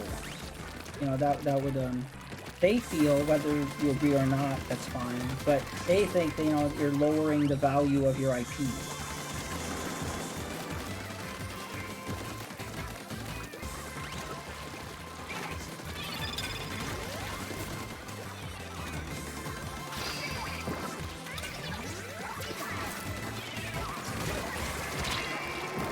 But also, it's always really interesting if you think about why companies decide to charge what they charge for games. I mean, you would think the development cost would be pretty high to remaster 3 games. So, I don't know. For some reason, they thought it was fine. Maybe they are willing to eat the cost because they felt like people wouldn't spend $60 on it.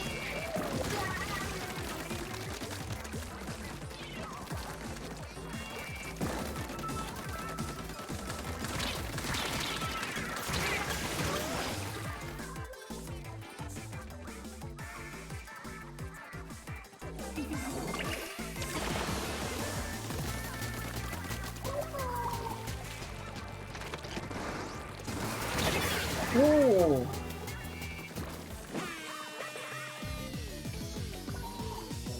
Yeah, also everybody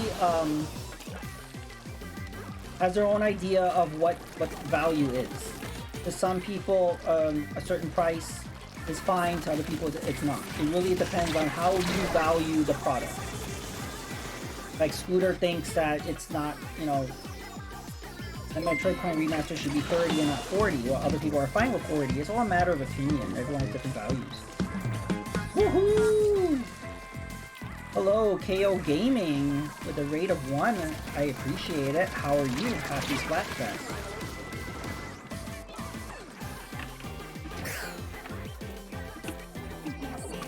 Oh, thank you, thank you, Stevie. You get a double shout out.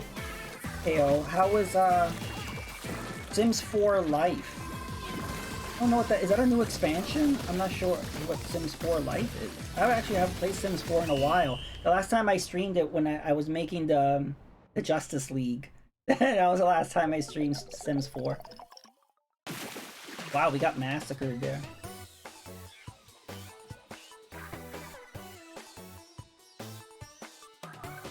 Yeah, well, oh yeah, you changed your name a little bit there. Yeah, I'm good. How are you? Welcome.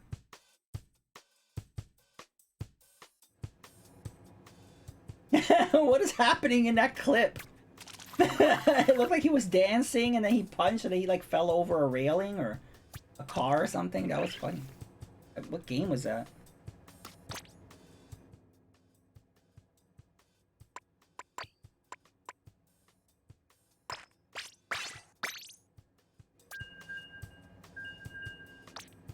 Yeah, Scooter, I agree. I'm not even against some people who are saying, you know what, I was gonna get Tears of a Kingdom and that is 70. I'm just... It's either it's too much for me or I don't want to support $70 games. Like, if you feel that way, I completely, understand. Oh! The Healy for my car accident. Oh, wow, I didn't know about that. Last March? Well, that's almost a full year of recovering from a car accident. That's serious.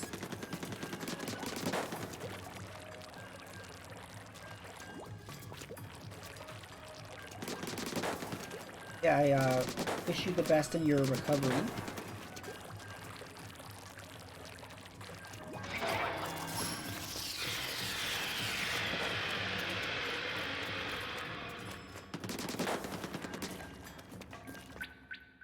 Oh, Splatoon 3's greatest hit is the disconnect. Don't got tricolors yet.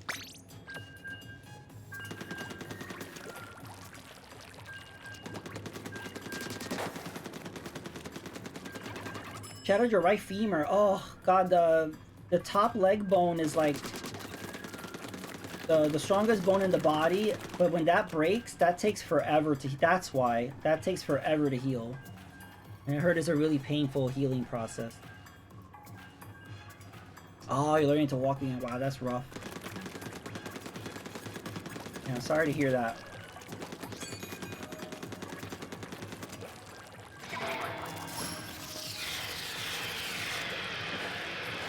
And what I don't like is people are attacking people for willing to spend the $70 to get Tears of the Kingdom. Like, that's, you know, calling them like Nintendo shill or Zelda shill, or kind of like, I don't know, attacking them. It's like, you know what? If someone values something and they want to spend their money on it, why are you shaming them? You know, like, just how you have the right to not buy it or not agree with $70 games. If someone else is willing to spend $70 for a game, that's their business. Like, I don't understand this shaming, but I've been seeing it.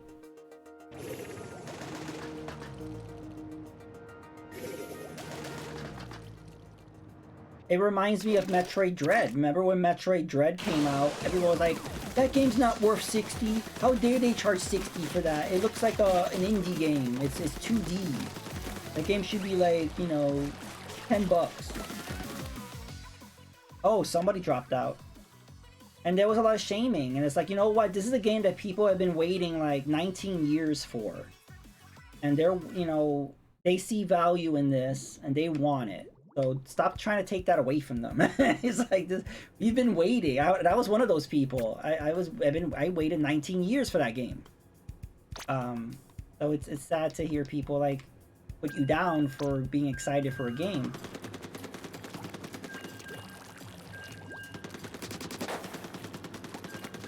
It's just funny how people want my opinion and reaction on games and then get upset with them. Yes, Suitor. That's the thing. People want your opinions and go out of their way to ask it or to get you in that conversation, and then when they hear it, they get very upset. So it's like, if you don't want to hear what I have to say, then don't ask me. People only want to hear what you have to say if you agree with them. Like, oh wait, yeah, I want to hear your opinion if it matches mine. If it doesn't, then I'm gonna complain.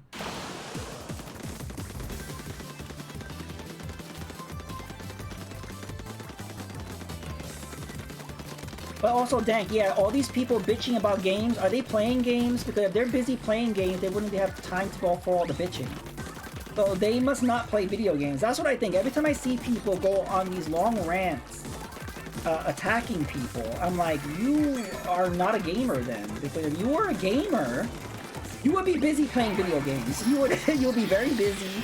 Be like, so that's how I take it.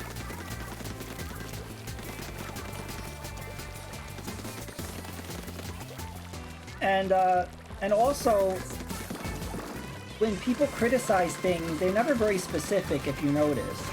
Like, if I don't like something, I tell you specifically why I don't like it. I don't like the plot of the game, or the gameplay, or the controls, or the graphics, or...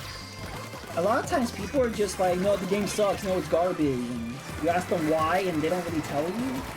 I really don't like that. When I like something or dislike something, I can tell you specifically why. But people just make these blank, broad statements. They do that with everything, whether it's a movie or a book or music or whatever. People just make this like, it sucks, you know, and I'm like, can you be a little more eloquent than that? You calling out Kev? Yeah, Stevie, I am. I'm calling out Kev. It's stupid. That's what Kev says all the time.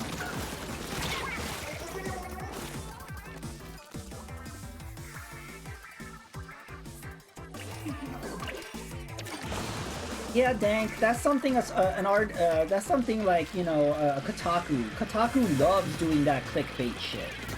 They say some outrageous stuff in just the titles of their articles, and so I never go to Kotaku. I never click on it, but people love talking about that and giving them clicks. And I'm like, you're enjoying this clickbait, aren't you? Yes, you are. I'm not. But I know what they're doing. They're literally just doing it for attention.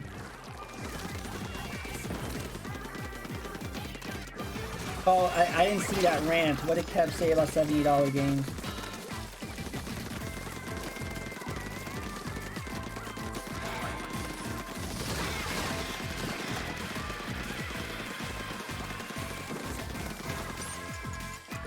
Yeah, it's like, I don't necessarily agree with $70 games. I am very surprised that Nintendo is doing that with Tears of the Kingdom, but guess what? I want to play Tears of the Kingdom. So, you know, I'll get it. I don't like the trend of it, but and also I'm old enough to remember that, you know, we used to have Super Nintendo, Genesis, and N64 games in that price range. You know, games range from 50 to 60 to 70 to 80. You know, depending on the game and depending on the you know, chips are expensive, and these companies are trying to keep up with one another, so they were using more advanced chips, and so things were getting expensive there for a while, especially toward the end of that gen. But I remember when games cost a lot. The young kids growing up don't remember it though.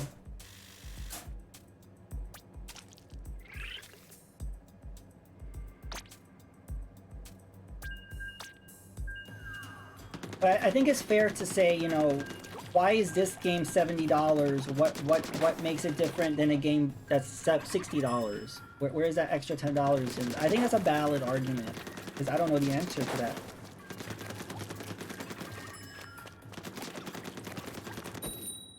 When were games $40? Because I grew up in the NES era, and games were $50 at launch. I don't know how much Atari cartridges cost. Like, what were their, like, retail price?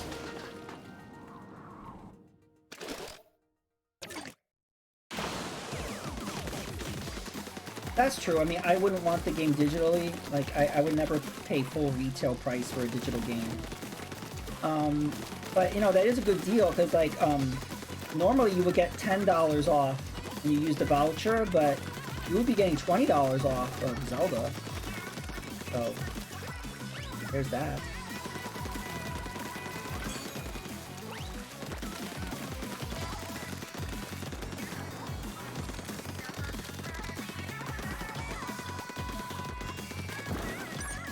But yeah, also the cost of games have gotten very expensive. They've had to increase salaries. The cost of living has gone up. We went through the pandemic, the chip shortage. There's been a lot of stuff going on that people don't understand, that things are getting very expensive. And it sucks that that expense is pushed toward the consumer, but that's life. That's just how it is. And yeah, I guess technically the base price of games for Nintendo should have been $70 this gen, but again, they were recovering from the failure of the Wii U, and it wouldn't really have made sense to be charging $70 for games when they're recovering from a failed console.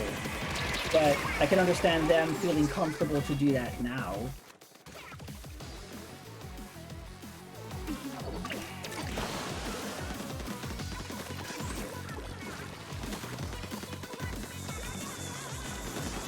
PS1, PS2 games, brand new or 40 new? Really?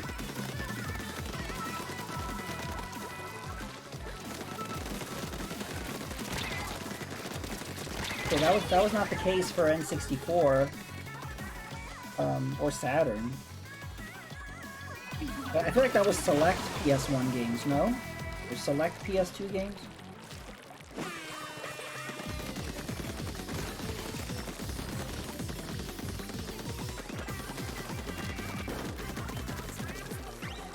Yeah, I remember, I think DS games were 30, right? And then we got 3DS, the games were 40. Isn't that how it was? Yeah, also gaming is a privilege. It's a luxury. Gaming is not a requirement, so no gaming company owes you anything. They don't owe you a price. They don't owe you anything. These are video games. This is entertainment. Entertainment costs money. Going to a movie or a concert or anything, it's gonna cost money. And if you can't afford it, then don't do it. You know what I mean? It's a luxury. It's, you know, it's expensive. Video games is an expensive hobby. So that's why we have to pick and choose what we're gonna get and what we don't get, and that's fine. But then sometimes people make it a big deal, and I don't really get that.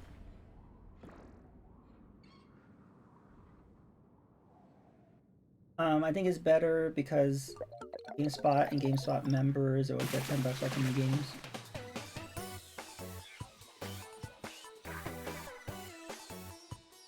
Yeah, also I noticed that people buy too many games. Like they kind of like are hoarding them, and then you get like, I don't have a backlog. When I buy a new game, I play it. And yes, there's a few games I either didn't get back to or something, but for the most part, but I hear people talk about their backlog, and I don't understand it. They literally buy every new game that is released, and they keep it shrink wrapped on their shelf. And I don't understand that. I was like, you don't need to hoard video games. Yes, buy the games you want, but why are you buying every single release? Spending thousands of dollars and then complaining about it. That's the part I don't understand.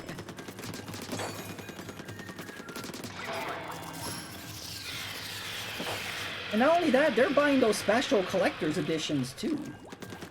Like every single release, they're buying these extremely expensive collector's editions and keeping them sealed. And be like, I'll get to it eventually.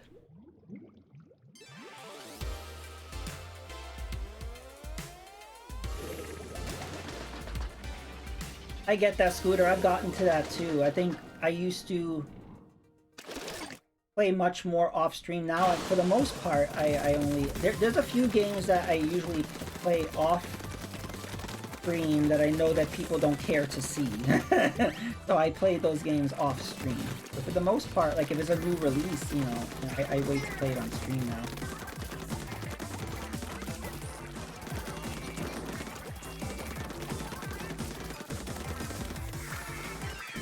Okay, I can't. How the hell are you doing that mushroom character? I'm loving it. Oh wow, Kaelgan, yeah, I guess you haven't been here for a while. Yes, so I decided to try out VTubing. And so yeah, I had an artist make this VTube model for me, and there's a program that it uses your camera, and so basically it matches my movement using my camera. So it, you know, whenever I move my head or blink my eyes or move my mouth, it captures it. I think it's fun. You know, I didn't know anything about it. It was really complicated. But once I started to look it up, did some research on it, and then I figured it out. Yeah, hope you like it. Now that's my bad financial issues. I have like 6 games. Is much better than a few years ago when I was 15. What, you saying your backlog is like just 6 games? That's not bad, considering people have like hundreds.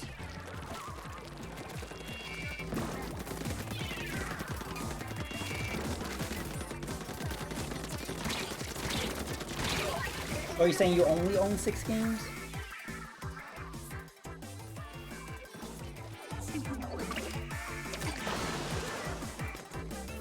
Oh, if you go on Steam, you could download a VTube Studio. It's free.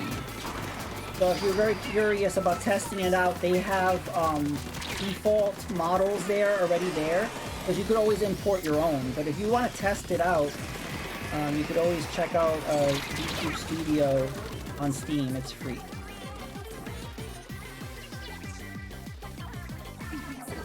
Well, Scooter, I think you should keep that Devil's Third sealed because that's worth a lot of money. Don't even bother opening and playing it. I heard that game sucks anyway. So just keep that sealed if you ever feel that you need to sell it. You know, that's a good investment, but you don't ever have to play that. I did not hear good things. Very generic from what I've heard. You have 6 games in your backlog? Well, that's better than, you know, a lot of other people with their freaking hundreds of games in their backlog. No, I have sympathy. Like, if you don't have time to game, but yet you still want a game. But that's a problem when you're hoarding all these games and you never have time to play them, even though you want to play them. Now, I sympathize, I get it, but I think that's an issue. I think we want to do more with streaming now. I have $3,000 laptop. That's pretty cool.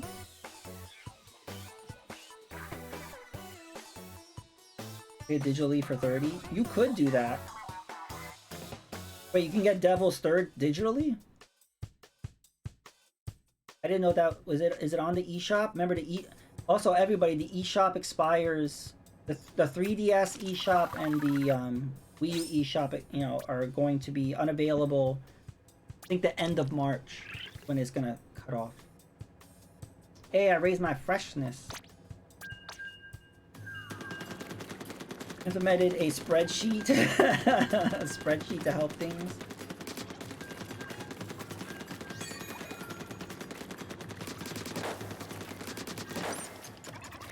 Well, that's what's good about having like Splatoon or Monster Hunter, is definitely those are definitely games that you could always jump in every once in a while.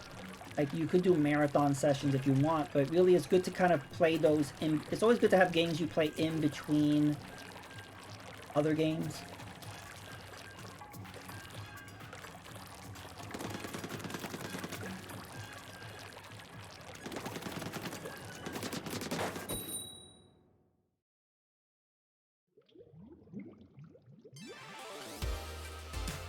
Oh, that sounds great. It's nice that you're investing money in things you want. You got a poppers.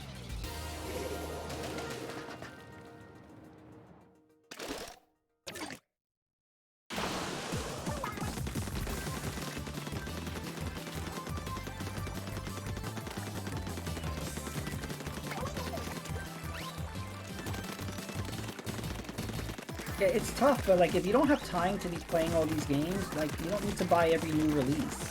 That's the part I'm not really understanding completely. And that's coming from my perspective. I'm very selective on what games I buy. I've actually been feeling kind of alienated because all the recent releases I haven't really been interested in. But yeah, I see other people really excited about it. I'm happy for them. But yeah, a lot of the big releases recently, I just haven't been interested in. Hey, lurk away, Scooter.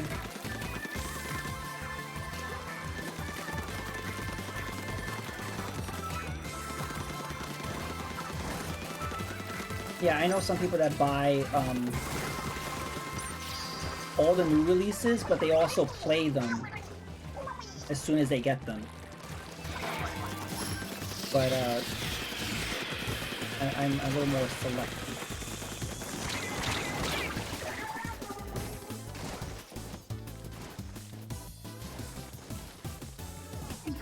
Also, some people, their goal is to have entire walls of games. Like they want to have like giant shelves filled with games. That's awesome. That's not my goal. So like my goal is to actually buy a game and play it. But some people, they like the collecting aspect more than playing it, and I'm not saying that that's wrong. That's just a very different goal than I have. My goal is not to just have it, just to shelf it. But there are a lot of people that are. They just want to have it. They just want to own it. They don't necessarily want to play it, which is odd.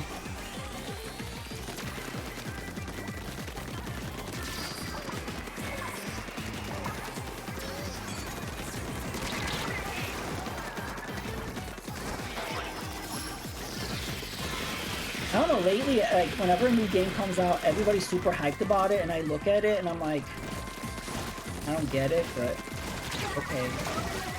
Happy for them.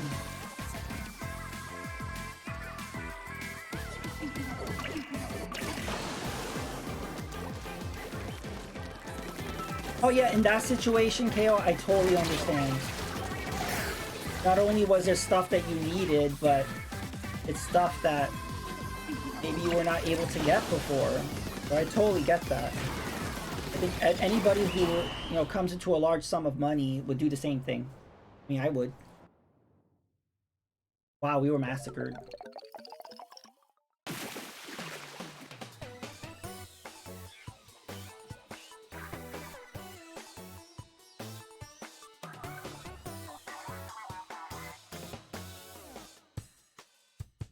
Yeah, Dank, I hate the Hammerhead Bridge. That's like my least favorite stage.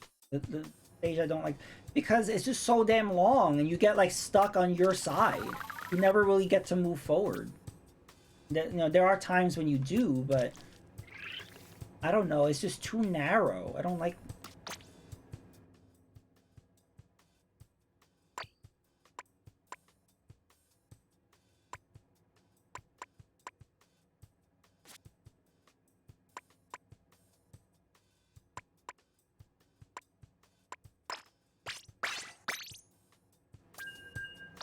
Budget walleye warehouse.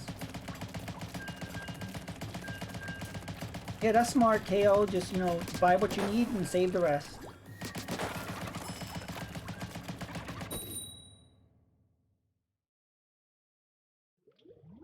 Or, you know, buy stuff that would help your your situation, and then, you know,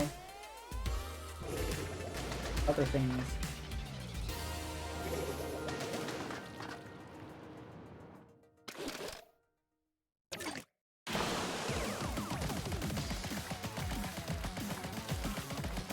Oh, now remember, this gun plays ink fast.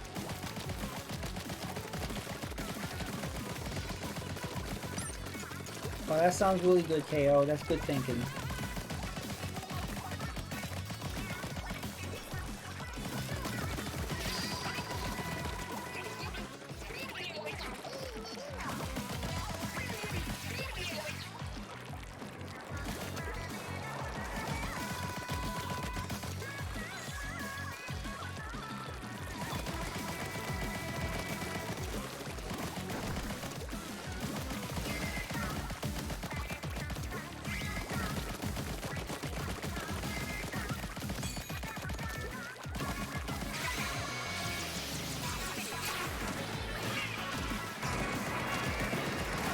Yay, got somebody.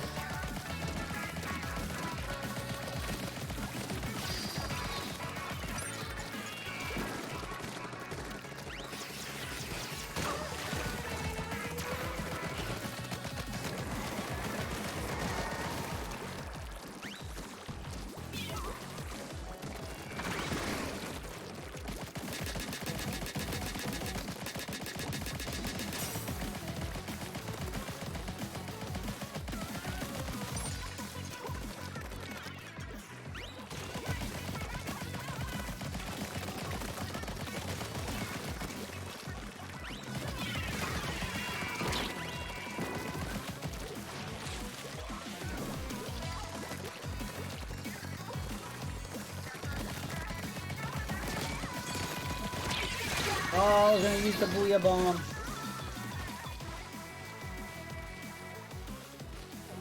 Now, have they said what that new Link amiibo unlocks? I know they showed that the different Zelda amiibos you could unlock like different patterns for like the glider, but I haven't heard any comments on what the new amiibo unlocks. Because I don't really need that amiibo. Like I have the Smash Brothers, Link, Zelda, and Ganon Dorf. And then I have the 8-bit Link. So those are the 4 Zelda themed ones that I have. I don't really need more. There's a whole bunch of other ones too, but I didn't feel like I needed any of those, but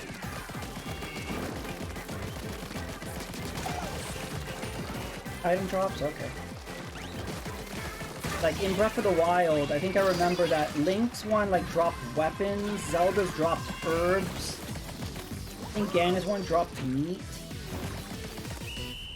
and then the 8-bit one dropped like rare items or like something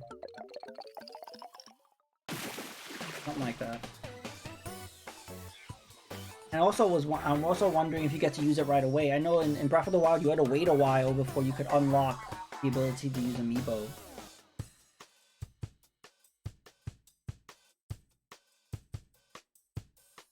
It's funny because I always wait to pre-order games, and like people that pre-ordered Tears of a Kingdom before the price was confirmed, they're getting it for $60. So I guess it pays to pre-order early, I guess.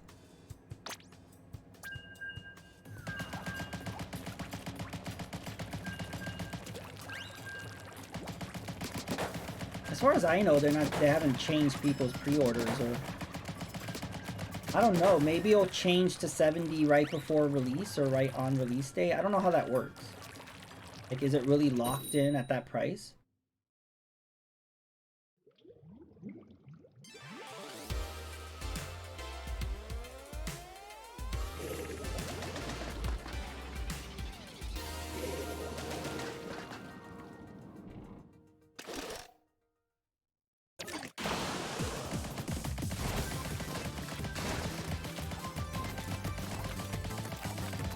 Well, the thing is that all the retailers set it for 60 because it was kind of unheard of for the game to be 70. No one thought the game would be 70. So now they're stuck. Are the retailers going... Because I haven't heard of this happening. Maybe it is, but I haven't heard of people's pre-order prices changing.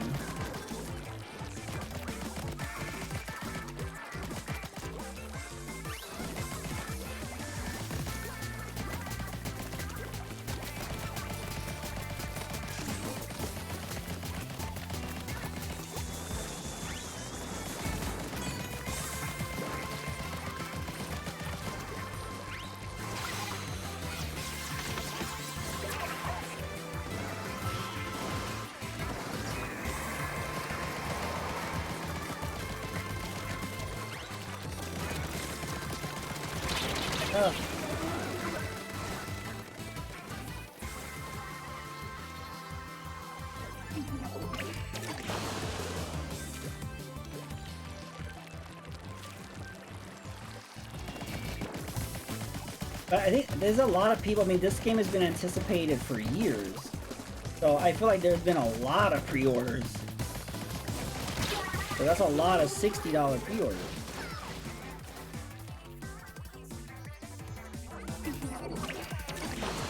Because I think places like Amazon honor that. I just don't know if every retailer would be honoring it, or how that works. This is kind of uncharted territory.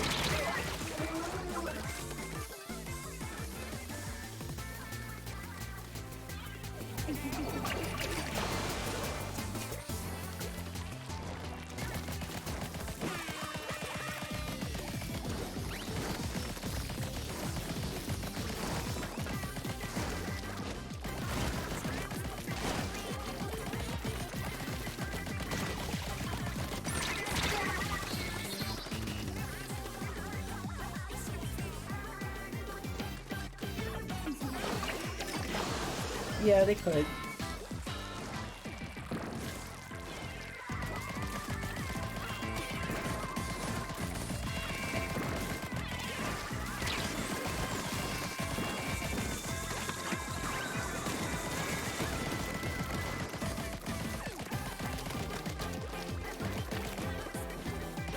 Oh my god, we're losing.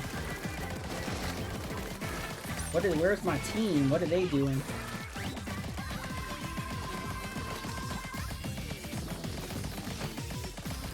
Oh, I missed.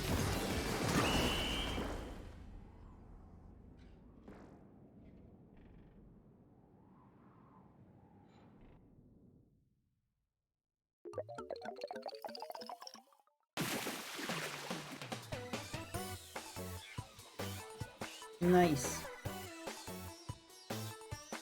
You were defeated. Hype, hype, hype. Now again, I don't like that they show the winning team.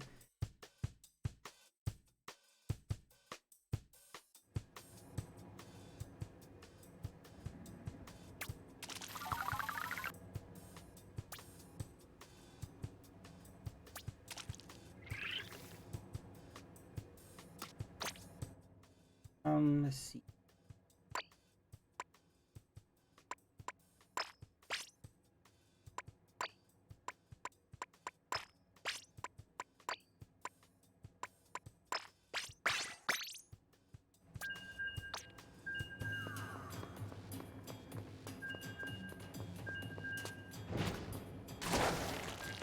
Yeah, I personally don't think we're gonna get any other $70 game in the Switch life cycle.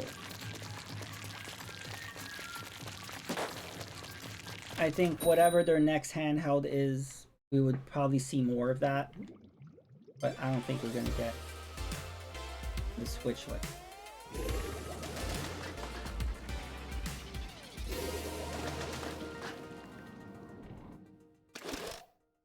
I don't think we're gonna get anything with the production value of Tales of a Kingdom, Tears of a Kingdom, the Switch. Like, I still keep thinking we're at the end of the Switch life cycle, but I guess not. I'm kind of over the Switch at this point. I kind of want new hardware. It's not that I think the hardware is weak or anything. in one of those. I just feel like we've done everything we could do with the Switch. I like that new hardware gives us new types of games and new gameplay, new elements, more gimmicks, or I don't know, whatever. I just feel like I want something new.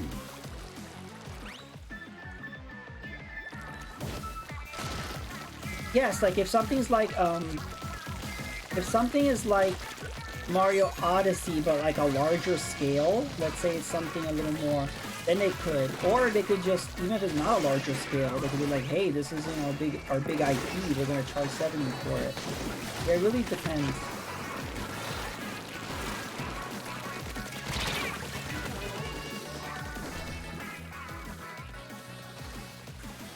Like, I honestly don't think it's just because it's Zelda they're charging 70. I do think that there was a lot of production costs for this particular game.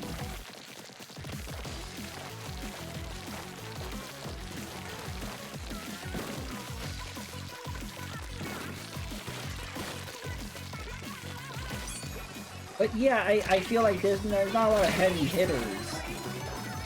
We're not going to be getting... I think we're still going to be getting games, but yeah, I don't... Like, the biggest games we're getting is like a Pikmin 4. Which, to be honest, like, I really like Pikmin, just that Pikmin's never sold. So, like, I don't really know... I think because Miyamoto is very passionate about Pikmin, they're, like, letting him do this. But Pikmin 3 didn't sell at all. I mean, even when they re-released it on the Switch, I never heard anybody buy it or play it. Like, it didn't... Pikmin 3 didn't... I love Pikmin 3. I played it on the Wii U, so I didn't bother picking up the deluxe version. But I remember, like, not hearing anything about it. So I don't necessarily feel that Pikmin 4 is going to sell well at all. It has the potential. But again, no one cared about Pikmin 3, so why would they care about 4? We'll see. Maybe they'll market it a little different, or... I don't think there was hardly any marketing for 3 Deluxe.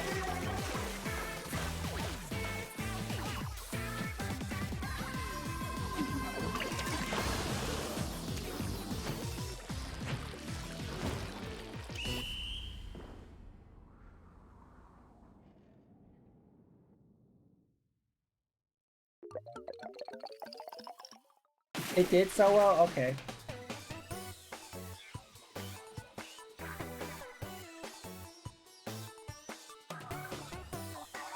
It barely sold over 2 million. Although, well, that's something, I guess.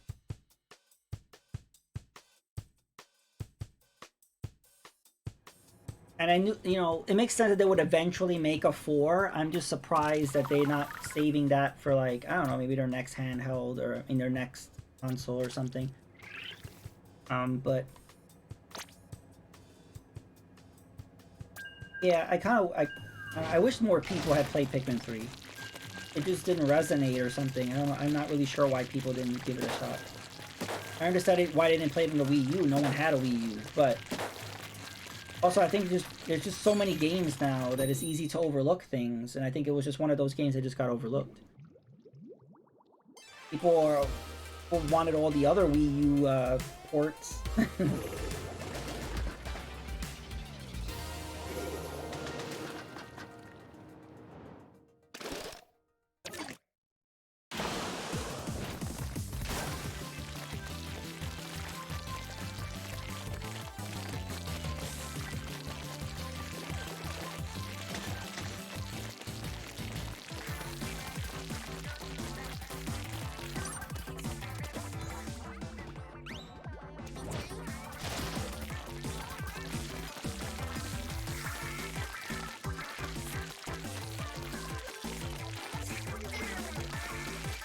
Well, it's very difficult to make risks in this industry, and games cost... This person's just gonna hang out there? Okay, thank you.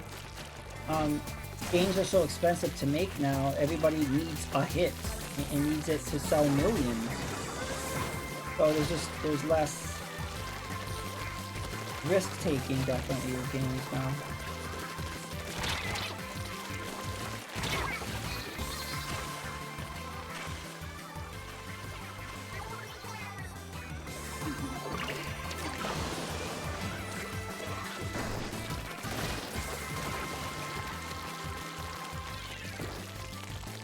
yeah, I do kind of miss the creativity in gaming where people could do whatever weird shit. It doesn't matter because it wasn't that expensive. It was you could just you were able to just take a chance and do something really creative, and then now it's very changed. But you do have the indie scene doing that. Just what major studios were doing. Now you see how indie games kind of taking the reign and doing very interesting things.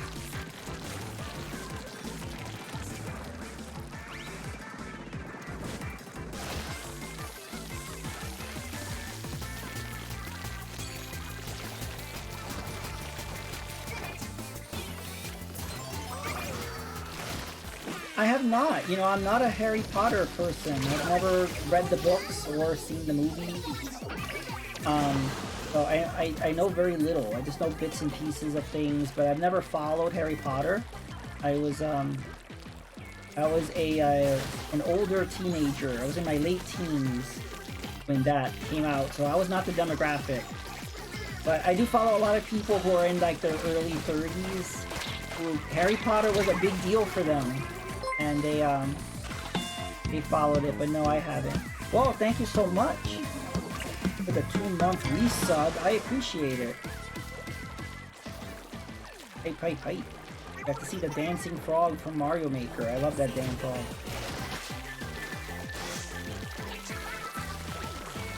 But yeah, are you interested in playing the game? I watched Static Arbiter play it, and the production value of that game is really high. Like, the graphics look amazing, and it looks fun. But I don't have that nostalgia for Harry Potter.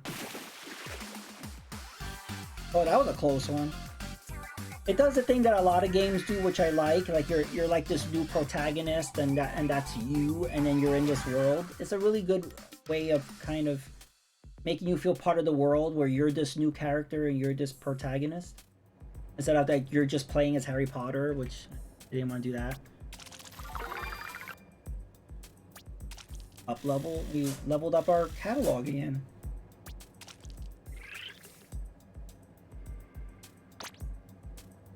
Yeah, I heard it's selling really well, and it was actually one of the top. I got a new badge. I got a new badge for the soda machine. Cool. Yeah, it like broke records. As one of the because a lot of the people that had early access to it the past few days, it's like the most streamed Twitch game ever or something. Like the highest number of views of any Twitch game.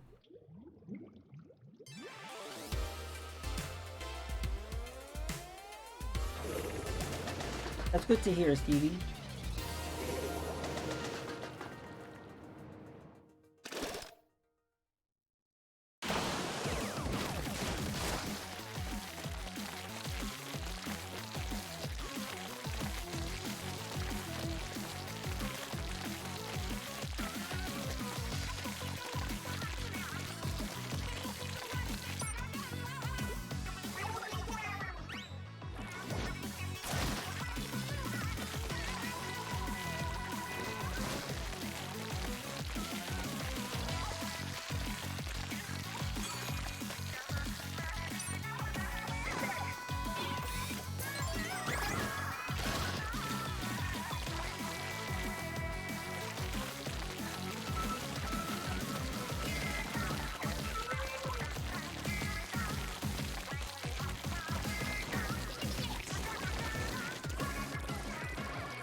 There we go.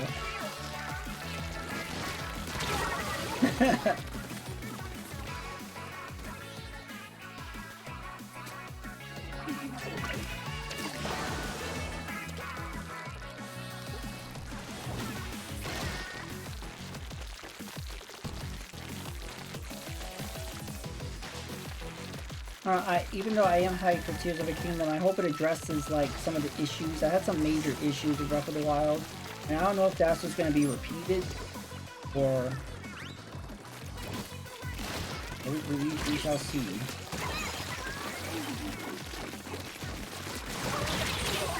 A lot of splatting going on there. That was a mess. The Meta Quest 2 VR set. Loving it. Helped me out so much during rehab. Oh, how did it help you during rehab? Is there some sort of like virtual reality, like physical therapy thing? I'm not aware of that.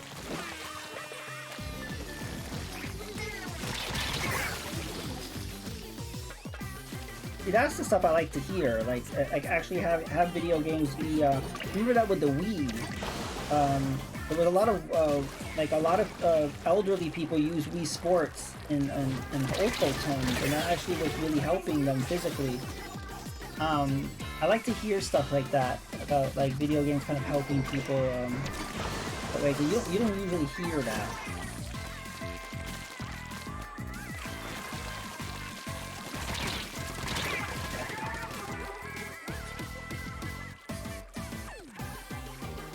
Oh my god, we're being taken over. I'm not gonna... It's probably in 15 seconds.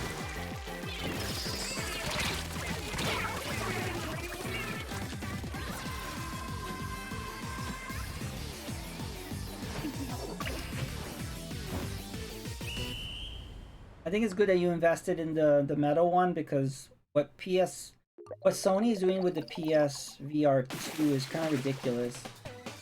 You know, like games are not backwards compatible. And it just costs so much, and it's not even wireless. While I think the Meta one is, right?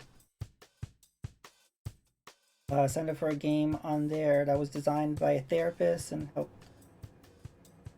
Oh, so VR therapy, huh? And with group sessions, interesting.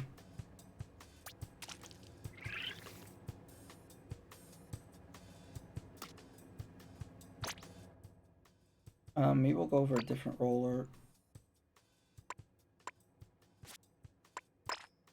I'm gonna use this one.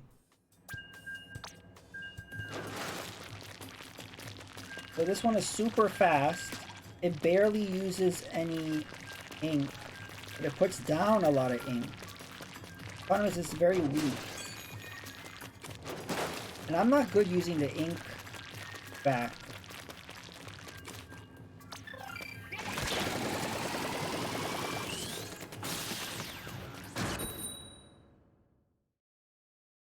Wireless, yeah. So it's kind of weird that, you know, the PS VR 2 is what, $530, something like that.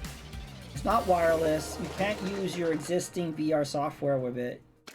And Sony said they had to lower their sales expectations because the pre-orders have been low. And I think it's because look at the way they treated the first one. They didn't really put out anything really for it. They were just kind of reliant on third party, which is weird. I mean, Sony has IPs. Why are you not making VR versions of your IP? Like, they didn't make a VR Spider-Man, did they? Maybe they didn't, I'm not aware. What about God of War? What about Zero Horizon Dawn, or whatever that game is called? They have IPs that they could have...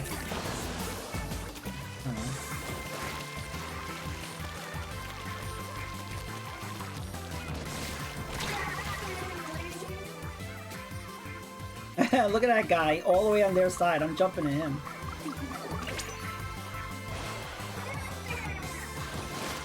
Nice.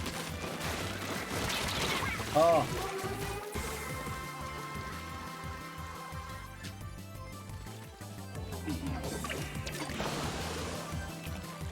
I don't know, Sony keeps like making stuff and they don't do anything with it. Like, what's the point? Making this hardware is expensive. And just to not do anything with it. Like the Vita, they made the Vita and just said, ah, fuck it. And it's just kind of like, then why did you make the Vita? Like, I never understood that. I never heard of anyone else doing that. I never heard of anyone just making hardware and just letting it die and not doing anything with it. But Sony loves doing that.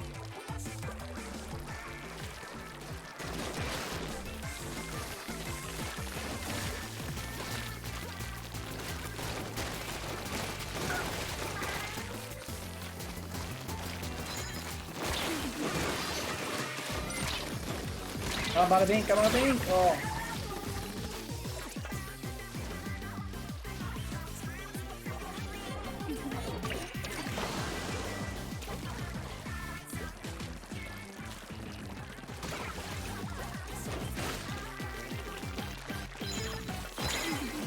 Whoa. There's landmines everywhere.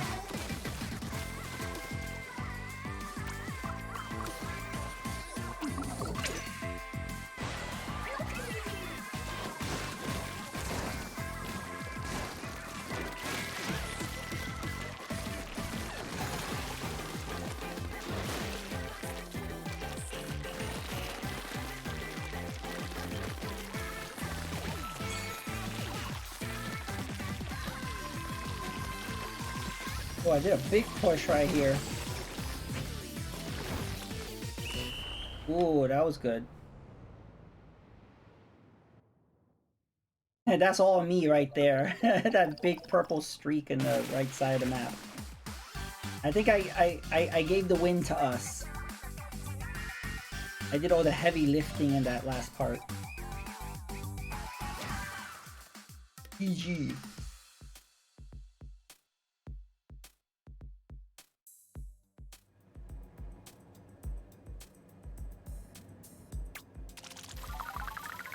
Nice.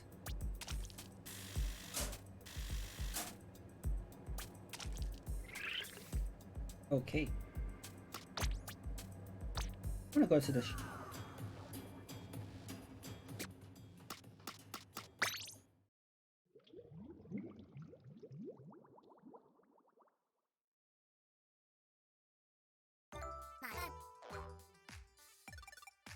yeah, I just don't understand Sony's plan with that thing.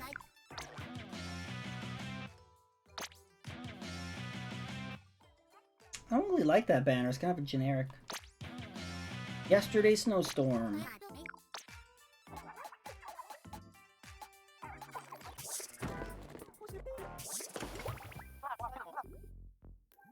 Could upgrade this one.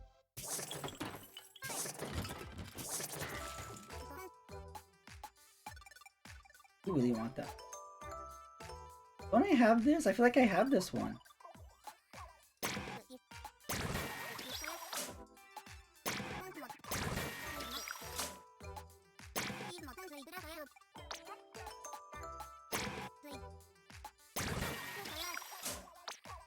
Okay.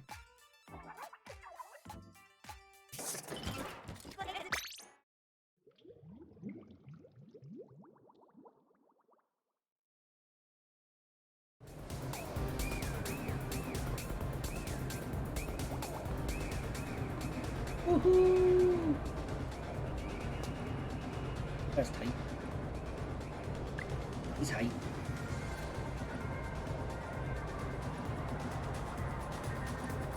Taco milk height. That just, you know, embedding glow sticks into your head, that just sounds painful, but he looks happy.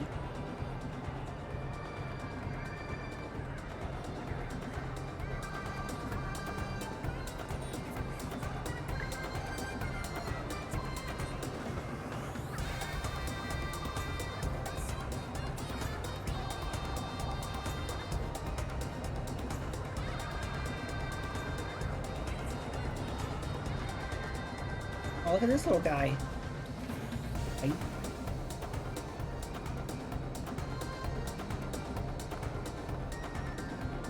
I kind of wish you could do like emotes, like emote dances or like moves or whatever in the plaza. I don't think you can.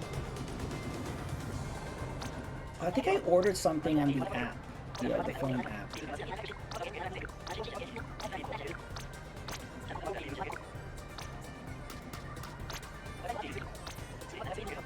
Oh yeah, I ordered this beret, but I don't have the money for it now. How much was it?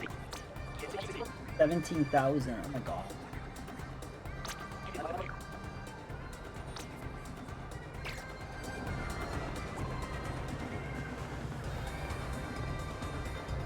Chocolate! Alright. I think I will end the stream. We've been going for like 5 hours now. I'm getting tired. But we accomplished a lot. We got to Dark Chocolate Ruler. I will probably be playing again on, you know, tomorrow also with other streamers, maybe if I catch them. Just play a little more. yeah, I want to thank you KO Gaming for subscribing and for hanging out. Thanks everybody, Stevie and Dank and Scooter. Let's see who we can raid.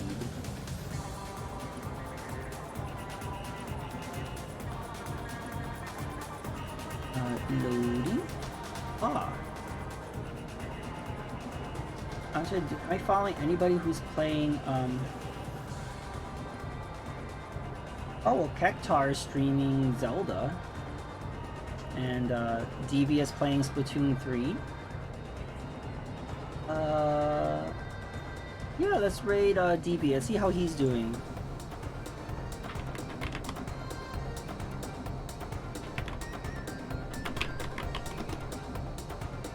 Alright. Let's just do hashtag 1UpJohn raid. Again, thank you guys for coming out and enjoying Splatfest with me. And I'll see you later. Bye-bye.